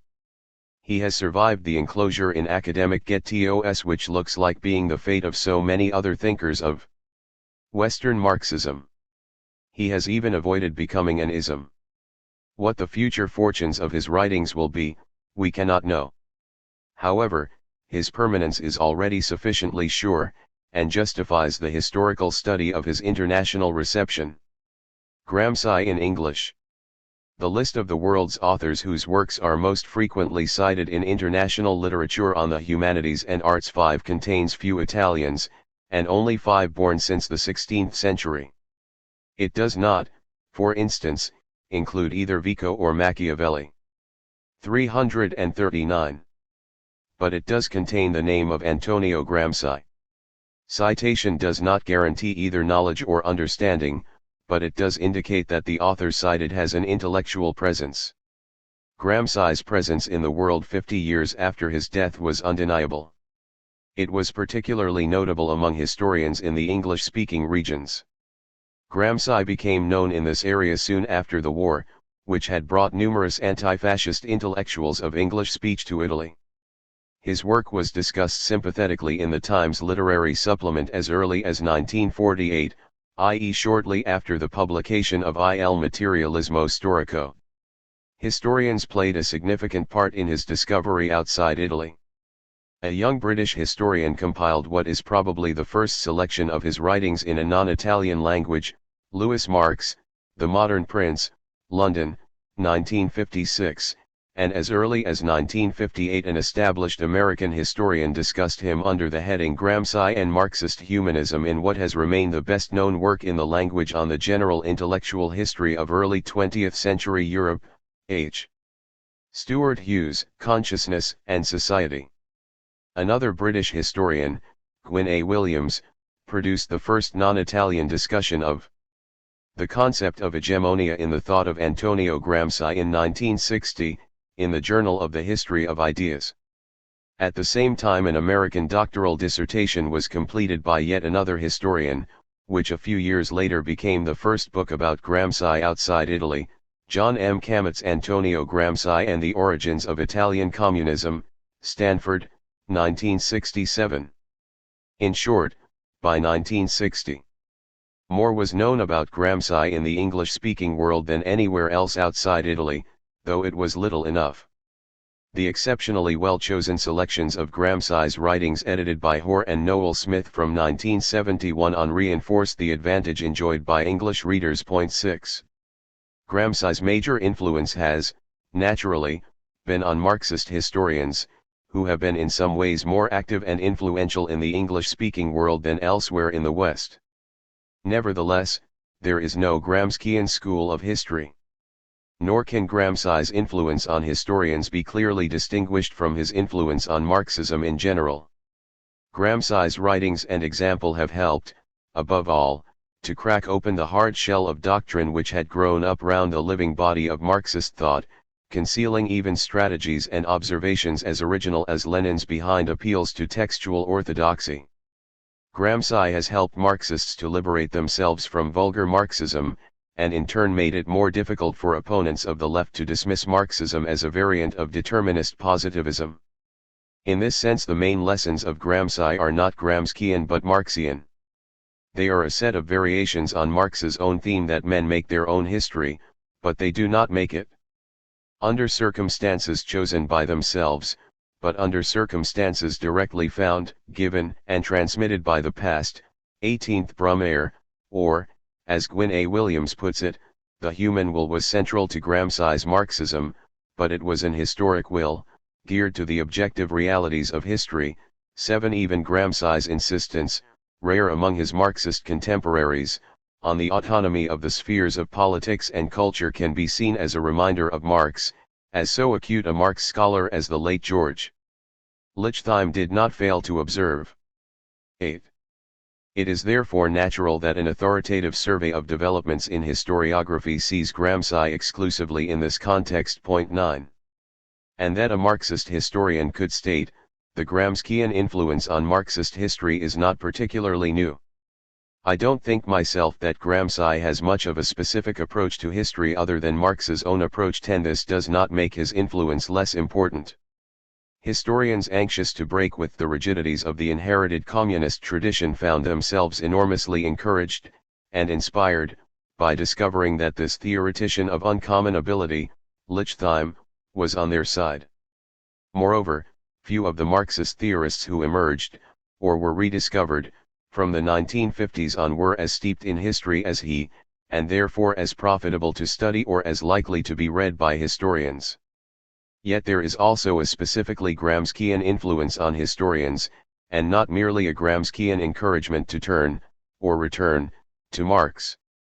For not only are certain concepts in Gramsci's own theoretical work extremely fertile, adding, as it were, new dimensions to historical analysis, but he himself wrote extensively on problems which are essentially historical as well as political.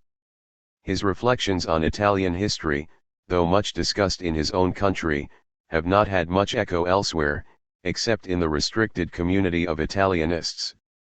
On the other hand, in one specific field, or complex of fields, of historical studies, Gramsci's direct influence is strong, or even dominant. This is the history of ideology and culture, chiefly as it affects the common people, especially in pre-industrial society. Gramsci's influence in this field goes back a long way. As long ago as 1960. I noted that one of the most stimulating suggestions in the work of Antonio Gramsci is the call to pay far greater attention than in the past to the study of the world of the subaltern classes. The history and study of the world of the subaltern classes has since become one of the most rapidly growing and flourishing fields of historiography. It is practiced not only by Marxists and a considerable number of what can best be described as left-wing populists, but by historians of other ideologies. The field has not grown because Gramsci called for such study, but anyone entering it seriously could not but take notice of one of the rare thinkers of any kind, and the only one in Western Marxism, not excluding Marx himself, who had given serious thought to it. For while there is a long tradition on which the historian of high culture and the ideas expressed in books can call, the historians in the new field of popular culture were virtually without guidance. Hence the intellectual void at the heart of such vapid concepts as the Histoire de Mentalites. It is therefore natural that even non-Marxists who are drawn into this area, like the distinguished Cambridge historian Peter Burke, find themselves turning, if only incidentally, to Gramsci's writings, as in his Path-Breaking Popular Culture in Early Modern Europe, London, 1978. Indeed, it may today be difficult or impossible to discuss the problems of popular culture, or any culture, without moving closer to Gramsci, or making a more explicit use of his ideas, as Burke suggests that E.P. Thompson and Raymond Williams were to do. But the strength of Gramsci's intellectual engagement in this field, as in all the others he thought and wrote about, lies in the fact that it is not purely academic. Praxis stimulated and fertilized his theory and was the end of his theory. The reason why his influence on students of ideology and culture has been unusually marked is that for all those concerned with popular culture, the field is not purely academic either. The object of almost all who enter these studies is not primarily to write dissertations and books. They are passionately concerned, as Gramsci was, with the future as well as with the past, with the future of the ordinary people who form the bulk of humanity, including the working class and its movements, with the future of nations and civilization. 70 years after his death we are grateful to Gramsci not only for intellectual stimulation, but for teaching us that the effort to transform the world is not only compatible with original, subtle, open-eyed historical thinking, but impossible without it. No thinker has ever lived up more successfully to his own injunction, the philosophers have hitherto only interpreted the world, the point is to change it, Theses on Feuerbach. Marx's ideas became the doctrines inspiring the labor and socialist movements of most of Europe. Mainly via Lenin and the Russian Revolution they became the quintessential international doctrine of 20th century social revolution, equally welcome as such from China to Peru. Through the triumph of parties and governments identified with these doctrines, versions of these ideas became the official ideology of the states in which, at their peak, something like a third of the human race lived, not to mention political movements of varying size and importance in the rest of the world. The only individually identifiable thinkers who have achieved comparable status are the founders of the great religions in the past, and with the possible exception of Muhammad none has triumphed on a comparable scale with such rapidity. No secular thinker can be named beside him in this respect. How far Marx himself would have approved of what has been done in his name, and what he would have thought of the doctrines, often transformed into the secular equivalent of theologies, which are officially accepted as unchallengeable truth, is a matter for interesting but academic speculation. The fact remains that, however remote they may be from his own ideas, insofar as we can document or infer them, they derive historically from them, and the derivation, in thought and action, can be directly established. They belong to the history of Marxism. Whether these developments are logically implicit in Marx's ideas is a different and separate question. It has been much discussed, mainly because the regimes and governments successfully established in the name of Marx, so far usually in combination with some revolutionary leader claiming to be his disciple. Lenin, Stalin, Mao, etc., have so far all had a certain family resemblance, or rather because they have all shared the negative characteristic of being unlike liberal democracy. To answer this question is not part of the present chapter, But two comments may be made. Insofar as any set of ideas survives its originator, it ceases to be confined to its original intentions and content. Within the very wide limits set by the human capacity of exegesis, or even the human readiness to assert association with a desirable or cherished predecessor, it is subject to an unpredictably wide range of modifications and transformations in practice, and a very wide range in theory. Regimes claiming to be Christian, and deriving their authority from a particular body of written texts, have ranged from the feudal kingdom of Jerusalem to the Shakers, from the empire of the Russian Tsars to the Dutch Republic, from Calvin's Geneva to Georgian England. Christian theology has at different times absorbed Aristotle and Marx. All could claim to be derived from the teachings of Jesus, though not usually to the satisfaction of other equally convinced Christians. Just such a wide range of ideas and practices have claimed to be derived from and compatible with the texts of Marx, directly or through his successors. If we did not know that they all claimed this derivation, we might well consider the differences between, say, Zionist kibbutzim and Pol Pot's Kampuchea, between Hilferding and Mao, between Stalin and Gramsci, Rosa Luxemburg and Kim Il-sung, to be more evident than their similarities. There is no theoretical reason why Marxist regimes should take a certain form, though there are good historical reasons why those which established themselves in the course of the historically brief period since 1917 by autochthonous revolution, imitation, and conquest in a number of countries on the margins of or outside the industrialist world should have developed common negative or positive characteristics. 1. The argument that Marxian theory necessarily implies Leninism and only Leninism, or any other school claiming Marxist orthodoxy, therefore falls to the ground. What can, however, be said is that any corpus of ideas, including those of Marx, is necessarily transformed by becoming a significant political force mobilizing masses, whether this is done through parties and movements, through governments, or in other ways. Just so, any body of ideas is transformed, if only by formalization, stabilization and pedagogic simplification, if it comes to be taught in primary and secondary schools, and often enough in universities. Interpreting the world and changing the world, however organically linked, are not the same thing. Whether this happens through the formation of an informal set of beliefs such as that which distinguished 19th-century businessmen and their journalists from the actual writings of Adam Smith, on which they purported to be based, or, in extreme cases, by formal dogmas, dissent from which is not tolerated, is secondary. The fact of transformation remains. Indeed, much of the academic history of the ideas of past thinkers, particularly the history of political ideas, consists in rediscovering the original meaning and intention of thinkers and the original contexts and references of their thought, behind the posthumous reinterpretation. The only writings which escape this fate are the ones nobody ever took seriously, or those so closely identified with a particular time and place as to be forgotten immediately afterwards. The Adam Smith of today is not the Adam Smith of 1776, except for a handful of specialist scholars.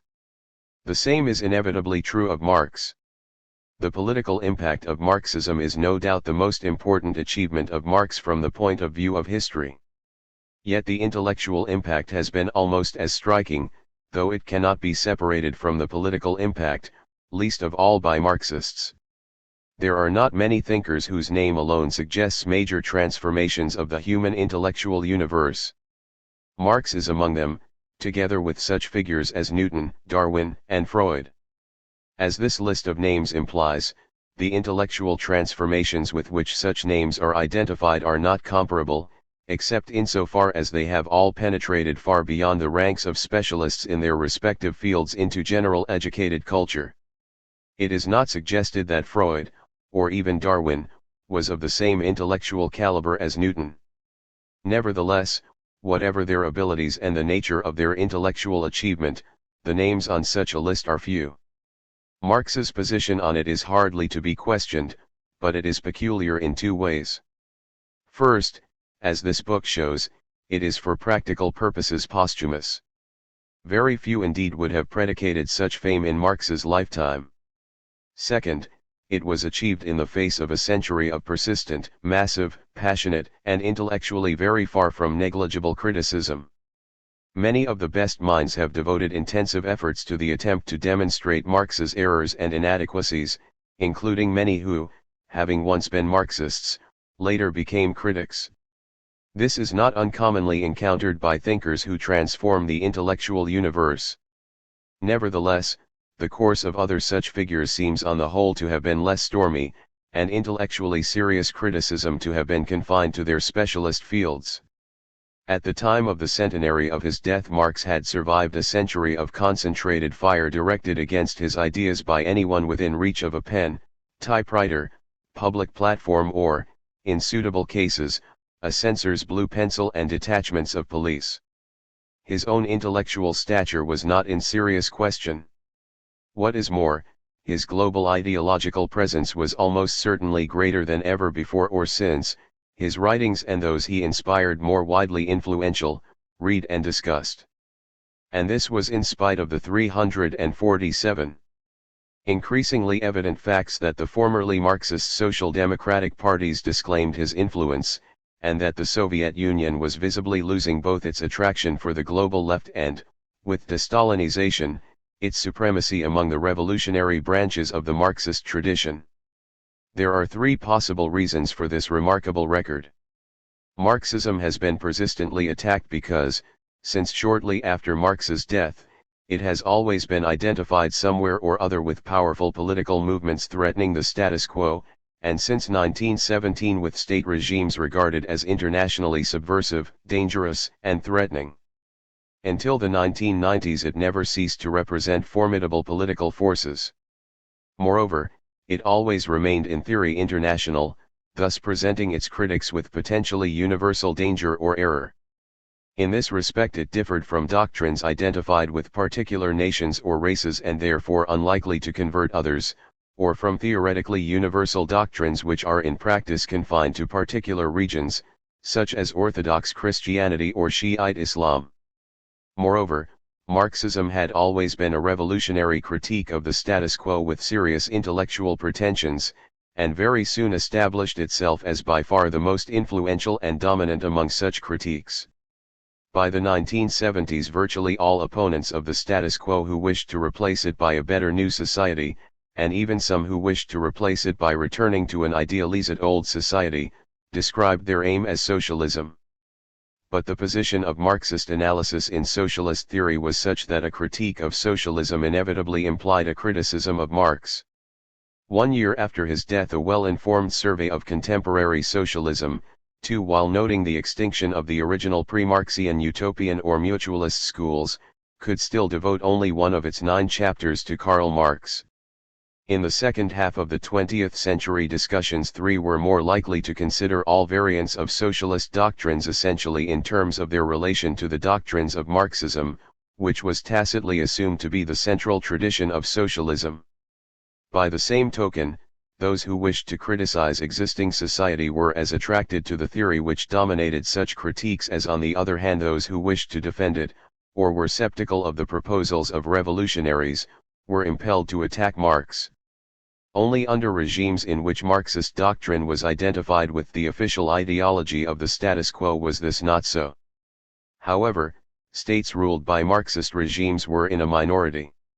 In any case, except for the USSR, all such states were no older than 30 to 40 years, and the social critical element in the Marxism of the first post-revolutionary generation or generations retained some significance, though perhaps a diminishing one.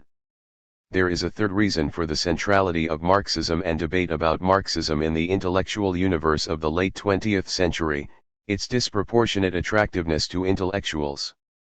Thanks to the explosion of secondary and university education, their number multiplied in this period as never before. Admittedly, only sometimes have intellectuals been attracted to Marxism en masse and, even then, most of them not permanently. Moreover, there have been times, places and intellectual occupations which have been notably immune to Marxism or repelled by it. Nevertheless, it remains true that of all ideologies associated with modern social movements, Marxism has, as a theory, been by far the most interesting. It has therefore provided maximum scope not only for political commitment and activity but for discussion and theoretical elaboration. It was neither accident nor the mere reflection of intellectual fashion that the number of entries under Marx and Marxism in the index of the International Encyclopedia of the Social Sciences, 1968, should greatly exceed that under the names of any other thinker, even if we omit the additional entries under Leninism. Three complexes of events were of primary importance in shaping Marxist discussion in the quarter century after 1945, developments in the USSR and the other socialist countries since 1956, those connected with what in the 1950s had already come to be, misleadingly, called the Third World, and in particular, Latin America, and the striking and unexpected outburst of political radicalization, especially of students, in the countries of industrial capitalism at the end of the 1960s. In terms of their actual political significance, direct or indirect, they are of very unequal weight, though not in their impact on Marxist discussion. Nor can they be clearly separated from one another, especially after 1960. The Soviet complex influenced developments in Marxism in three ways. First, because de-Stalinization in the USSR and the other East European states had both practical and theoretical effects. It led to the recognition that the actual organization of these societies and their operation, not least that of their economies, required reforms, a recognition which made itself particularly felt in the years following the 20th Congress and in the late 1960s. It also led to a certain intellectual thought which permitted rethinking, or sometimes even encouraged the reopening of questions firmly closed in the Stalin era. Second, it influenced Marxism through the breakdown of a single monolithic and monocentric international communist movement dominated by one leading party, that of the USSR. This monolithic unity, already weakened by the secession of Yugoslavia since 1948, virtually ceased to exist with the split between China and the USSR around 1960. All communist parties, and therefore Marxist discussion within them, were in varying degrees affected by this breakdown, or more precisely by the recognition de jure or de facto that a variety of national roads to socialism or within socialism were now possible, and sometimes desirable. Moreover, even for those who still hankered after a single international orthodoxy of theory, the existence of rival orthodoxies now raised acute problems of readjustment. Third, the Soviet complex affected developments within Marxism through the often dramatic political events within the socialist world, or more precisely in the states within the Soviet sphere of influence and in China, the early East European. Reactions to the 20th Congress in 1956, Poland, Hungary, the crises of the late 1960s of which the Prague Spring, of 1968, was the most dramatic, the series of Polish cataclysms between 1968 and 1981, and the political earthquakes which shook China in the late 50s, in the mid-60s, the Cultural Revolution, and after the death of Mao. Finally, the growth of direct communication between the socialist sector of the globe and the rest, if only in the form of journalism, tourism, cultural interchange, and the creation of significant bodies of emigrants from socialist countries, influenced developments in Marxism inasmuch as it swelled the body of information about them accessible to Western Marxists, which could only be overlooked with increasing difficulty. If such countries were nevertheless still turned into models, sometimes almost utopian, of what Western revolutionaries aspired to, it was largely because Western revolutionaries knew little about them, and sometimes were in no position, or did not care, to learn more. The idealization of the Chinese Cultural Revolution by many Western revolutionaries had about as little to do with China as Montesquieu's Lettres persanes had to do with Iran, or the 18th century noble savage with Tahiti. All used what purported to be the experience of a remote country for the social critique of another part of the world. Nevertheless, with the growth of communication and information, the tendency to seek utopia under some already fluttering red state flag diminished markedly. The period since 1956 is one in which most Western Marxists were forced to conclude that existing socialist regimes, from the USSR to Cuba and Vietnam, were far from what they would themselves have wished a socialist society, or a society in the process of constructing socialism, to be like. The bulk of Marxists were forced to revert to the position of socialists everywhere before 1917. Once again they had to argue for socialism as a necessary solution for the problems created by capitalist society, as a hope for the future, but one only very inadequately supported by practical experience. 351. Conversely, the migration from socialist countries of dissidents reinforced the old temptation to identify Marx and Marxism exclusively with such regimes, and especially with the USSR. It had once served to exclude from the Marxist community anyone who failed to give total and uncritical support to whatever came from Moscow. It now served those who wanted to reject all of Marx, since they claimed that the only road which led forward from the Communist Manifesto, or could lead forward, was that which ended in the gulags of Stalin's Russia or their equivalent in some other state governed by Marx's disciples. This reaction was psychologically comprehensible among disillusioned communists contemplating the God that failed. It was even more comprehensible among intellectual dissidents in and from socialist countries, whose rejection of anything to do with their official regimes was total, starting with the thinker to whose theory these regimes appealed. Intellectually, it has about as much justification as the thesis that all Christianity must logically and necessarily always lead to papal absolutism, or all Darwinism to the glorification of free capitalist competition. The Third World complex of events affected developments in Marxism in two main ways. In the first place, it concentrated attention on the liberation struggles of peoples in Asia, Africa, and Latin America, and on the fact that many such movements and some of the new regimes which emerged from decolonization were attracted to Marxist slogans, and to state structures and strategies associated, at least by them, with Marxism. Such movements and regimes found inspiration in the experiences of socialist countries, most of them initially backward, for their own efforts at escaping from backwardness.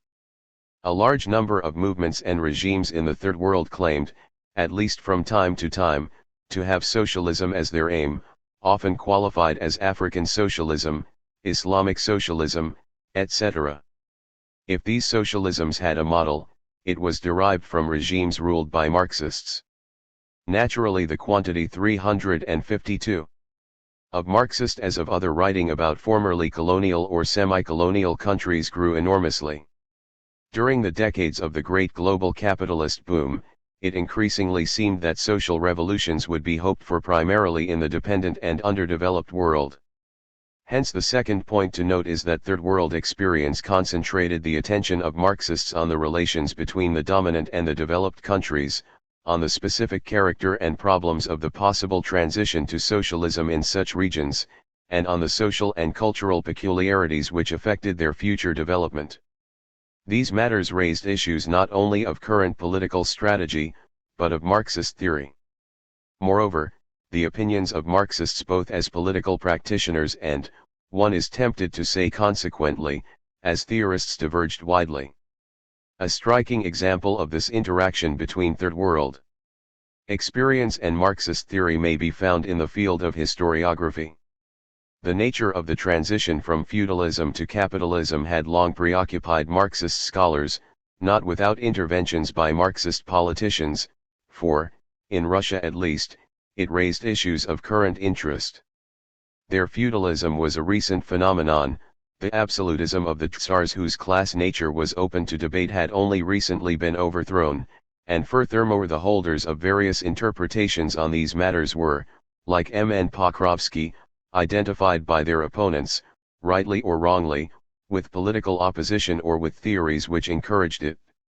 It was also a matter of political judgment in Japan. We need not follow these arguments back beyond the publication of Maurice Dobbs' ambitious attempt to provide a systematic survey of the problem in his modestly named Studies in the Development of Capitalism, 1946, which led to a lively international debate mainly in the 1950s. Several questions were at issue. Was there a basic internal contradiction in feudalism, a general law, which disintegrated it and eventually led to its replacement by capitalism? If so, and most orthodox Marxists believed that there was, what was it? If there was not, i.e., if feudalism seemed to be a self-stabilizing economic system, how could its supersession by capitalism be explained? If there was such a mechanism of disintegration, did it operate in all feudal systems, in which case the failure of capitalism to develop outside the European region had to be explained, or only in that one region, in which case the specific characteristics which distinguished it from the rest of the world required analysis? The crux of Paul M. Sweezy's critique of Dobb, which launched the debate, was that Sweezy was dissatisfied with the attempts to explain the disintegration of feudalism by mechanisms implicit in the main relation of production within that system, namely that between lords and serfs.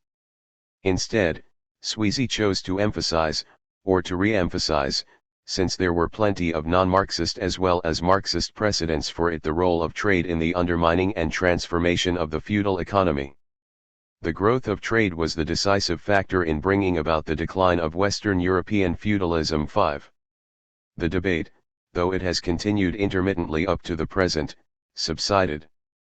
However, sometime in the 1960s the question of the historic genesis of the modern capitalist economy was raised afresh, in a completely different manner, though apparently deriving from Sweezy's side of the older controversy.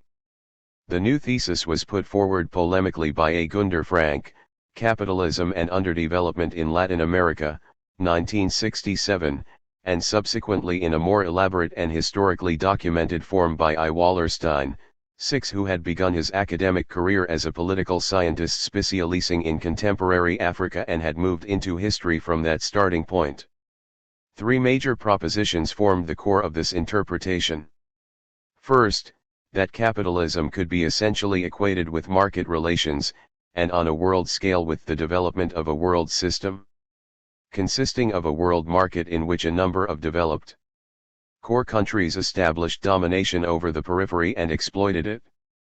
Second, that the establishment of this world market, which could be traced back to the first era of colonial 354 conquests in the 16th century, created an essentially capitalist world, which must be analyzed in terms of a capitalist economy. Third, that the development of the metropolitan core capitalist countries by the domination and exploitation of the rest produced both the progressive development of the core and the progressive underdevelopment of the Third World, i.e. the widening, and under capitalism unbridgeable gap between the two sectors of the world. Interest in these historical problems revived spectacularly in the 1970s. In its origins it reflects the specific political disputes on the left in that zone of the world, and particularly in the Latin America of the 1950s and 1960s. The issue which divided the left in that continent was the nature of the main domestic enemy for the revolutionaries.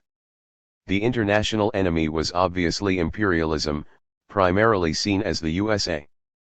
But was the main fire at home to be directed against the landowners, dominating vast backward tracts and agrarian economies specializing in exports to the world market in return for the importation of manufactured goods from the industrial world, or against the local bourgeoisie? Both the local bourgeois groups interested in industrialization, by import substitution backed by state support, and the orthodox communist parties favored the view that the major task of Latin Americans was to destroy the agrarian interests and latifundism, often loosely identified with feudalism or its relics. For the national bourgeoisie, and in a continent full of Marxist intellectuals there were even businessmen who themselves accepted this label, this meant removing the major political obstacle to industrialization, as well as the major economic obstacle to the formation of large national markets for national manufactures, the virtual exclusion of impoverished and marginalized peasant masses from the modern economy. For the orthodox communists it meant the creation of a common national front against U.S. imperialism and the local oligarchy. This implied that the struggle for an immediate socialist transformation of these countries was not on the agenda, as indeed it was not. It also implied that communist parties would, in most cases, refrain from the more dramatic forms of insurrection and armed struggle. For the ultra-left, on the other hand, the communist policy was a betrayal of the class struggle. Latin America, they held, was not a feudal economy, or even a set of dual economies, but plainly capitalist. The main enemy was the bourgeoisie, which, so far from having interests opposed to U.S. imperialism, was basically identified with it and functioned as the local agent of American and international monopoly capital. Moreover, the objective conditions for a successful revolution were present, and socialism, rather than the current equivalent of the bourgeois democratic stage, was its immediate objective. The divisions of the left were dramatized by the almost simultaneous split between the USSR and China, the latter apparently at this stage dedicated to peasant revolution which would eventually encircle and capture the cities, and by the victory of Fidel Castro in Cuba. The merits of the arguments on both sides are not our concern here. They simply projected current politics backwards into history.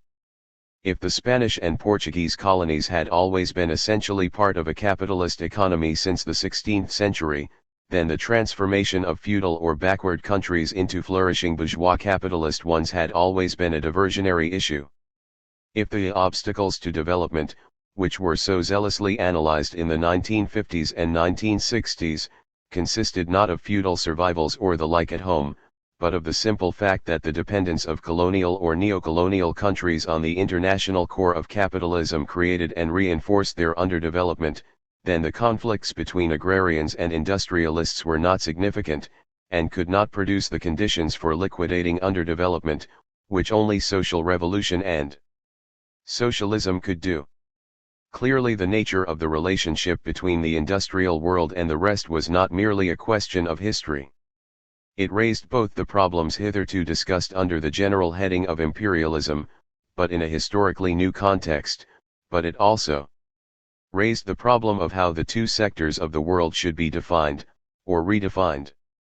The virtual disappearance of formal colonies, i.e. areas under the direct administration of a foreign power and therefore unable to take their own policy decisions as sovereign governments, threw into doubt the necessary connection between imperialism and colonialism. Political decolonization by itself hardly changed the economic relations between the areas concerned and the metropolitan countries, though it might affect the specific position of the country formerly ruling over the colony. In itself, decolonization made little difference to the Marxist analysis, since the existence of areas which were de facto parts of an imperial economy, though formally sovereign, and of nominally independent states subordinate to a foreign power, had long been recognized. On the other hand, the fashion for such terms as the Third World indicated a more comprehensive reclassification. There is no Marxist precedent for the concept of the Third World, and indeed, though Marxists, like others, tended to use this vague but convenient term, it has no clear relation to any Marxist analysis. Nevertheless, Marxists did not often resist the temptation of operating with it because it appeared to fit into a modified model of the imperialist exploitation of a colonial or neocolonial world kept poor and essentially non-industrial by the nature of the operations of capitalism, and because the prospects of social revolution, which seemed increasingly distant in the countries of developed capitalism, seemed to survive only in Asia, Africa, and Latin America. To this extent, the difference between the Second and the Third Worlds was, as it were, chronological. The Chinese Revolution concluded a phase of socialist advance which had increased the number of states under Marxist leadership from 1, or perhaps 2, if Mongolia is included, to 11. As it happened, several of these had, at least initially, most of the characteristics of Third World countries, e.g. Albania and much of Yugoslavia. The subsequent additions to the number of such states all occurred 357. Outside Europe, Vietnam, 1954–75, Cuba, 1959, the former Portuguese colonies in Africa, Ethiopia, Somalia, South Yemen, Kampuchea, Nicaragua in the 1960s and 1970s. Moreover, the states which, in many cases implausibly or temporarily, declared themselves to be socialist or to aim at socialism without any necessarily possessing or accepting a Marxist leadership were all to be found in the Third World Zone. All these states, Marxist or otherwise, continued to face the problems of poverty and backwardness as well as, where Marxist, the active hostility of the USA and states aligned with it. In this respect, the differences between the political systems and aspirations of third world countries appeared to be less significant than the common situation in which they all found themselves. In fact, in the course of the 1960s and 1970s, the concept of a single, all-embracing, underdeveloped third world became increasingly implausible, and it was to be largely abandoned. Nevertheless, while the period of third-worldism lasted, Marxist thinking was powerfully influenced by it. Since the movements in that world did not appear to rest on the working class, which hardly existed in many of the countries concerned, Marxists turned their attention to the revolutionary potential, and consequently the analysis, of other classes, notably the peasantry. A considerable amount of Marxist as well as non-Marxist theory has been devoted to agrarian and peasant problems since the early 1960s. The Marxist literature in this field, which was also stimulated by reflections on the experience in socialist countries and the rediscovery of the Russian Narodnik theorist Chayanov, is large and impressive. 7. Interest in the Third World probably also contributed to the marked development of Marxist social anthropology, notably in France, Godelier, Melassu, in this period. Finally, the radical wave of the late 1960s affected Marxism in two main ways. First, it multiplied the number of those who produced, read, and bought Marxist writings, in a spectacular manner, and thus increased the sheer volume of Marxist 358. Discussion and theory. Second, its scale was so vast, at least in some countries, its appearance so sudden and unexpected, and its character so unprecedented, that it appeared to require a far-reaching reconsideration of much that most Marxists had long taken for granted. Like the 1848 revolution, some aspects of which it recalled in the minds of the historically minded, it rose and fell with great rapidity. Like the 1848 revolution, it left more behind than appeared at first sight. The radical wave was peculiar in several respects. It began as a movement of young intellectuals, who were, specifically, students, whose numbers had multiplied enormously in the course of the 1960s in almost all countries of the globe, or more generally, were the sons and daughters of middle-class families. In some countries it remained confined to students or potential students, but in others, notably in France and Italy, it provided the spark for industrial movements of the working class on a scale not seen for many years. It was an extraordinarily international movement, crossing the boundaries between developed and dependent countries and between capitalist and socialist societies. 1968 is a date in the history of Yugoslavia, Poland, and Czechoslovakia, as well as Mexico, France and the USA. However, it attracted attention chiefly because it swept through countries which formed part of the core of developed capitalist society, at the peak of its economic prosperity. Lastly, its impact on the political system and institutions of several of the countries in which it occurred, however short-lived, was disproportionately dramatic. So far as Marxism is concerned, it produced a new left, which, whatever its desire to identify itself with the name of Marx or some other figure in the Marxist pantheon, looked far beyond the limits of traditional Marxism. Thus we observe a rebirth of anarchist tendencies, both as a self-conscious phenomenon, or disguised by some apparently Marxist label, e.g. a great deal of Western Maoism, or in the form of apolitical or anti-political cultural dissidence. We also observe the emergence of political groups whose enthusiasm for advertising their connection with Marx does not conceal that they were pursuing strategies and policies which Marxist revolutionaries had traditionally rejected or distrusted. Red Army fractions or Red Brigades fit the pattern of Russian Narodnik terrorism rather than that of Lenin, while movements of national separatism in Western Europe, often with a historical ancestry on the political right, or even extreme right, now came to use the vocabulary of Marxist revolution, sometimes quite sincerely. One of the byproducts of this development was a marked revival of the Marxist debate on what used to be called the national question in the 1970s and 1980s.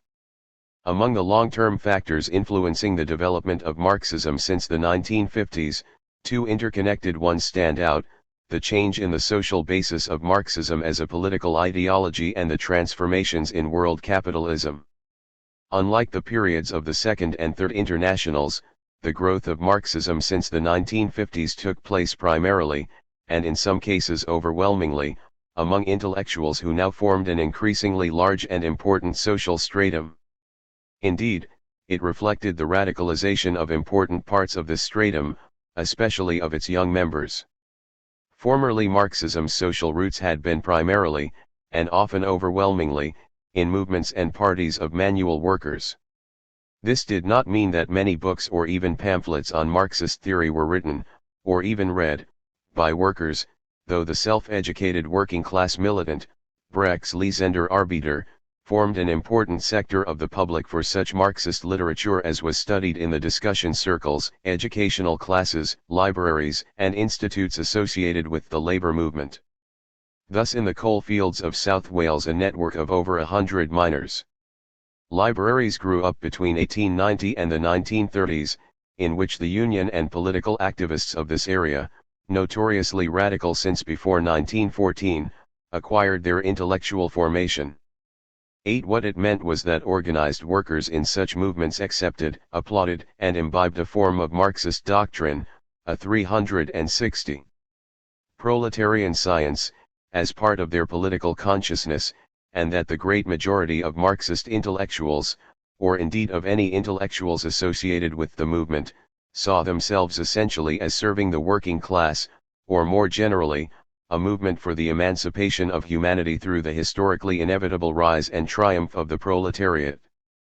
From the early 1950s on it became clear that in most parts of the world where socialist labor parties had been established on a mass basis, they were no longer advancing but, if anything, tending to lose ground, whether in their social democratic or communist form. 9 Moreover, in the industrialist countries, the manual working class, which had formed the core of labor movements, lost ground relatively and sometimes absolutely to other sectors of the occupied population. Moreover, its internal coherence and strength were weakened. The striking improvement in the working class standard of living, the massive concentration of commercial publicity and the media on the desires, real or induced, of the consumer as individual or household, the consequent privatization of working class life, undoubtedly weakened the cohesion of working class communities, which had formed so large an element of the strength of proletarian mass parties and movements. Meanwhile, the growth of non-manual employment and the expansion of secondary and higher education drained off a much higher percentage than ever before of the sons and daughters of the better paid and skilled working class, and of the potential proletarian cadres and leaders of labor movements, as well as those workers most likely to study and read.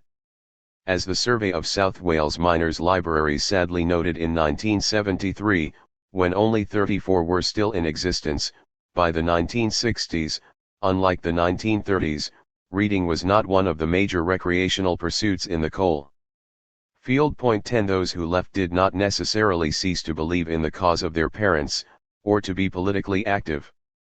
But they were acutely conscious of the gap between the world of their parents and their own, especially in Britain where this experience 361 produced a powerful literature combining autobiography, reportage, and ideological reflection, some of whose authors, Raymond Williams, became important stars of the firmament of the left. Such developments could not but profoundly affect both the working class movements and Marxism, for both had grown up essentially on the basis of a belief that capitalism created its gravediggers in the form of a proletariat, seen as a class of manual industrial workers, growing in numbers, self-consciousness, and force, represented by its parties or movements, and which was historically destined both to become more socialist, i.e. revolutionary, though opinions differed as to what precisely this implied, and, as the vehicle of an inevitable historical process, to triumph. Yet the development of Western capitalism since World War II and of the labor movements within it seemed to make this perspective increasingly doubtful. On the one hand, manual workers lost that confidence in history which the socialist movements had given them, and which they had given these movements. A leading British conservative statesman recalls an able and dynamic British Labour MP of working-class origins telling him, in the 1930s, "Your class is a class in decline, my class is the class of the future." 11 It is difficult to envisage such an exchange in the 1980s. On the other hand, Marxist parties, though long aware that predictions of the historically inevitable triumph of socialism were far from a sufficient guide to political strategy, were nevertheless disorientated by the uncertainty of what so many of their members and leaders had regarded as the compass by which they charted their historical course. Their disorientation was intensified by developments in the USSR and other socialist countries, increasingly difficult, since 1956, not to admit or disapprove. A very fundamental rethinking of much of what Marxists had hitherto taken for granted, from the basic analysis of Marx and other classics to the long and short-term political strategy and tactics, became unavoidable.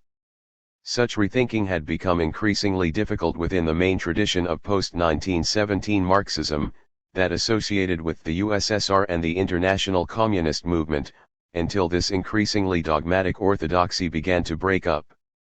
The main tradition of Marxism had therefore been marked by immobility and ossification, and the process of revising the Marxist analysis had been artificially delayed, if only because for most Marxists since 1900, and certainly for all who had been formed in the communist movements, the very words revision and revisionism suggested the abandonment, or even the betrayal of Marxism. When the movement to revise the Marxist analysis occurred, it was therefore all the more sudden, and the confrontation between the old and the new Marxisms was correspondingly dramatic. Thus it would have been possible to observe the changed character of post-war capitalism quite soon after the war. Non-Marxists like Galbraith and ex-Marxists like Strachey and Schoenfield began to do so early in the 1950s. Yet while both committed Marxists and sympathetic critics agreed that in the 1930s Marxism still contributed a coherent though inadequate explanation of the world economic crisis and the fascist challenge, Lichtheim, or that the Great Depression of the 1930s accorded admirably with Marxian theory, Baron and Sweezy, 13 both also agreed that it has not been more successful than liberalism in formulating a theory of post-capitalist society, Lichtheim, or contributed significantly to our understanding of some of the major characteristics of the affluent society, Baron and Sweezy. For the best part of a generation most Marxists had failed, or hesitated, to confront the realities of the world they wished to transform. The suddenness of the phenomenon of renovation within Marxism was reinforced by the massive radicalization of young intellectuals, mainly in the course of their education, for as we have seen this largely transformed the social basis of support for Marxist theories. Marxist parties and organizations, mainly small, emerged whose membership, and certainly whose 363 leadership, consisted mainly of people with educational diplomas. 14.4, as the development of trade unions shows, as the weight of organized manual labor in industry diminished, the numbers and weight of trade unionism increased among non-manual employees, especially in the growing public sector, in corporately organized professions and occupations, in the media, and in what might be called occupations directly concerned with social responsibility, education, health, social security, and the like. And in such occupations non-manual workers were increasingly recruited from men and women who had undergone some form of higher schooling. Moreover, the radicalization of young intellectuals not only brought about a large growth in the public's desire for Marxist literature and in the Marxist intellectual presence, but also provided a mechanism for their reproduction. Marxist elements came to permeate the language of public discourse of students, and as men and women emerging from student radicalism, which was sometimes endemic as in Latin America, sometimes epidemic, as in several European countries in the late 1960s, became teachers and communicators.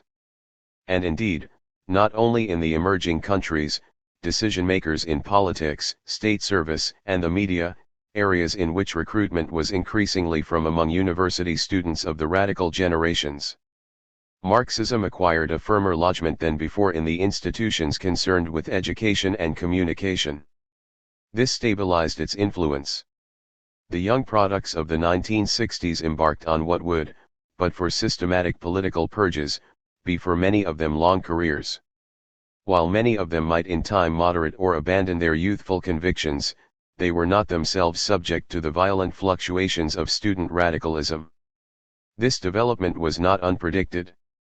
Some time before it became dramatically visible, one of the ablest observers of Marxism had already noted that in the developed countries it seemed to have been turned into a critique of modern society as 364. Such, largely for the purpose of underpinning the intelligentsia's rejection of the world created by modern industry and scientific technology, and the principal battleground of this debate has been furnished by the universities. Point 15. What was new was the unexpected scale of the conversion of intellectuals to Marxism, largely because of the dramatic expansion of the number of institutions of higher education and their students all over the world in the 1960s, an expansion for which there was no historic precedent. The radicalization of, mainly youthful, intellectuals had a number of characteristics which were reflected in the Marxist thought produced in and for this milieu. In the first place, it was not initially a function of economic discontent and crisis.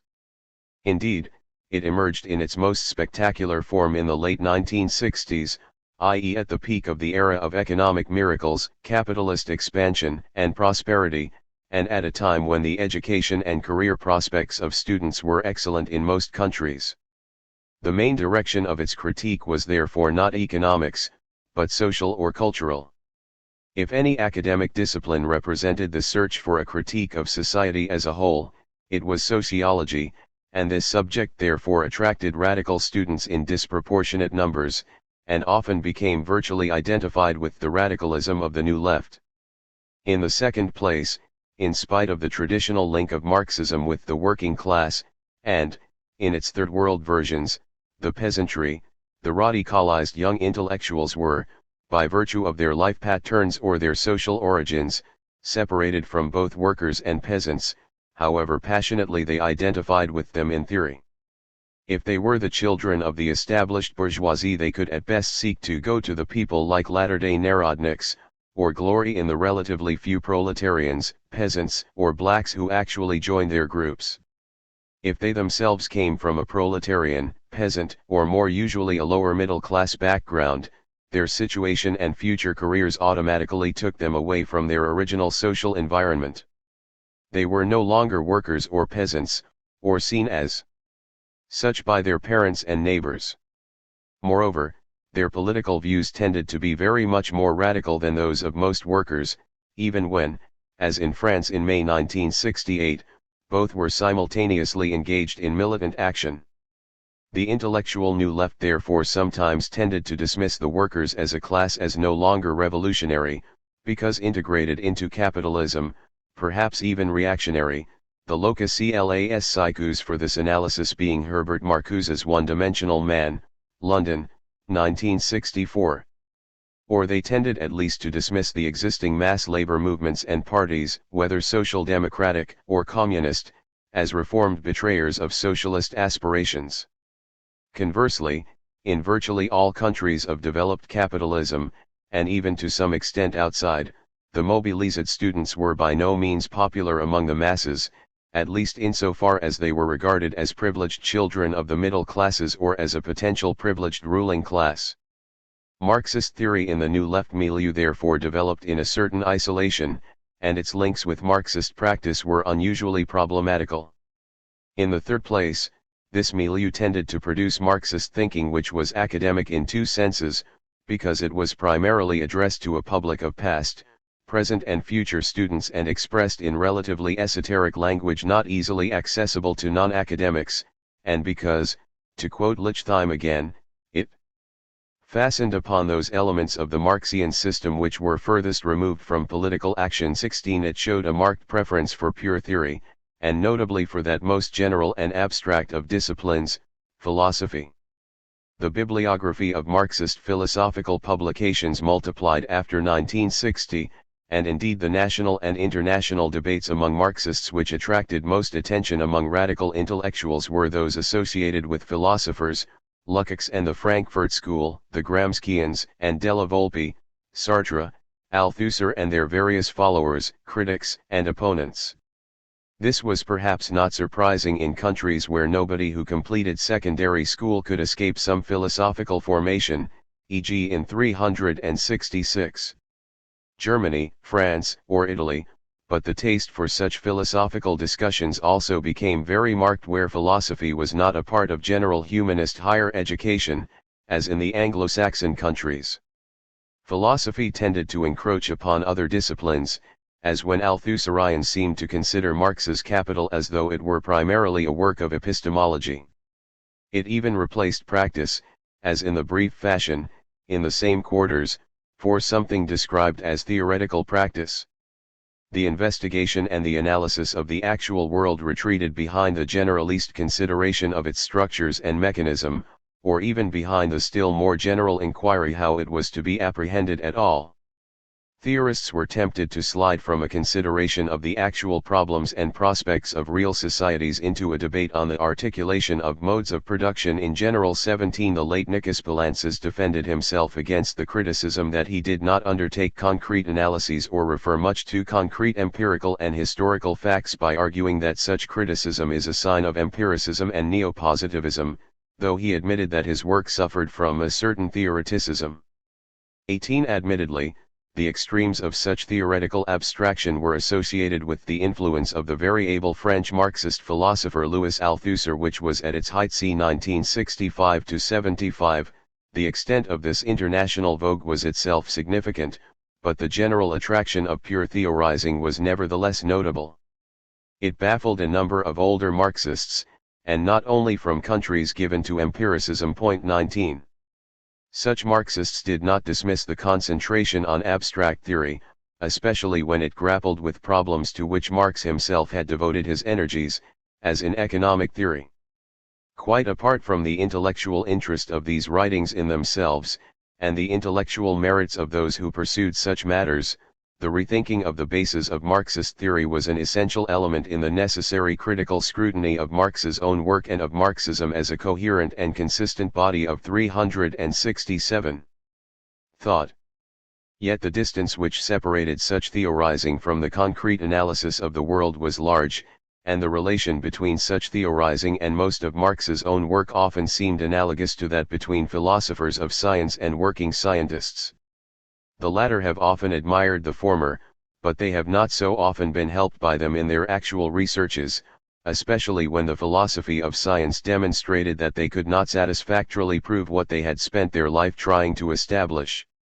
However, the consequences of radicalization among intellectuals were more than theoretical, if only because they could no longer be considered or consider themselves as individuals who crossed class lines to join the workers, and because, as we have seen, there was a widening gap between intellectuals and workers as social strata.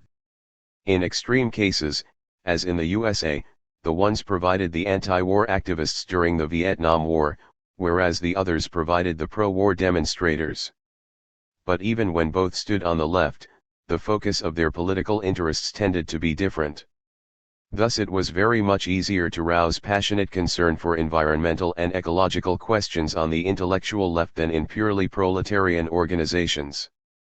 The combination of both groups was politically most powerful where it still occurred, under left-wing auspices in Brazil, under anti-communist ones in Poland, both in the 1980s. The gap, or the lack of coordination between them, whether permanent or not, was therefore likely to affect the practical prospects of transforming society by the action of Marxist movements. At the same time, experience suggested that political movements based primarily on intellectuals were unlikely to produce mass parties like the traditional socialist or communist parties of labor, held together by the solid bonds of class consciousness and class loyalty, or indeed any mass parties. This was also likely to affect the political possibilities and prospects of groups so based, and indeed of the Marxist doctrines they elaborated. On the other hand, the growing prominence of intellectuals on the Marxist scene, especially when young or academic or both, facilitated extremely rapid communication between centers of them, even across national boundaries. Members of this stratum are exceptionally mobile and exceptionally used to rapid communication, moreover their links and networks are unusually immune to disruption, except by systematic and ruthless state action. The speed with which student movements spread from university to university illustrates this. The new phase therefore facilitated, both in practice and in theory, a rather effective informal internationalism, at the moment when the organized internationalism of Marxist movements, for the first time since 1889, was virtually ceasing to exist. In fact, what emerged was an informal, if quarrelsome, cosmopolitan Marxist culture. Certainly national and regional patterns persisted, and there were Marxist authors who were little known outside their native territory. On the other hand, there were few countries containing Marxist intellectuals in which certain names were not familiar to all who took an interest in such matters, whether they originally wrote in English, French or any of the other readily understood or translated world languages. The major obstacles to joining this international universe of Marxist discourse were linguistic, e.g. for works originally written in Japanese, or economic, as for the poverty-stricken stratum of Indian intellectuals, unable to afford the price of unsubsidized books, or, because of a lack of foreign currency, to import more than a few copies of foreign publications. Yet, compared with any earlier period in the history of Marxism, this universe was geographically more extensive, and the number of theorists or other Marxist writers who debated within it was almost certainly larger, and more heterogeneous, than ever before. How, finally, are we to summarize the trends and developments within Marxism as it existed on the centenary of Marx's death in 1983? In the first place, it had lost the cement of any dominant or binding international orthodoxy such as that de facto exercised by the German Social Democratic Party before 1914 and by Soviet communism in the period of its hegemony over world Marxism.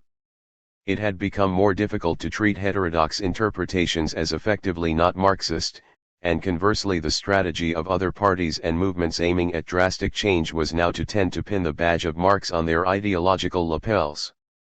There were rival and conflicting Marxist orthodoxies, such as those of the Soviet bloc and China.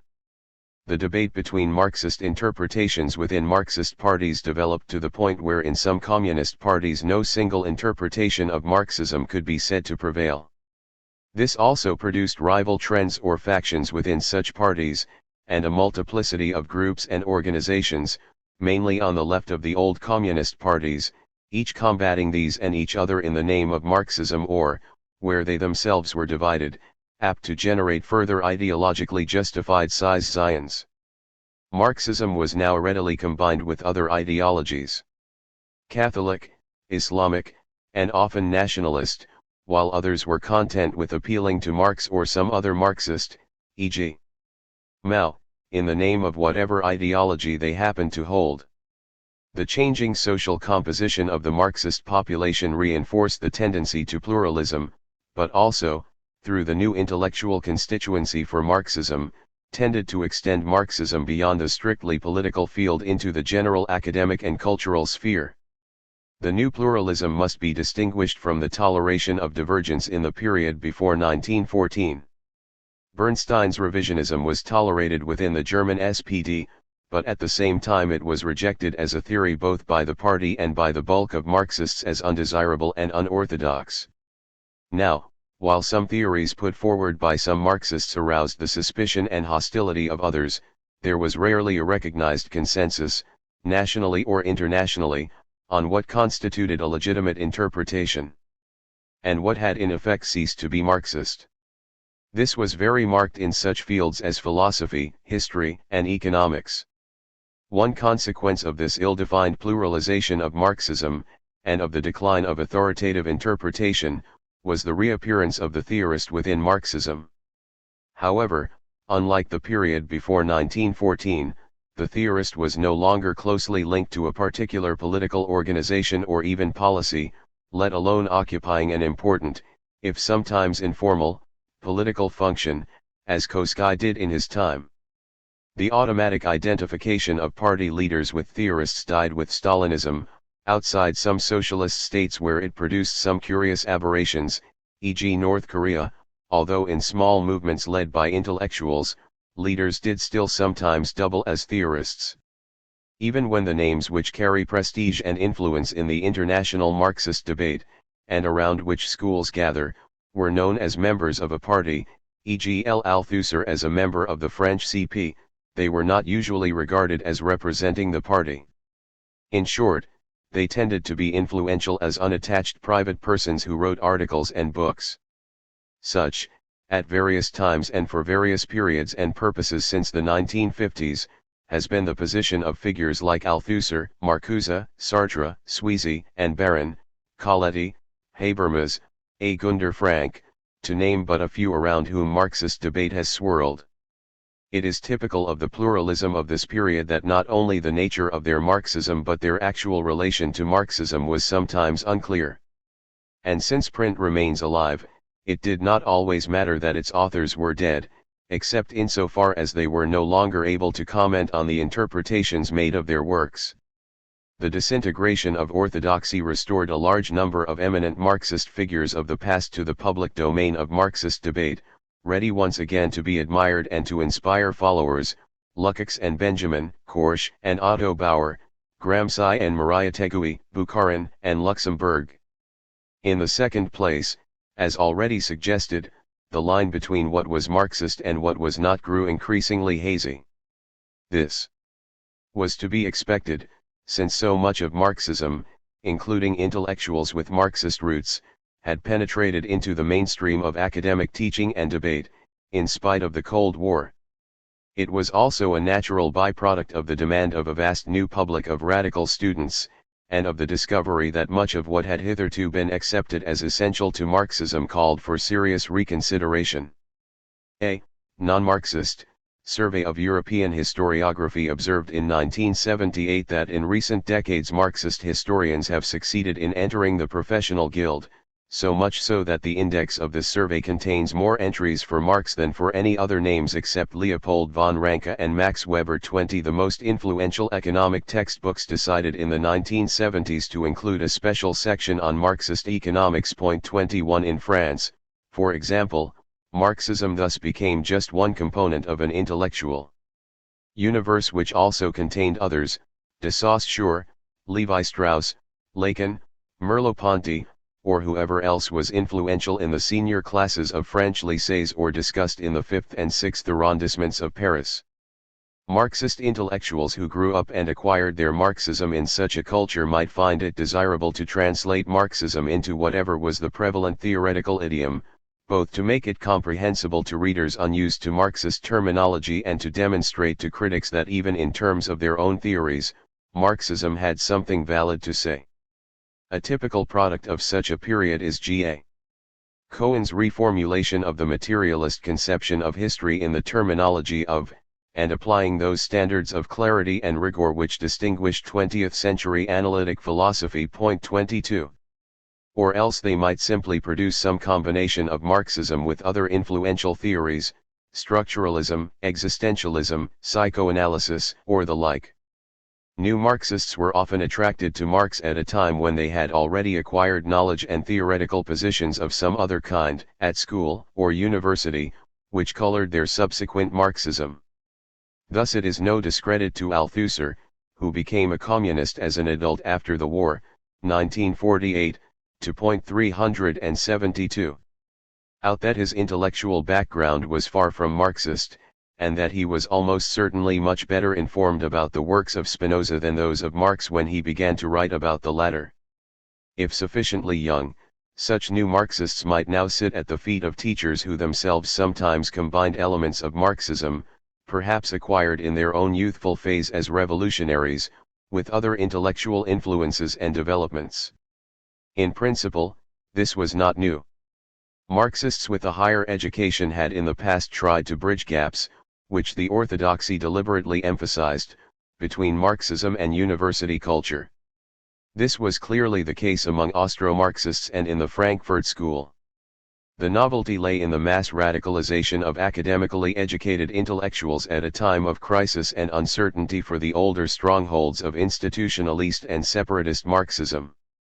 At the same time Marxists were increasingly obliged to look outside Marxism, because the self-isolation and self-restriction of Marxist thought, which had been so striking a feature of the communist phase of its development, both among the orthodox and among such heretics as the Trotskyists, had created vast areas about which Marxists had thought very little, but non-Marxists a great deal. Marxian economics is a good example of this. As soon as Marxist governments, administering centrally planned economies, became aware of the defects of their planning and management, it became impossible to dismiss bourgeois academic economics simply as a form of capitalist apologetics, and conversely, Marxist economics could not confine itself to modified restatements of the orthodoxies of political economy, designed primarily to prove that capitalism could not solve its problems and had not essentially changed its character, while observations on socialist economies were restricted to meaningless generalities. Point 23. Whatever the theoretical orthodoxy, in practice economists in socialist societies, even if they were not formally described as economists, had to consider operations research and programming, and in doing so, converge with, and utilize, the work of economists in capitalist societies, including work on the economies of socialism. Point 24. It does not greatly matter that some important developments in economics could be traced back to East European Marxists or others attempting to solve the novel problems of the Soviet economy in the 1920s, and could thus be given a Marxist pedigree, even though they had for long been excluded from the official Marxist canon. Thus Marxists who did not treat their theory simply as an ideology legitimizing their exclusive claim to truth and the error, anti-Marxism, of all others could no longer afford not to know what non-Marxists in their field had been doing.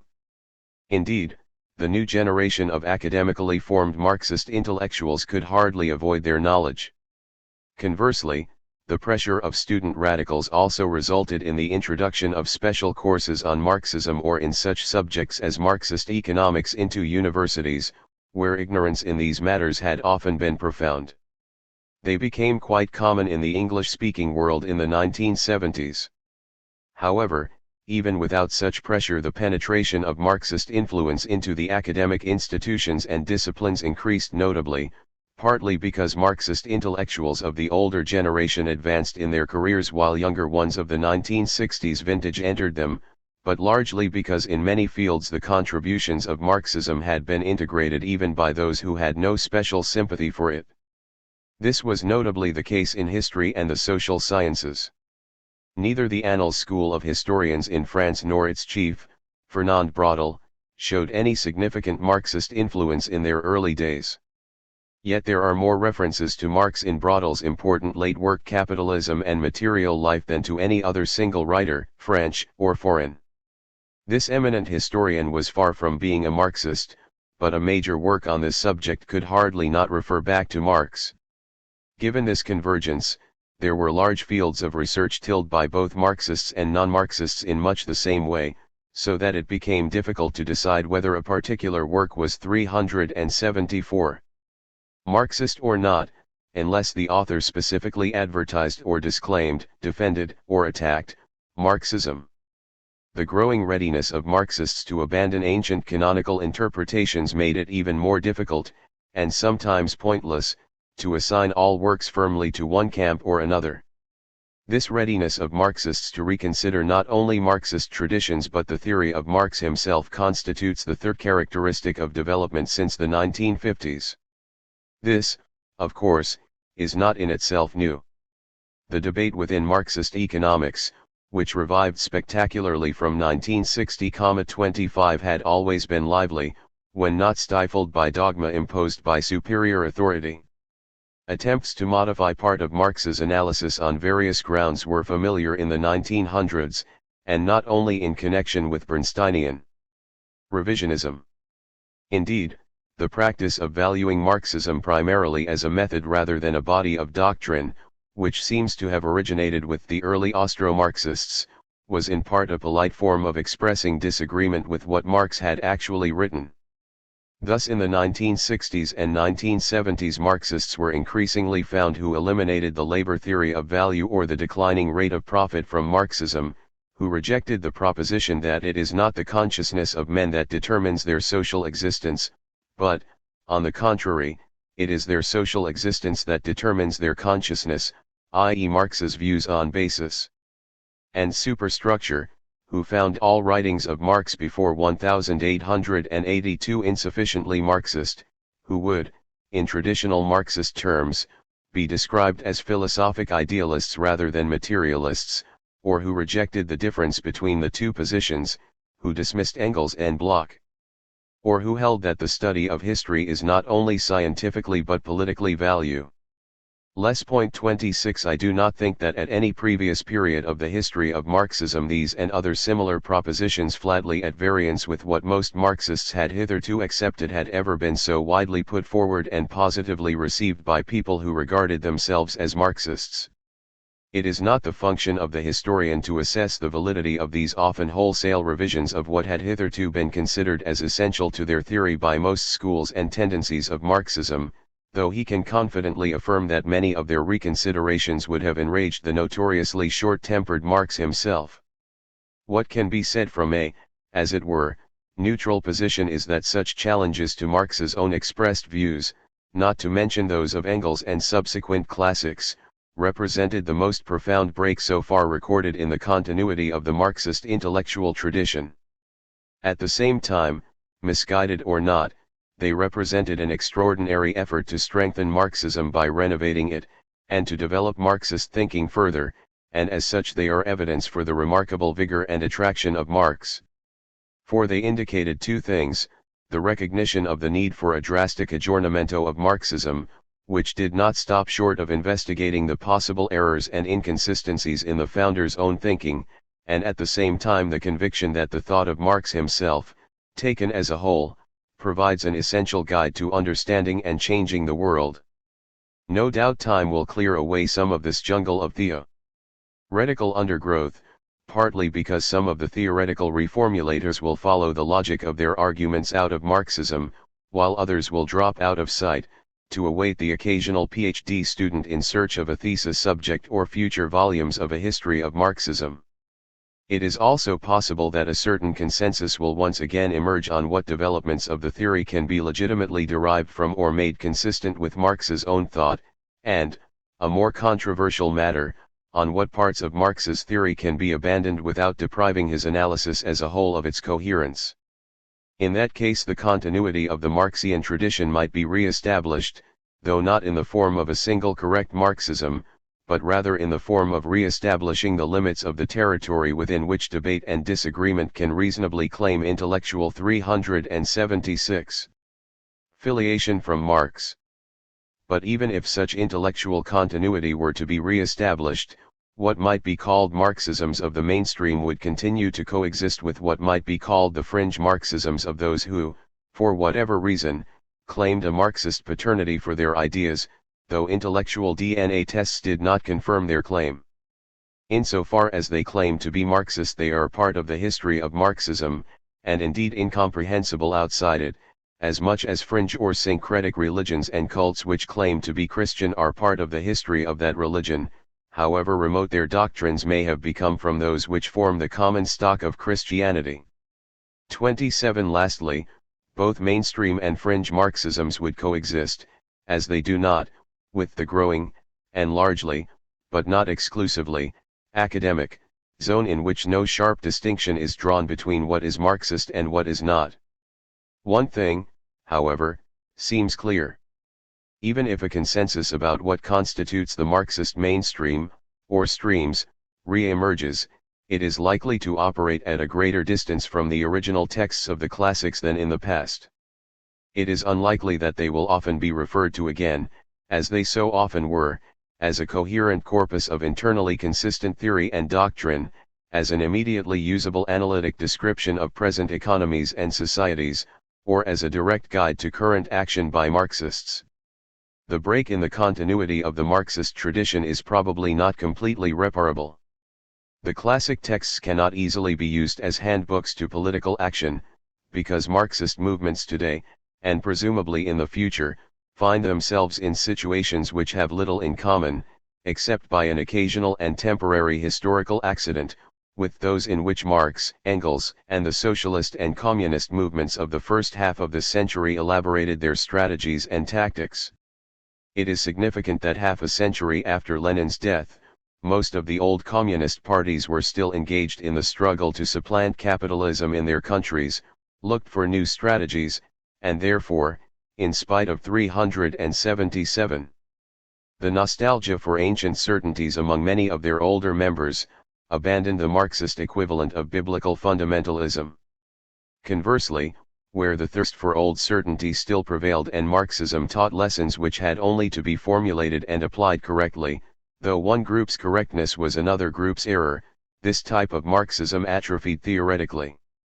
It tended to be reduced to a few simple elements, almost to slogans: the fundamental importance of the class struggle, the exploitation of workers, peasants, or the Third World, the rejection of capitalism or imperialism, the necessity of revolution and revolutionary, including armed, struggle, the condemnation of reformism and revisionism, the indispensability of a vanguard and the like. Such simplifications made it possible to liberate Marxism from any contact with the complexities of the real world, since analysis was merely designed to demonstrate the already announced truths in their pure form. They could therefore be combined with strategies of pure voluntarism or whatever else the militants favored. Essentially, this residual form of fundamentalist Marxism used as a guide to action consisted of simplified elements taken from classical Leninism, unless, as among neo-anarchists, these two were effectively dissolved into rhetoric.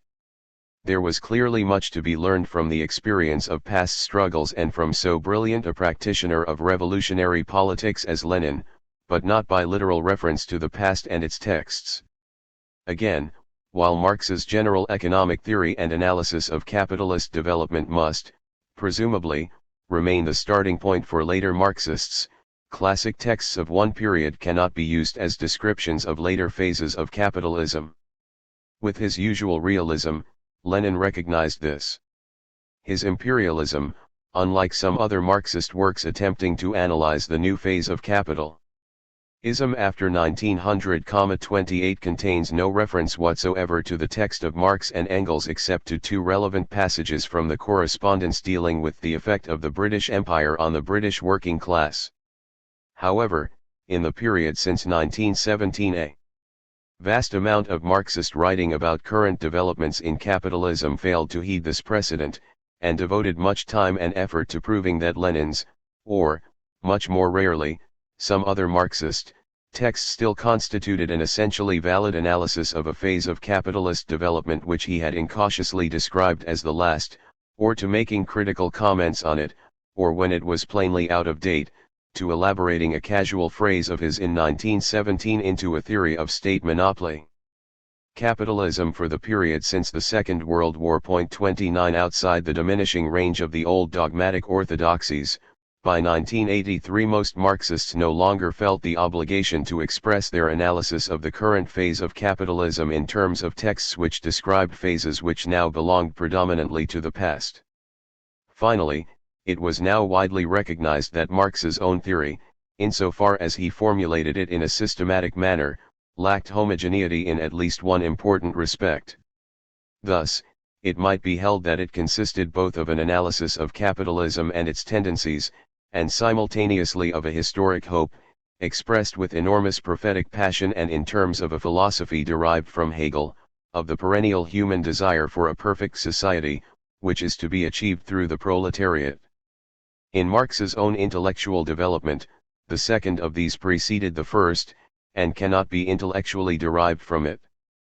In other words, there is a qualitative difference between, e.g., the proposition that capitalism by its nature generates insuperable contradictions which must inevitably produce the conditions of its supersession as soon as centralization of the means of production and socialization of labor at last reach a point where they become incompatible with capitalist development, and the proposition that the post-capitalist society will lead to the end of human alienation and the full development of all individuals' human faculties.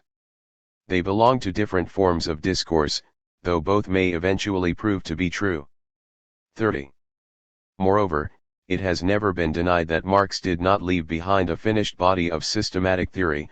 Only one volume of Capital was actually completed, and it is difficult to deny that he did not always succeed in translating the grandeur of his Vision 31 into satisfactory theoretical analysis. Thus in Marxian economics there were theoretical problems which have long been the subject of controversy among Marxists, and interpretations of Marxist theories have differed widely. 32. Among them, this certainly led theorists to study the mass of Marx's texts with close attention, but their attempts to form them into a coherent, consistent, and realistic whole had little in common with the use of such texts as authoritative statements of what Marxism teaches. Few if any trained Marxist economists have ever regarded the popular expositions of Marxian political economy, such as Part 2 of Engels' Anti-Dühring or Lenin's teachings of Karl Marx, as adequate. Such expositions, or basic texts of Marx treated as such, e.g. value, price, and profit, played a prominent role in the period when the Marxist education of militants and members of mass socialist workers' parties was a major function of such parties. With the transformation, and sometimes the weakening, of such parties, and the decline of the orthodoxies of a single correct Marxism, their role diminished. In any case, Marxist theory addressed de facto largely to intellectuals, whether militant, academic or both, tended to treat the classic texts in a less uncritical manner. 33. A fourth characteristic of Marxist thought since the 1950s may be finally mentioned.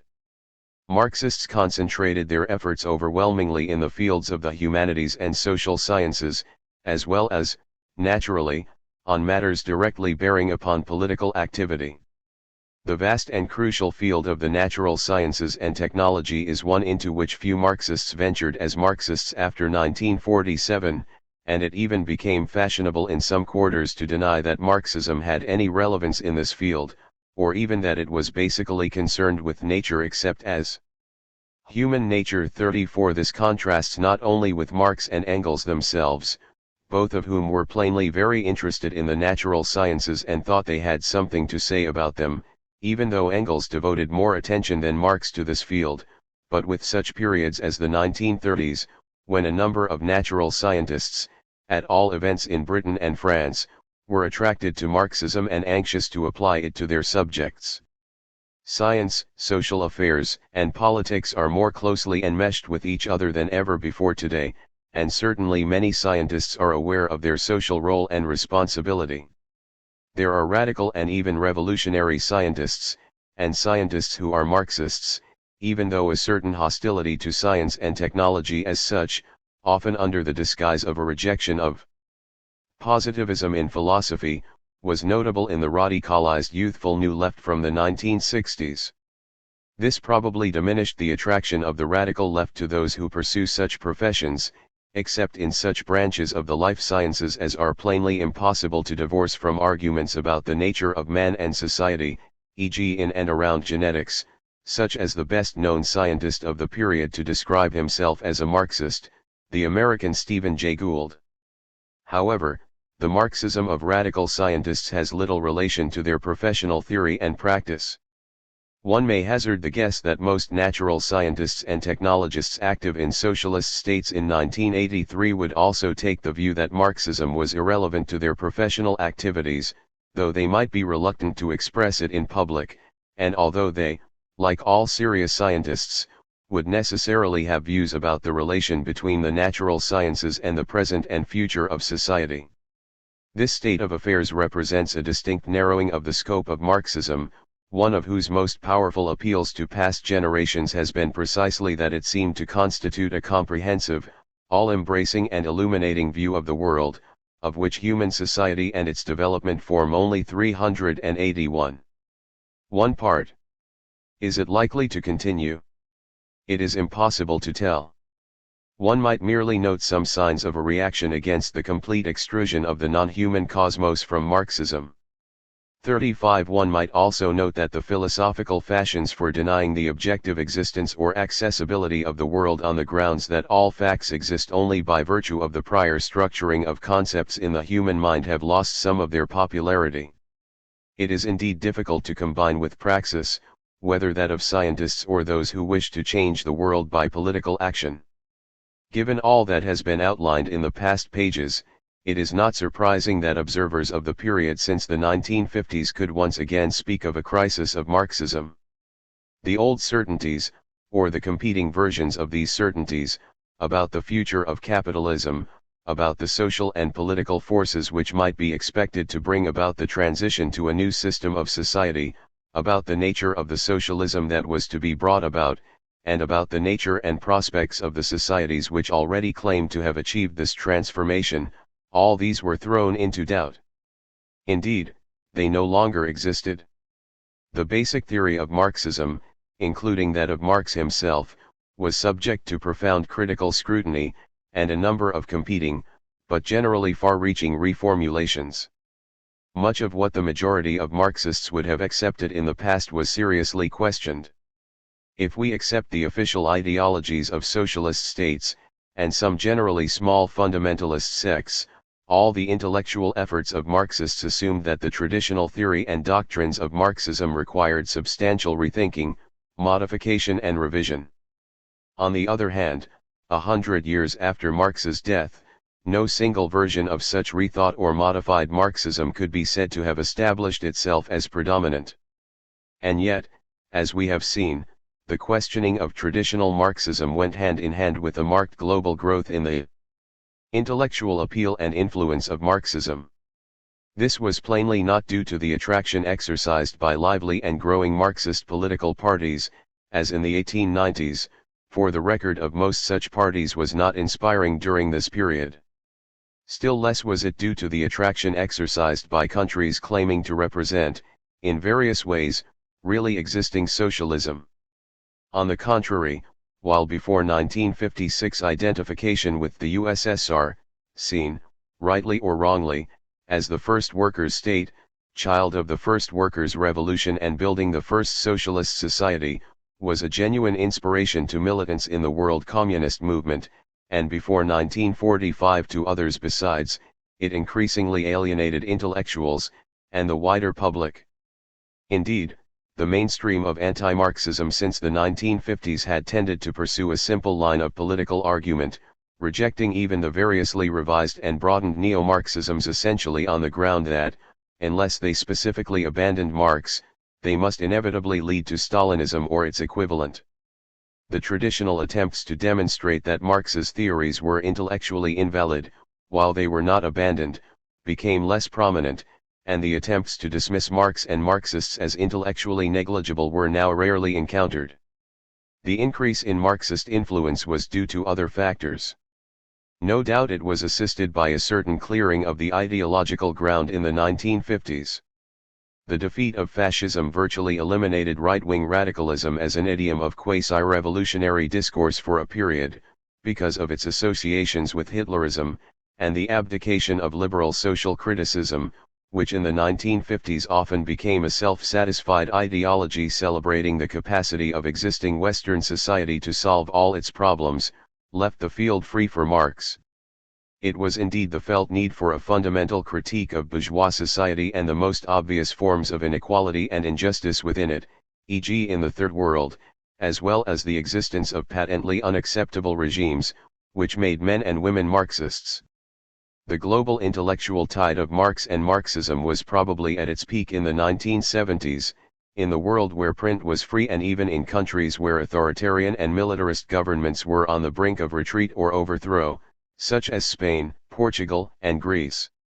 Marxist texts old and new poured out, from the illegal Raubdruck, pirated republications, by the German radicals to the catalogues of otherwise politically unsullied publishing houses such as Penguin in Britain and Suhrkamp in the German Federal Republic. OUP published a hostile history of Marxism in 3 volumes, Macmillan a friendly Marx biography. Marxists themselves founded publishing houses, e.g. New Left Books, or Planned Ambitious. Collected works of Marx and Engels, in Britain, or Histories of Marxism, in Italy. As the centenary of Marx's death approached, Marxists might well look back on a half-century of extraordinary advancement. There were some indications that the winds were no longer in Marx's favor, but few observers predicted the speed and scale of the reversal. Certainly I did not, as I took my part in the launch of the first volume of Edizioni Einaudis collective Storia del Marxismo, the most ambitious project of its kind, at the national festival of the Italian Communist Party in the decade of its greatest electoral success. The 25 years following the centenary of Marx's death were to be the darkest years in the history of his heritage. A century after Marx's death it became obvious that Marxism was in rapid retreat both politically and intellectually, and it continued to be for the next 25 years or so, in spite of some signs of potential revival at the very end of the century, paradoxically most evident among observers of the business world like John Cassidy of The New Yorker, who recalled his predictions of an increasingly uncontrollable globalization of the capitalist economy. Nevertheless, there can be no doubt that for a quarter of a century Marx ceased to be regarded as a thinker relevant to the times, and in the greater part of the world Marxism was reduced to little more than the set of ideas of a slowly eroding core of middle-aged and elderly survivors. Silence greeted the last installment of the 50-volume English translation of the collected works of Marx and Engels, in progress since the 1970s, when it was finally published in 2004. The majestic progress of another project of the 1970s, the 122 volumes of the new Mega, the complete edition of every word written by Marx and Engels, proceeded and even accelerated. It attracted no attention, except perhaps as a case study in intellectual continuity from an enterprise planned and financed by communist regimes to a multinational academic undertaking whose political and ideological implications, if any, were left in limbo. At first sight the reasons for this dramatic setback for Marx and Marxism seem obvious. The political regimes officially identified with both were patently in crisis in the 1980s in Europe, and had changed course dramatically in China. The collapse of the USSR and its European satellites inevitably swept away the Marxism-Leninism that had become their state religion, whose dogmas were promulgated by a political authority that officially claimed authority over theory and fact. In itself this need not have affected Marxist thinking outside the region self-described as really existing socialism, since the days were long past when Stalin's short course was generally accepted as a standard compendium of dialectical and historical materialism, if not of the history of the Bolshevik Party. In any case the dogmatic Soviet orthodoxy precluded any real Marxist analysis of what had happened and was happening in Soviet society. As previous chapters have shown, most Marxist thinking in non-state communist parties since 1956 criticized this orthodoxy, overtly or, within Moscow-line communist parties, by implication, and the leading political trends among post-1956 Marxists, the Trotskyists and Maoists, were defined by their hostility to the Soviet ideology as well as the Soviet regime. Nevertheless, the fall of the USSR and the Soviet model was traumatic not only for communists but for socialists everywhere, if only because, with all its patent defects, it had been the only attempt actually to construct a socialist society. It had also produced a superpower which for almost half a century acted as a global counterbalance to the capitalism of the old capitalist countries. In both these respects its failure, not to mention its patent inferiority in most respects to Western liberal capitalism, was manifest, even to those who did not share the post-1989 triumphalism of Washington ideologists. Capitalism had lost its memento mori. Socialists saw that the end of the Soviet Union foreclosed any hope that somehow a different and better socialism, with a human face as the Prague Spring put it, could emerge from the heritage of the October Revolution. After 80 years of practice, those who still held to the original socialist hope of a society built in the name of cooperation instead of competition had to retreat again into speculation and theory.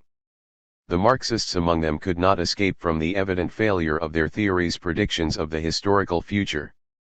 All this left non-state socialists bereft and discouraged. Within the states of really existing socialism it simply swept away all of Marxism-Leninism not anchored to such Asian government parties as survived. In those countries communism, the vanguard party, had been designed as the doctrine for a select minority of leaders and activists, not a faith for universal conversion like Roman Catholicism and Islam. This alone tended to depoliticize those outside the sphere where ideology was required. What held the bulk of the population together, when available, were the traditional bonds tying peoples to states' historic continuity, patriotism, a sense of ethnic or other collective identity, even the habit of formal obedience to established power, but not a belief in Marxism-Leninism, except as a residuum of the moral/political education all children necessarily passed through. When the system collapsed, it left behind continuities, memories, and symbols, but not loyalty to a civic religion. By the 1980s, a large and probably growing majority of its intellectuals probably had little time for the system, or, if they had become enthusiastic supporters of their new regimes in the days of liberation, as many had, moved into silent or overt dissidence, like the university communists who became the brains trust of Solidarity in Poland. If still committed to socialism, at the very least they had become critical of the defects of the really existing version and wished to reform them. This applied increasingly even to the leading cadres of the system itself. Around 1980, an American research student in Poland noted the total refusal of Polish party functionaries to describe themselves as communists. When, by chance, she was able to ask an important member of the Central Committee whether he was a communist, he answered, after a lengthy pause, "I am a pragmatist one." Nor had Marxism, as distinct from the unchallengeable dogmata promulgated from on high, deep roots in the party membership. For most members or aspiring members, the important thing about their ideology was not whether it was true, or how it could be applied, but that it was binding. What if the line changes, as with Stalin? A British student at the Moscow Higher Party School asked a Soviet fellow student. He looked at me as if I was politically illiterate. Then that becomes the current truth. 2. When the system fell, no doubt its elite had much to regret, including the loss of an all-state ideology, but few had much trouble abandoning its Marxist-Leninist version, unless they belonged to the specific subgroup concerned with doctrine, the equivalent of the Vatican's theologians. At all events, they adapted with little difficulty to the combination of state patronage, jungle capitalism, and mafia power in post-Soviet Russia. Nevertheless, the retreat from Marxism cannot be simply ascribed to the collapse or transformation of the Marxist-Leninist and Maoist regimes, since it clearly began well before then. One important element was the gradual decomposition and the change in character of the non-state communist parties in Europe and, in France and Italy where these parties dominated the left, the loss of their hegemony over the post-1945 generations of intellectuals. Nor should we underestimate the gradual exit from the public scene, both in politics and culture, of the age group shaped by anti-fascism, World War and resistance. The crisis both of the European non-state communist parties and of socialist parties and governments was only too evident by the beginning of the 1980s. In effect, it had been evident for some time that Lenin was off the agenda in the 388th advanced Western countries, though the radicalized student movements had still to discover this after 1968. It was not so clear that in the post-1973 era of a world revival of laissez-faire policies in a transnational economy globalizing at express speed, this was also true of Bernstein, the champion of Fabian gradual reformism by state action. This became only too evident in the era of President Reagan and Margaret Thatcher and, dramatically, after the failure of President François Mitterrand's program in 1981. And yet, in the 1970s, though the new era had begun, the Marxist presence in the bookshops and seminar rooms was at its maximum and both political and labor union militancy scored some of their most dramatic successes. Leaving politics aside, Marxism was already in regression among intellectuals, although this did not become obvious until the 1980s. And not only Marxism, but the entire current of ideas about human society that had dominated Western thinking since the Second World War, of which Marxism was one component. Even the natural sciences came under attack, not only because of the potential or actual damage caused by technology, but because their validity as modes of understanding the world was questioned. This was perhaps least marked in economics, where Marxists had always been peripheral, though among the first 10 Nobel laureates in this field there were 3 who were formed or partly formed in the early years of the Soviet Union or who were still active there: Vasily Leontiev, Simon Kuznets, Leonid Kantorovich.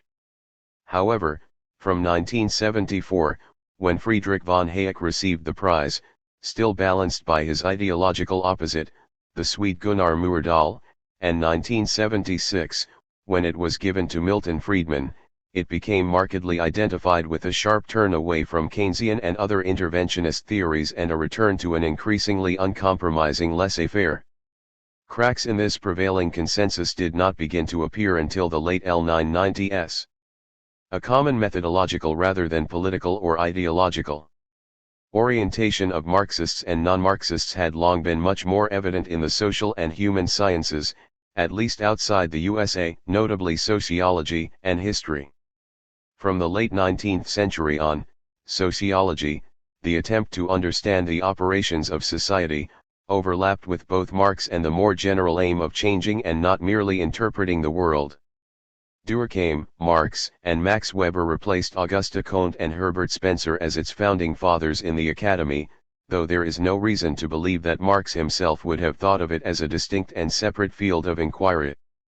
The extraordinary expansion of higher education since the 1960s had given it unusual prominence. At present 45 university institutions in the UK have departments of or including sociology, and political radicalization had made it a subject of choice for many students. Intellectually its prominence declined sharply with the fading of the radical mood in the universities. History was also associated with student radicalism, but its evolution as a field of study is more instructive.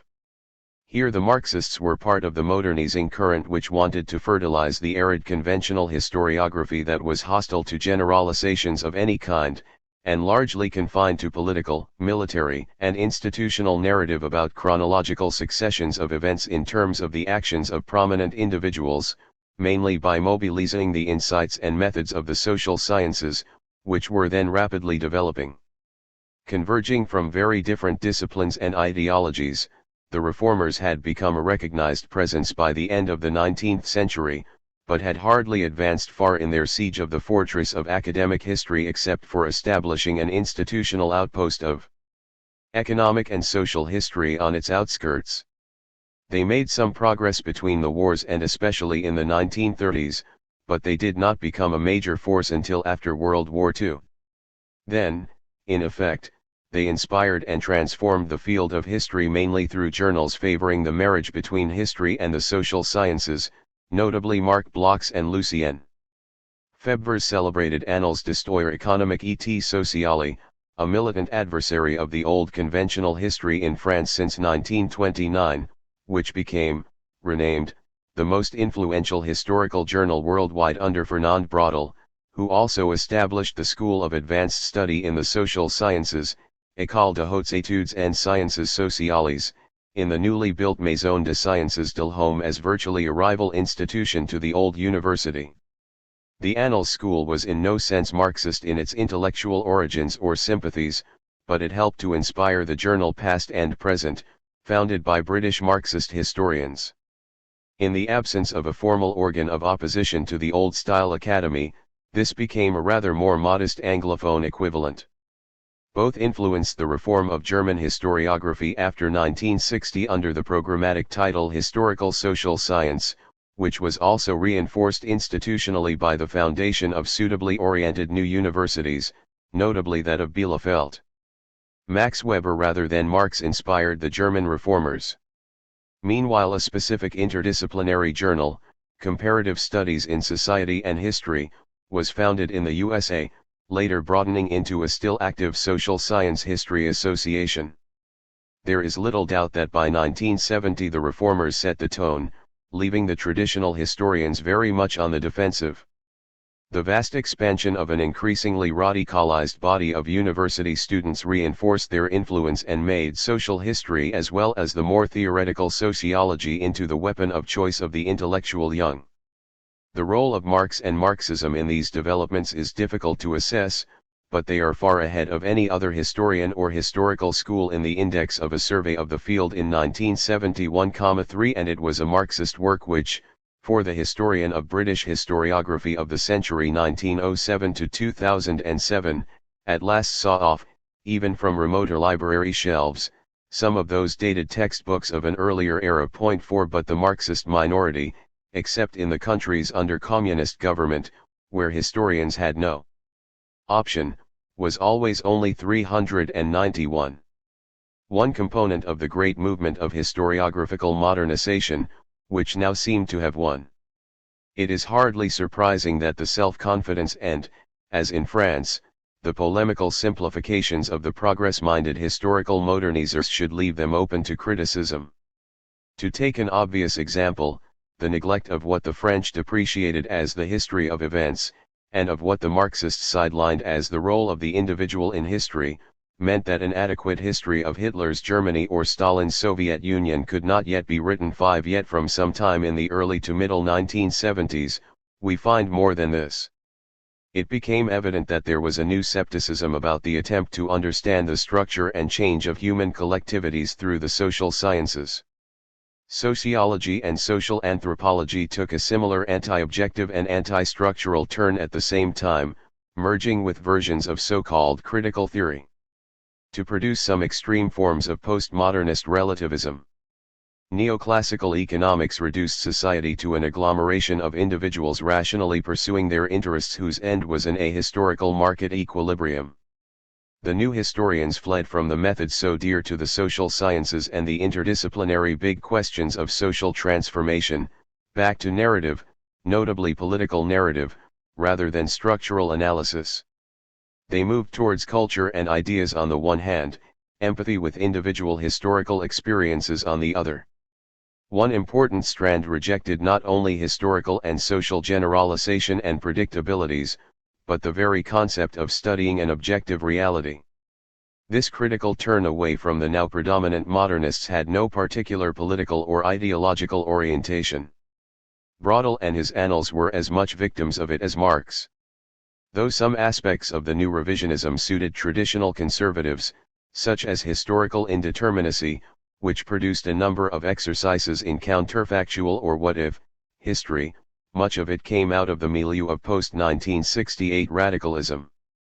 Some of what might be called the 392 historical postmodernists even remained on the revolutionary left.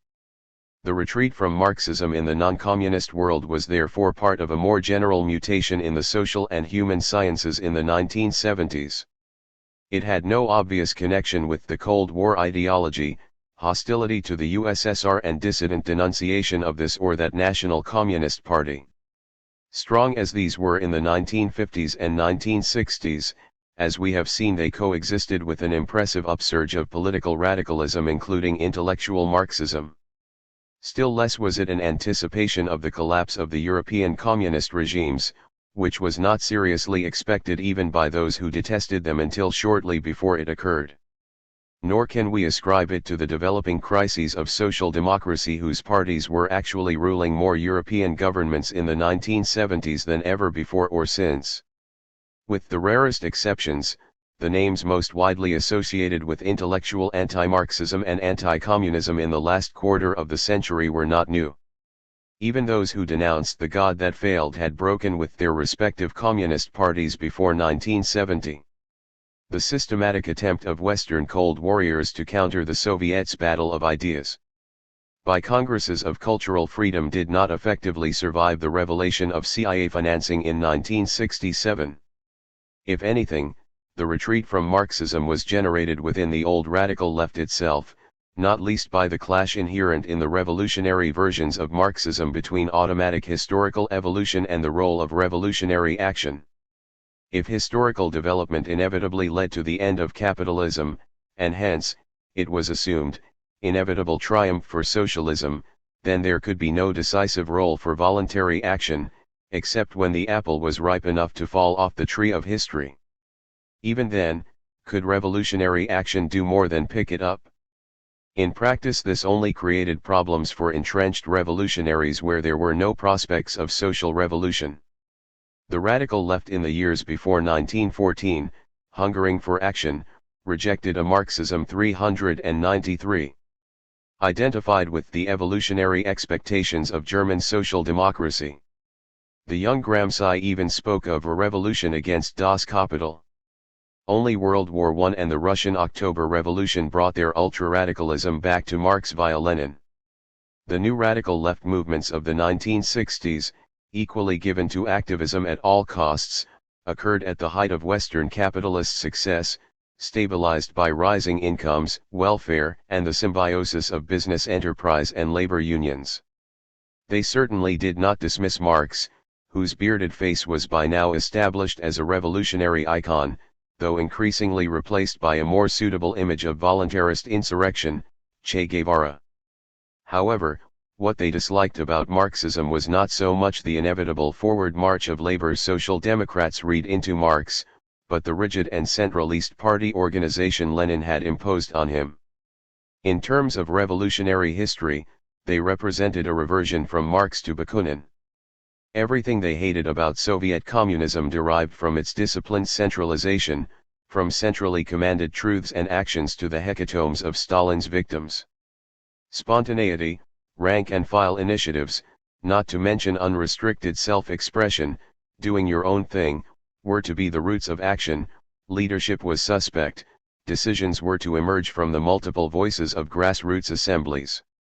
Conversely, those who continued to pursue the traditional end of Marxist revolutionaries, the transfer of political power, could no longer rely on history-generating Leninist revolutionary situations in the society of class oppression. They therefore increasingly put their hopes into planned insurrectionary or terrorist actions by small outlaw groups, such as had been traditionally dismissed by Marxists. These could be justified in poor and undeveloped countries by the assumption that such regions were permanently on the verge of social conflagration, and would burst into flame once focused by the initiative of outside guerrillas like Che Guevara. In practice, this Cuban-inspired theory failed utterly in the 1960s and 1970s. 394. In its chosen continent, however elegantly formulated by Regis Debray. 6. In the rich economies they could only fall back on the old anarchist slogan of propaganda by the deed, small group terrorism, which was to make unexpectedly large impacts in a media society hungry for headlines and dramatic images. A number of tendencies therefore emerged from the post-1956 ferment of the old, Marxist, left and the new cultural radicalism of the 1960s, which moved away from the traditional Marxist analysis while often, though not always, continuing to situate themselves on the left, notably the History Workshop movement and journal in Britain, Everyday History, Alltagsgeschichte, in Germany, the Subaltern School in India, various forms of critical theory and a new crop of feminist and other identity histories claiming to represent new social movements that would, they hoped, fill the gap left by the crisis of the traditional labor movements. At the same time, the discovery, dramatized by the Club of Rome from the early 1970s, that the uncontrollable increase in the human capacity to produce laid the basis of future environmental catastrophe, contradicted the appeal of Marxism as a theory of evolution looking forward to a better future. The crisis of progress which Marxists had seen in the 1930s as characteristic of an exhausted bourgeois society now turned against them. The injustices and oppressions generated by the capitalist nature of progress had always been denounced, but now that progress itself came under attack. Increasingly the campaigns of the left aimed to protect and conserve against the advances in the human power over nature which their Marxist predecessors would have hailed or would at least have regarded as inevitable, as with globalization. Marxism was particularly vulnerable to this reversal of the perspective of historical inevitability from positive to negative. Possibly a shift to the political left, particularly among the growing and politically significant strata with university education, might have revived the fortunes of Marx, since an interest 395 in his theories has so often been historically linked to the political radicalization of individuals or groups or the emergence of countries from periods of authoritarianism. Nothing like this happened in the West, though there is some evidence that political activism led to a rise in interest in literature with Marxian associations in some non-European countries, such as, at various times since 1970, Brazil, Taiwan, South Korea and Turkey. 7. On the contrary, the crisis of the major reservoir of the Western left, the labor-based social democratic movements, eliminated any aspirations to socialism within them. So far as I am aware, no leader of a party of the European left in the past 25 years has declared capitalism as such to be unacceptable as a system. The only public figure to do so unhesitatingly was Pope John Paul II. Moreover, nothing proved easier than to incorporate the rebel generation of 1968, this time the Situationists, into a flourishing capitalist system that made more allowance than any of its predecessors for variations in personal taste and lifestyle, and which increasingly operated and presented itself as that economy and society of media-driven public spectacle.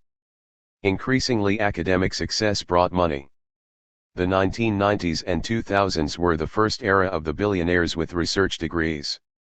Indeed, at least one humorist observed that the world banking crisis of 2008 was due to the fact that for the first time the smart graduates rather than, as of old, the intellectually less gifted went into finance, thus inventing algorithms too complex for most capitalists to understand. 8 careers rather than social change were on the horizon for the intellectually liveliest students. In addition, let us not forget a more general phenomenon, the general retreat of what one might call the ideologies of social change of the 18th century Enlightenment and the rise or revival of alternative inspirations for social activism, notably tacitly modernized versions of traditional religions. While these made no great appeal in Europe, they achieved their first great success in the Iranian Revolution of 1979, the last 396 of the great social revolutions of the 20th century. Even had this not been so, historic and intellectual developments in the second half of the 20th century visibly undermine the political analyses, programs, and forecasts traditionally derived from Marx. Marx's basic analysis of the development and modus operandi of capitalism retains its force. However, any future revival of interest in Marxism will undoubtedly need to be based on substantial recalibrations of traditional views of his thinking. Without the collapse of most communist regimes and the deliberate abandonment of their traditional methods and objectives by others, and the simultaneous crises of labor-based social democracy, this would probably not have been enough to account for the 20 years of almost total marginalization of Marxism in intellectual discourse. Since ostensibly Marxist systems and movements once inspired by Marx had failed to survive or abandoned their traditional purposes, it was no longer politically important nor did it seem intellectually necessary to spend much time on theories that history appeared to have discredited. In any case, the Cold War was over. Paradoxically, indignant denunciation continued even as its objects disappeared, much as antisemitism in Poland survived the disappearance of Jews from that country. The rhetoric of Cold War anti-communism continued, not so much against a once feared enemy as in favor of the worldwide superiority and, hopefully, supremacy of Western liberal democratic capitalism. Increasingly confident, this saw itself, by means of the intervention of armed and soft power justified by an ideology of universal human rights, as the maker of order in a disturbed world. What were denounced, for argument atrophied, were not Marx's theories and analyses but his prospect of revolution, which, it was argued, misled the idealistic young, and the totalitarianism he and any other challenge to liberalism were believed to imply or propound, not to mention the obstacles socialist aspirations raised to the self-regulating 397. Rationality of market society. In a word, Marx was typecast as the inspirer of terror and Gulag, and communists as essentially defenders of, if not participators in, terror and the KGB. It is not clear how far this rhetoric convinced those not already converted, some from the God that failed, in the days of the Cold War. It is difficult to see these exercises in execration long surviving into a century in which even today only those in their 30s and above have any memory of the actual years of Cold War. However, in the end Marx was to make a somewhat unexpected return in a world in which capitalism has been reminded that its own future is put into question not by the threat of social revolution but by the very nature of its untrammeled global operations, to which Karl Marx has proved so much more perceptive a guide than the believers in the rational choices and self-correcting mechanisms of the free market. Marx and Labor, the Long Century. It seems fitting that a set of studies in the history of Marxism should conclude with an essay on the organized movement of the working class. For Marx, the proletariat was the destined gravedigger of capitalism, the essential agent of social transformation. In the 20th century, most organized working class movements and parties came to be associated with Marx's dream of a new society, socialism, and in turn all Marxists, almost without exception, saw working class parties and movements as their chosen field of political action. Yet neither Marxism nor labor movements can be understood except as independent historical agents, in complex and changing relationships with each other. Nor, indeed, can the impact of either on the history of the 20th century. Though any reader of the Communist Manifesto knows that labor movements go back much further, nevertheless there is some justification in beginning this survey of labor movements and their ideologies at the very end of the 19th century. Serious British labor history began in the 1890s, notably with the Webb's remarkable studies of trade unionism. The first comparative global survey appeared in 1900, W. Kuhlman's Die 399. Gewerkschaftsbewegung. Darstellung der Gewerkschaftlichen Organisation der Arbeiter und die Arbeitgeber aller Länder. The first histories written from within the new socialist parties began to appear around the same time, e.g. in 1898 the first version of Mehring's History of the German Social Democratic Party. What is more, the 1890s were the decade when European governments came to recognize the political existence of firmly organized labor movements. The British government published its first abstract of labor statistics in 1893-4, the Belgian government began to publish a Revue du Travail in 1896. For the first time a British Prime Minister, Lord Rosebery in 1894, felt moved to personal intervention to settle a dispute between employers and workers. 5 years later the French Premier, Waldeck-Rousseau, followed his example, having been invited to do so by the striking workers of the Schneider-Creusot works. And in the same year the French government took a step that shook the political parties of labor, or at least the socialist ones, to the core. It appointed a socialist, the 40-year-old Alexander Milrand, to the Ministry of Commerce. Until then, and indeed for many more years, socialists took it for granted that they would neither form nor take part in government until the revolution or a general strike had laid capitalism low, or at least until an intransigently social democratic party had won a single-handed electoral victory. Ideologically, this was the crisis that initiated the political history of labor in the 20th century. Why did European governments conclude that they had to take labor seriously? Certainly not because of its economic force, even though there were plenty of employers who claimed that trade unions were about to strangle industry. Union organization was still modest, say 15 to 20% in Britain and France, rather less in Germany. Nor was labor a major political presence except in Germany, where the Social Democratic Party was by far the strongest electoral force with its 30% of male voters. However, if electoral democracy were to be introduced, as seemed likely, labor parties could be expected to become 400. Marx and labor, the long century. Major electoral forces, as indeed they did in Scandinavia and elsewhere in the years before 1914. Nevertheless, what really made governments nervous was not electoral calculation but the evident class consciousness of the workers, which found its expression in new and overwhelmingly red class parties. As Winston Churchill, President of the Board of Trade in the new reforming Liberal administration of 1906, put it, if the old two-party system of conservatives and liberals were to break down, British politics would become open-class politics, that is to say politics dominated by the conflict of class interest. In Britain, most of whose inhabitants were or saw themselves as workers, this seemed a matter of special urgency, but avoiding the politics of class struggle was a general problem. The Milrand crisis forced the new labor parties for the first, but not the last, time to consider their relation to the system in which they operated.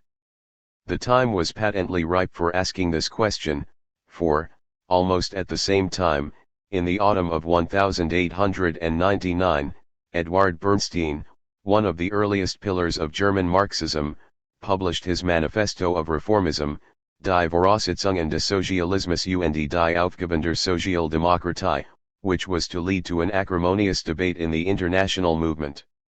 Nor is it irrelevant that this was also the moment when, again for the first time, books were published with titles like The Crisis of Marxism, by Masaryk, later president of Czechoslovakia. The central question behind both the Milrand crisis and the debate on Bernstein's revisionism was, reform or revolution. Given that by the end of the 1890s the immediate collapse of capitalism was not to be expected, at least in the developed economies, what was the historic function of labor movements? In other words, was there a non-revolutionary way to socialism? The cases of Milrand and Bernstein were particularly scandalous, because there was no way of escaping the peremptory form in which they raised this question. Bernstein had to be rejected, because he outraged all sections of the International by actually proposing a frank revision of 401 Marxism, and was therefore denounced by one and all. The movement handled the Milrand affair with more circumspection, since it concerned a single individual and socialist theory as such was not at issue. A compromise solution was proposed, which in practice made possible the participation of individuals, but not yet parties, in bourgeois governments. As for Bernstein, in practice social democracy accepted the thesis that the improvement of labor's conditions under capitalism was the chief business of the movement, while categorically repudiating his theoretical justification of reformism. In fact, after 1900, even the Marxist labor movements in the main countries of capitalism lived in an unacknowledged symbiosis with capitalism, rather than in a state of war.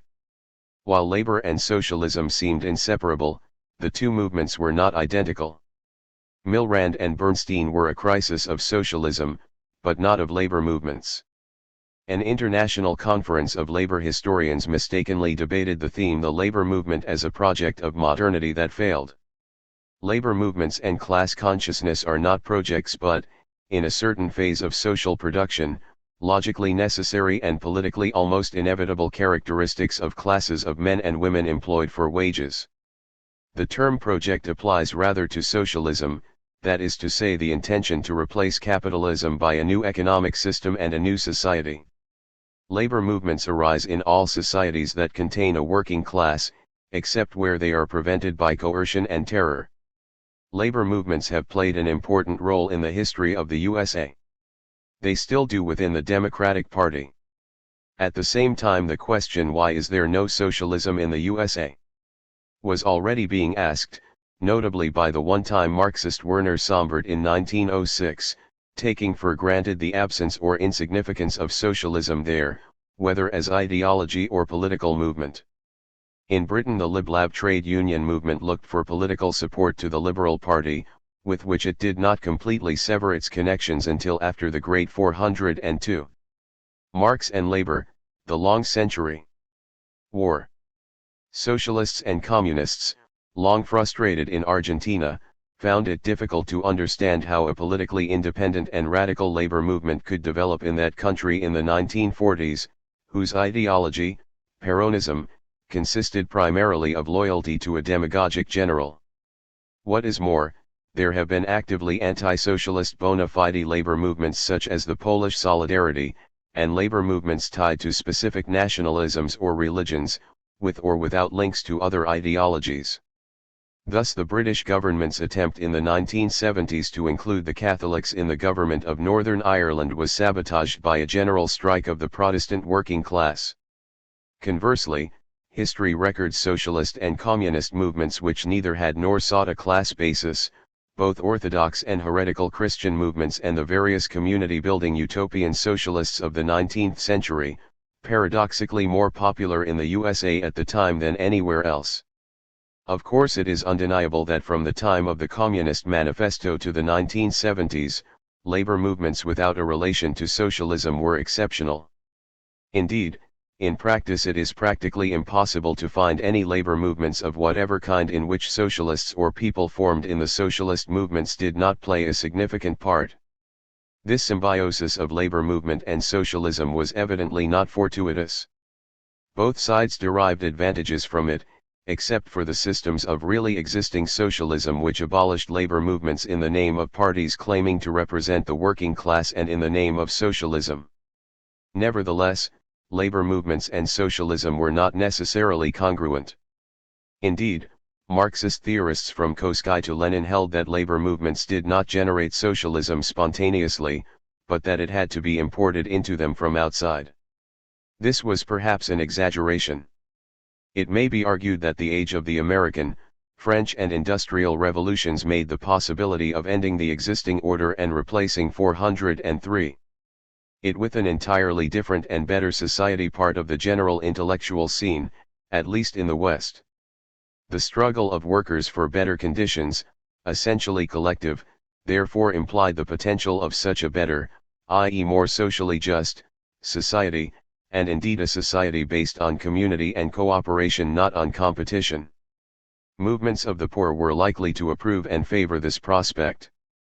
What had to be imported into labor from outside was something else, the specific name and content of the new society, a strategy for the transition from capitalism to socialism and, above all, the concept of a politically independent class party active on a national scale.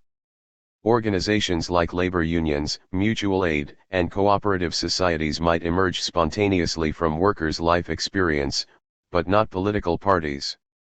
The fundamental contribution of Marx and Engels from the Communist Manifesto onward was that the class organization of workers must logically find expression in a political party active throughout the territory of the state, or even beyond. Admittedly, this was possible only in constitutional, liberal, or bourgeois democratic states. This was a proposition of enormous historical significance, not only for the labor movement, which could not get very far in its objects without mobilizing state support against employers, but for the structure of modern politics in general. It also proved realistic, because several such parties, some still bearing their original class affiliation, the Labour Party, El Partido Socialista Obrero Español, Sverige Socialdemokratiska Arbetare Party, Det Norske Arbeider Party, emerged after Marx's death, destined to become and remain governing or major opposition parties in much of non-communist Europe. This is a record of almost unparalleled continuity and significance on our continent. Incidentally, it invalidates the belief that labor movements must become or remain revolutionary because they could not get anywhere under capitalism. As for the presumption that by historical necessity the proletariat was or would be a truly revolutionary class, it is now evident that this was baseless. Moreover, Marx and labor, the long century. History has also taught us that revolutions are far too complicated sets of events to be seen simply as transcriptions of class structure. Left-wing theoreticians and historians of labor who, like the Marxists, attempted to explain why most working-class parties stubbornly refused to play the revolutionary role imputed to them might have saved themselves much time, effort, and acumen. In short, the constitutional countries of developed capitalism, in which revolutions were not on the agenda for other reasons, contained revolutionaries within or outside labor movements, but most organized workers, even the class-conscious ones, were not normally revolutionary even when their parties were committed to socialism. The situation was naturally different in countries such as those of the Russian and Ottoman empires, where any political change for the better could only be expected to come through revolution. So nothing in the core states of developed capitalism seemed to stand in the way of a symbiosis between labor and a flourishing economic system at the beginning of the 20th century. Neither the breakdown of capitalism nor that of the liberal and increasingly democratized constitutions typical of this region was in sight. The capitalist model of development seemed no more imperiled than the imperialist structure of the globe, for in the backward world the economic, cultural and, not least, the military superiority of the advanced world was evident. Indeed, in backward countries where revolution was a real prospect and not a mere rhetorical device, it was clear to Marxists that bourgeois capitalist development was the only way forward. Hence in Russia the so-called legal Marxists turned Marxism into an ideology of capitalist industrialization, but, Until 1917 even the Bolsheviks were convinced that the immediate aim of the coming revolution was a bourgeois liberal society, since only this could create the historical conditions for further progress to the proletarian revolution and hence to socialism. World War I seemed to put paid to all such expectations. The age of catastrophe from 1914 to the late 1940s lived in the shadow of war, social and political breakdown and revolution, above all the Russian October Revolution. Everything went wrong for the old world. Wars ended in revolutions and colonial unrest. Constitutional bourgeois liberal and democratic states under the rule of law gave way to political regimes hardly imaginable before 1914, such as Hitler's Germany or Stalin's USSR. Even the market economy of economic liberalism seemed to break down in the crisis of the early 1930s. Could capitalism survive at all except perhaps in a form that abolished both democracy and the labor movement?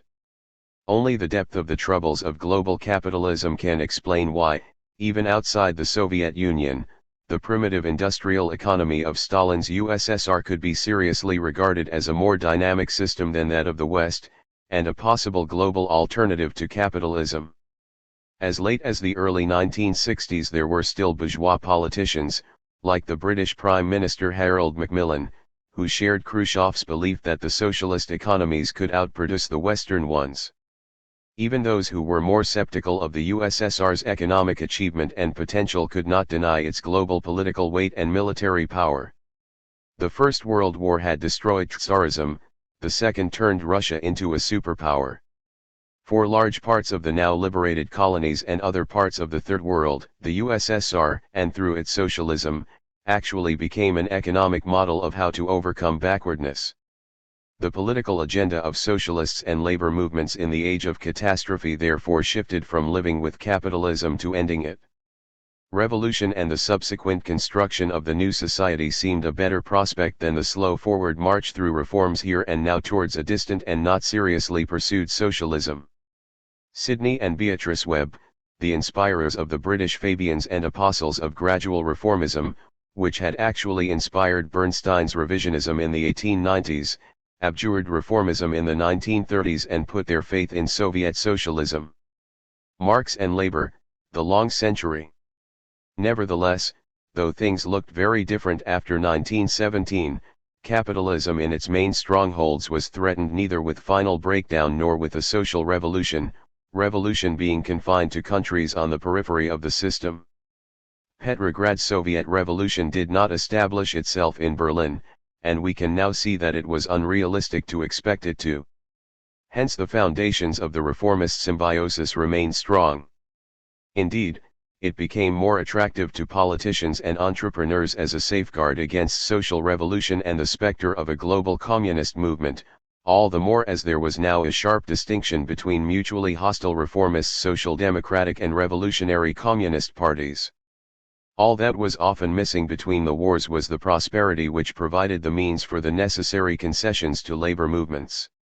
In any case, even in the worst days of crisis the majority within the labor movements in these countries refused to move from reformist parties to revolutionary ones. Between the wars communist parties enjoyed mass support in only 3 of the states in which they were legal, and even there they remained weaker than social democracy, Germany, France, and Czechoslovakia. Had the CP been legal in Finland there might have been 4. Elsewhere communist parties between the wars scored a maximum of 6% of votes, Belgium, Norway, Sweden, and even that only briefly. After the Second World War the symbiosis was pursued more systematically as part of a policy of structural reform of Western capitalism by means of the deliberate policy of full employment and what became the welfare state, and on the basis of the massive advances of the capitalist economies in the post-1945 decades, 1947 to 73. Would this conscious attempt to integrate labor have emerged without the traumatic experiences of the Great Interwar Depression and the rise of Hitler's Germany? How much of it was due to the fear of communism, whose forces had dramatically increased during the years of anti-fascist resistance? What stood behind them now was a superpower. Would Bernstein, "The movement is everything, the final aim nothing," have won without Stalin and Hitler? It is unlikely. So, in the core countries of capitalism, the revisionist model of the labor movement prevailed in the new golden age of Western capitalism. Its victory was symbolized by the formal abandonment of Marxism in the 1959 Godesberg program of the German Social Democratic Party. Nothing seemed to be lost by ditching it, except sentimental memories, for as the Golden Age, 1947–73, drew to its close, the objectives of reformism had been in practice achieved, and workers were incomparably better off than even the most optimistic representatives of reform could have imagined before 1914. Nevertheless, the revisionist parties remained rooted in the working class, in spite of renouncing the final aim of socialism, though sniped at by traditional left wings within them. The manual working class, their main electoral base, continued to vote for them. They did not begin to abandon their class parties until later. In fact, until the end of the 1970s, the spectacular expansion of production still required a vast mass of industrial workers, who therefore remained or became a major part of the electorates. In the 1970s there were probably more proletarians, absolutely and relatively, in capitalist Europe than there had been at the end of the 19th century, when the new class consciousness of labor suddenly produced proletarian mass parties. However, it is also now clear that these working class parties, even reformists and revolutionaries in conjunction, never commanded more than half the electoral votes, and even that not until after the Second World War. Apart from the period between the wars, the development of labor movements in the core capitalist countries until the era of crisis after the 1970s may be summarized as follows. Even before World War I, the policies of the ruling classes, faced with growing political democratization, accelerated by pressure from the new labor parties, had begun to shift. 408. Marx and Labor, the Long Century. Towards social reform. In the non-fascist countries this process was accelerated between the wars, but it did not become systematic until after the Second World War, under the slogans full employment and the welfare state. Even before 1914, democratization and economic growth encouraged an open recognition of the value of moderate labor movements, though Imperial Germany remained a major exception. In consequence, labor movements and parties became in practice identified with their nation-states. This became only too manifest at the outbreak of war in 1914. The end of that war saw a spectacular rise in the numbers and power of the organized working class. Though this rise could not be maintained between the wars, it resumed both during and after the Second World War. Except for traditionally weak or unstable industrial countries like France and Spain, organized labor probably reached maximum strength in the 1970s. Labor parties thus became state and system-maintaining forces. During and after the First World War their representatives joined governments and soon formed governments themselves, though not until after 1945 could they do so without the support of non-socialist parties. This development also reached its peak in the 1970s when at one time or another social democratic governments ruled in Austria, Belgium, Denmark, Finland, Norway, Portugal, post-Franco Spain, Sweden, the UK, and federal Germany, to be joined by France and Greece in 1981. Then came the crisis. What part did revolutionaries play in the labor movements of the core countries of Western capitalism? Whatever their theory, in practice they could not be revolutionary, since neither the fall of capitalism nor the transition to socialism were to be expected. On the other hand, they were needed, since even non-socialist labor movements depended on the combination of class struggle in the workplace and political pressure on national governments, not to mention ideas expressing their aspirations.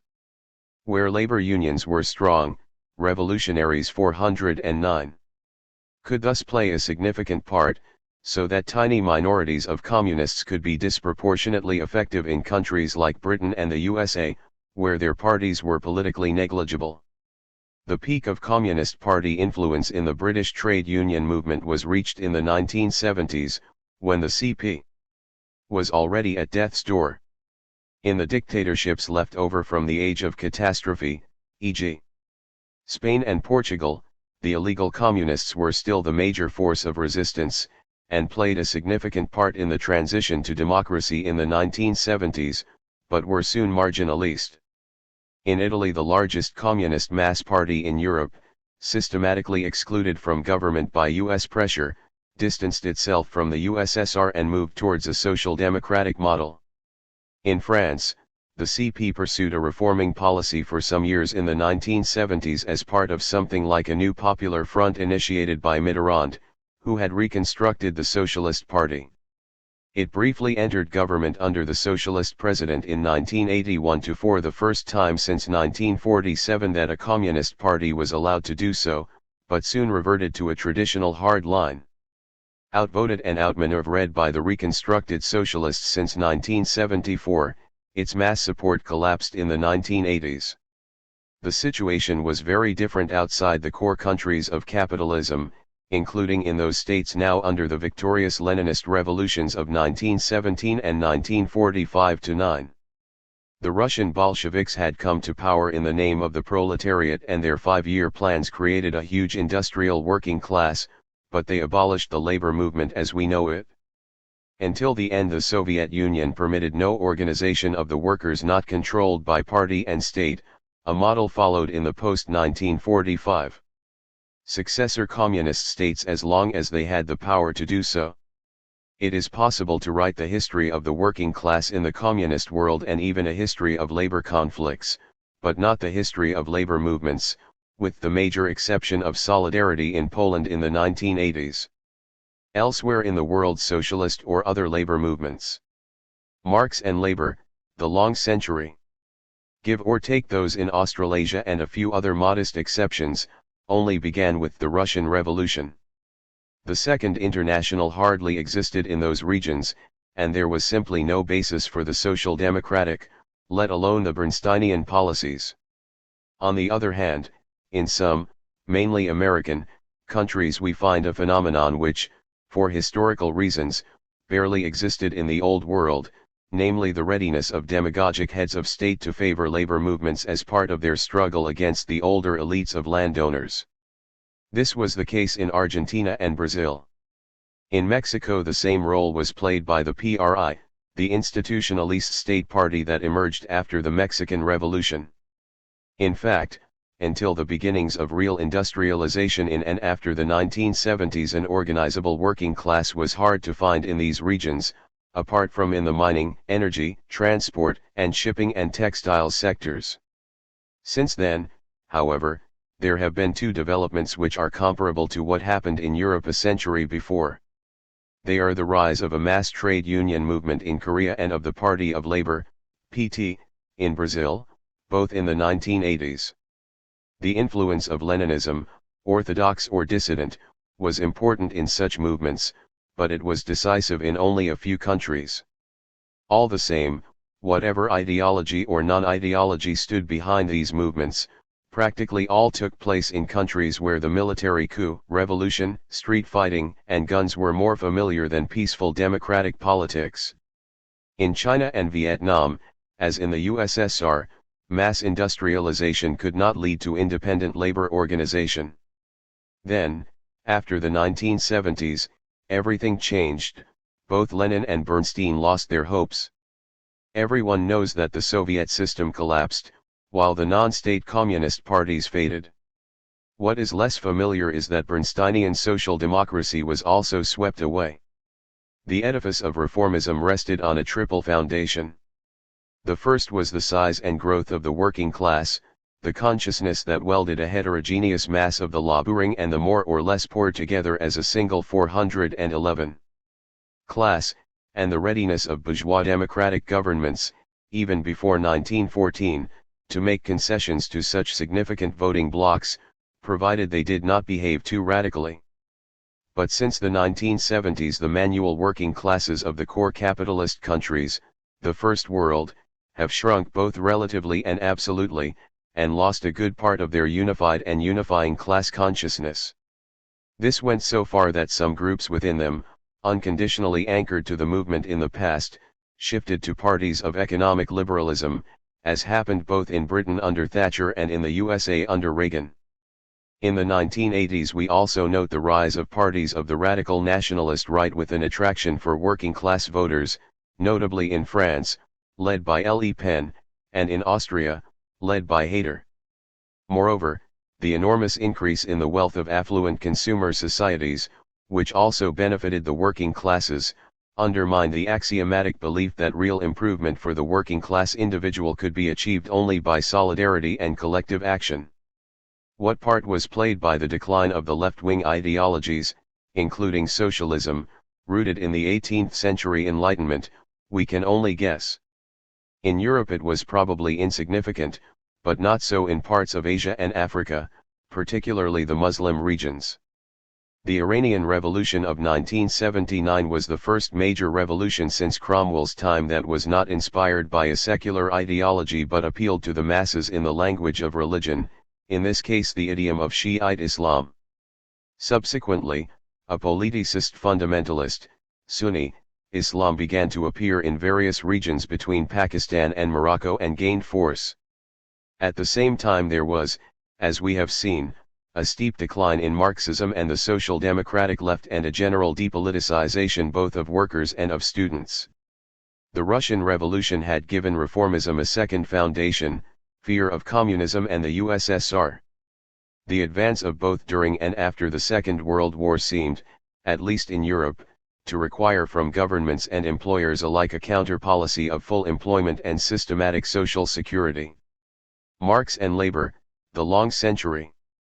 But the USSR no longer exists, and with the fall of the Berlin Wall capitalism could forget how to be frightened, and therefore lost interest in people unlikely to own shares. In any case, even the spells of mass unemployment in the 1980s and 1990s seemed to have lost the old power of radicalizing their victims. However, it was not only politics but also the economy that proved to require reformism and especially full employment after 1945, as both Keynes and the Swedish economists of Scandinavian social democracy had predicted. This was to be the third foundation of reformism. It became the policy not only of social democratic governments but almost all governments, not excluding the USA. This brought the Western countries both political stabilization and unprecedented economic success. Not until the new era after 1973, when the economy and post-war policy of reform no longer gave such positive results, were governments persuaded by the individualist ideologies of radical economic liberalism which had by then infested the economic faculty in Chicago. For them labor movements, labor parties, and indeed public social welfare systems were nothing but obstructions of the free market which guaranteed maximal growth for profits and the economy, and thus the ideologists argued, of general welfare also. Ideally, they should be abolished, although in practice this proved impossible. Full employment was now replaced by labor market flexibility and the doctrine of the natural rate of unemployment. This was also the period when nation-states retreated before the advance of the transnational global economy.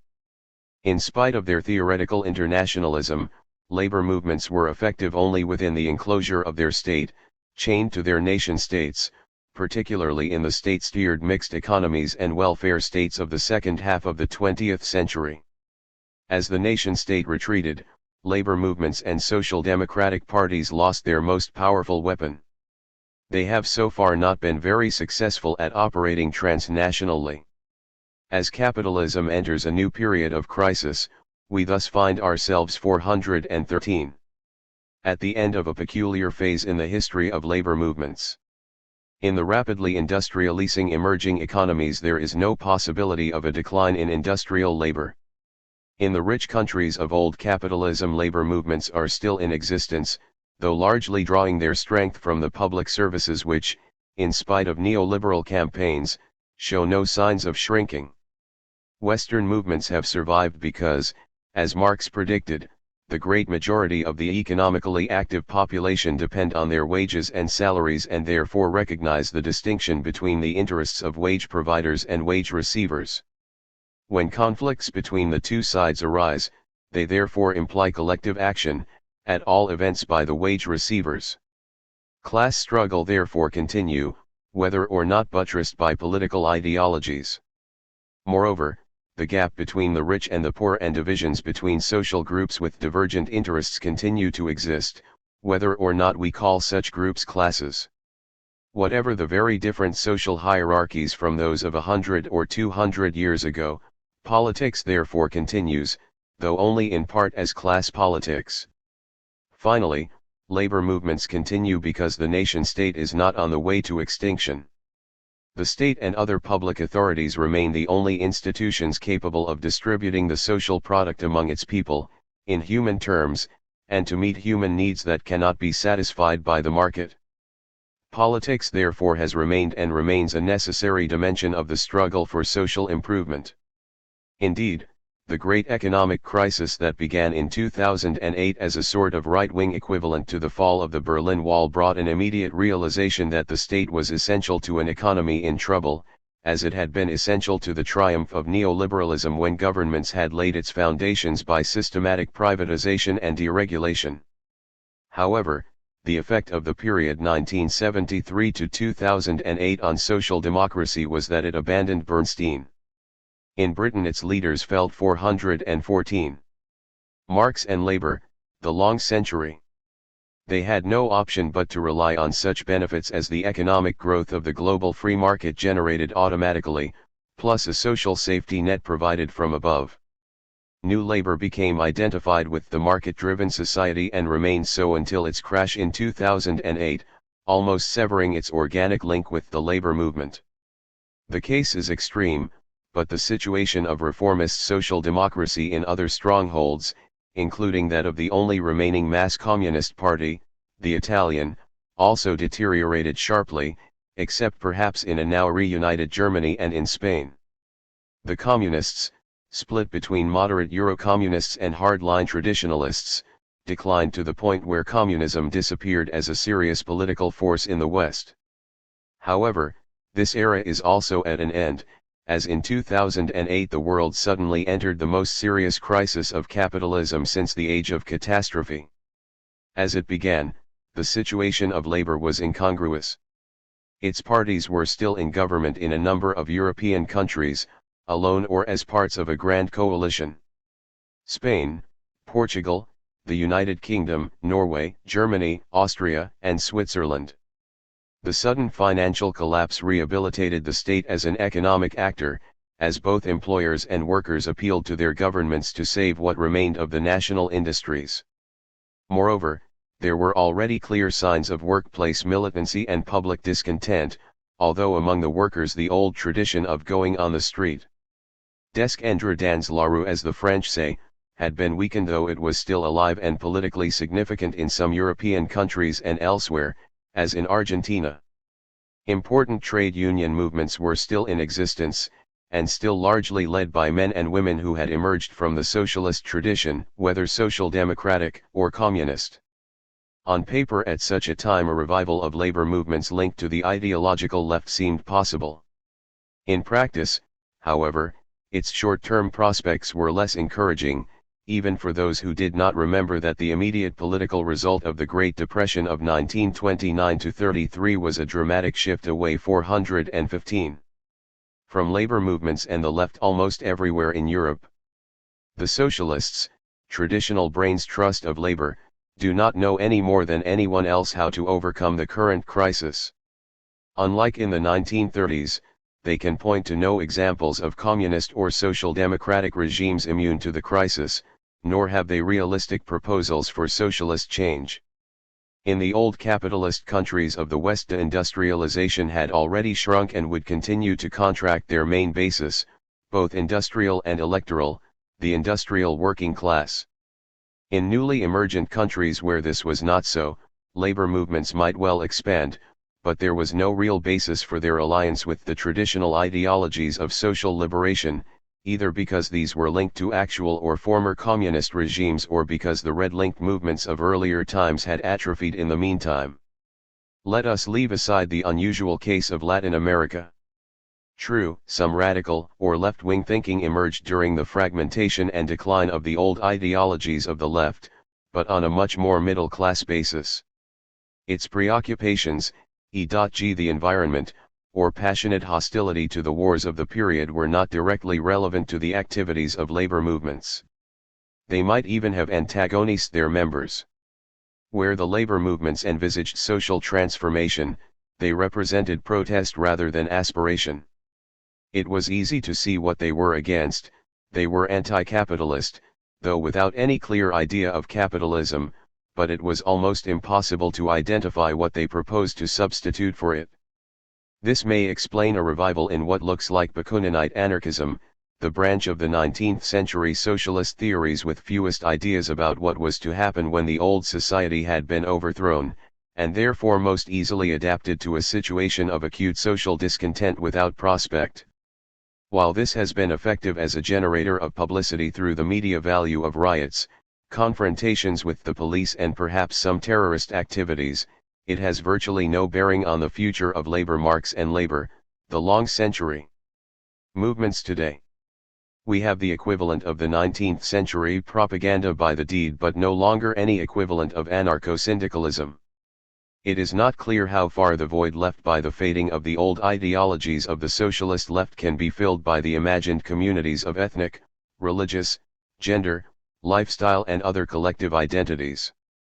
Politically ethnic nationalism has the best chance, since it appeals to the grassroots working class xenophobic and protectionist political demands that resonate more than ever in an era combining globalization and mass unemployment, our industry for the nation, not foreigners, priority of national jobs for nationals, down with exploitation by the foreign rich and the foreign immigrant poor, etc.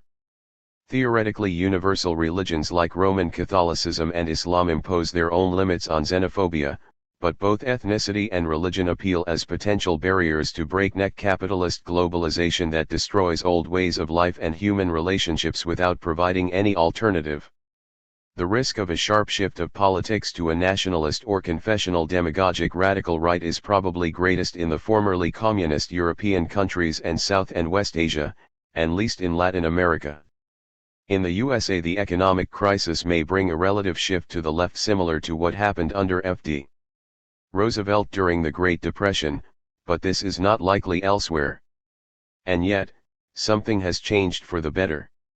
We have rediscovered that capitalism is not the answer, but the question. For half a century its success has been so much taken for granted that its very name exchanged its traditionally negative associations for positive ones. Businessmen and politicians could now glory not only in the freedom of free enterprise but in being frankly capitalist ones. Since the 1970s the system, forgetful both of the fears that led it to reform itself after the Second World War and of the economic benefits of this reform in the subsequent Golden Age of the Western economies, reverted to the extreme, one might even say pathological version of the policy of laissez-faire, government 417. Is not the solution, but the problem, that finally imploded in 2007-8. For almost 20 years after the end of the Soviet system its ideologists believed that they had achieved the end of history, an unabashed victory of economic and political liberalism, Fukuyama, to growth in a definitive and permanent, self-stabilizing social and political world order of capitalism, unchallenged and unchallengeable both in theory and practice. None of this is tenable any longer. The 20th century attempts to treat world history as an economic zero-sum game between private and public, pure individualism and pure collectivism, have not survived the manifest bankruptcy of the Soviet economy and of the economy of market fundamentalism between 1980 and 2008.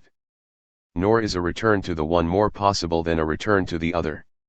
Since the 1980s it has been evident that the socialists, Marxist or otherwise, were left without their traditional alternative to capitalism, at least unless or until they rethought what they meant by socialism and abandoned the presumption that the manual, working class would necessarily be the chief agent of social transformation. But the believers in the 1973 to 2008 reductio ad absurdum of market society are also left helpless. A systematic alternative system may not be on the horizon, but the possibility of a disintegration, even a collapse, of the existing system is no longer to be ruled out. Neither side knows what would or could happen in that case. Paradoxically, both sides have an interest in returning to a major thinker whose essence is the critique of both capitalism and the economists who failed to recognize where capitalist globalization would lead, as predicted by him in 1848. Once again it is manifest that the economic system's operations must be analyzed both historically, as a phase and not the end of history, and realistically, i.e. not in terms of an ideal market equilibrium, but of a built-in mechanism that generates potentially system-changing periodic crises. The present one may be one of these. Once again it is evident that even between Major 418, Marx and Labor, the long century crises, the market has no answer to the major problem confronting the 21st century, that unlimited and increasingly high-tech economic growth in the pursuit of unsustainable profit produces global wealth, but at the cost of an increasingly dispensable factor of production, human labor, and, one might add, of the globe's natural resources. Economic and political liberalism, singly or in combination, cannot provide the solution to the problems of the 21st century. Once again the time has come to take Marx seriously.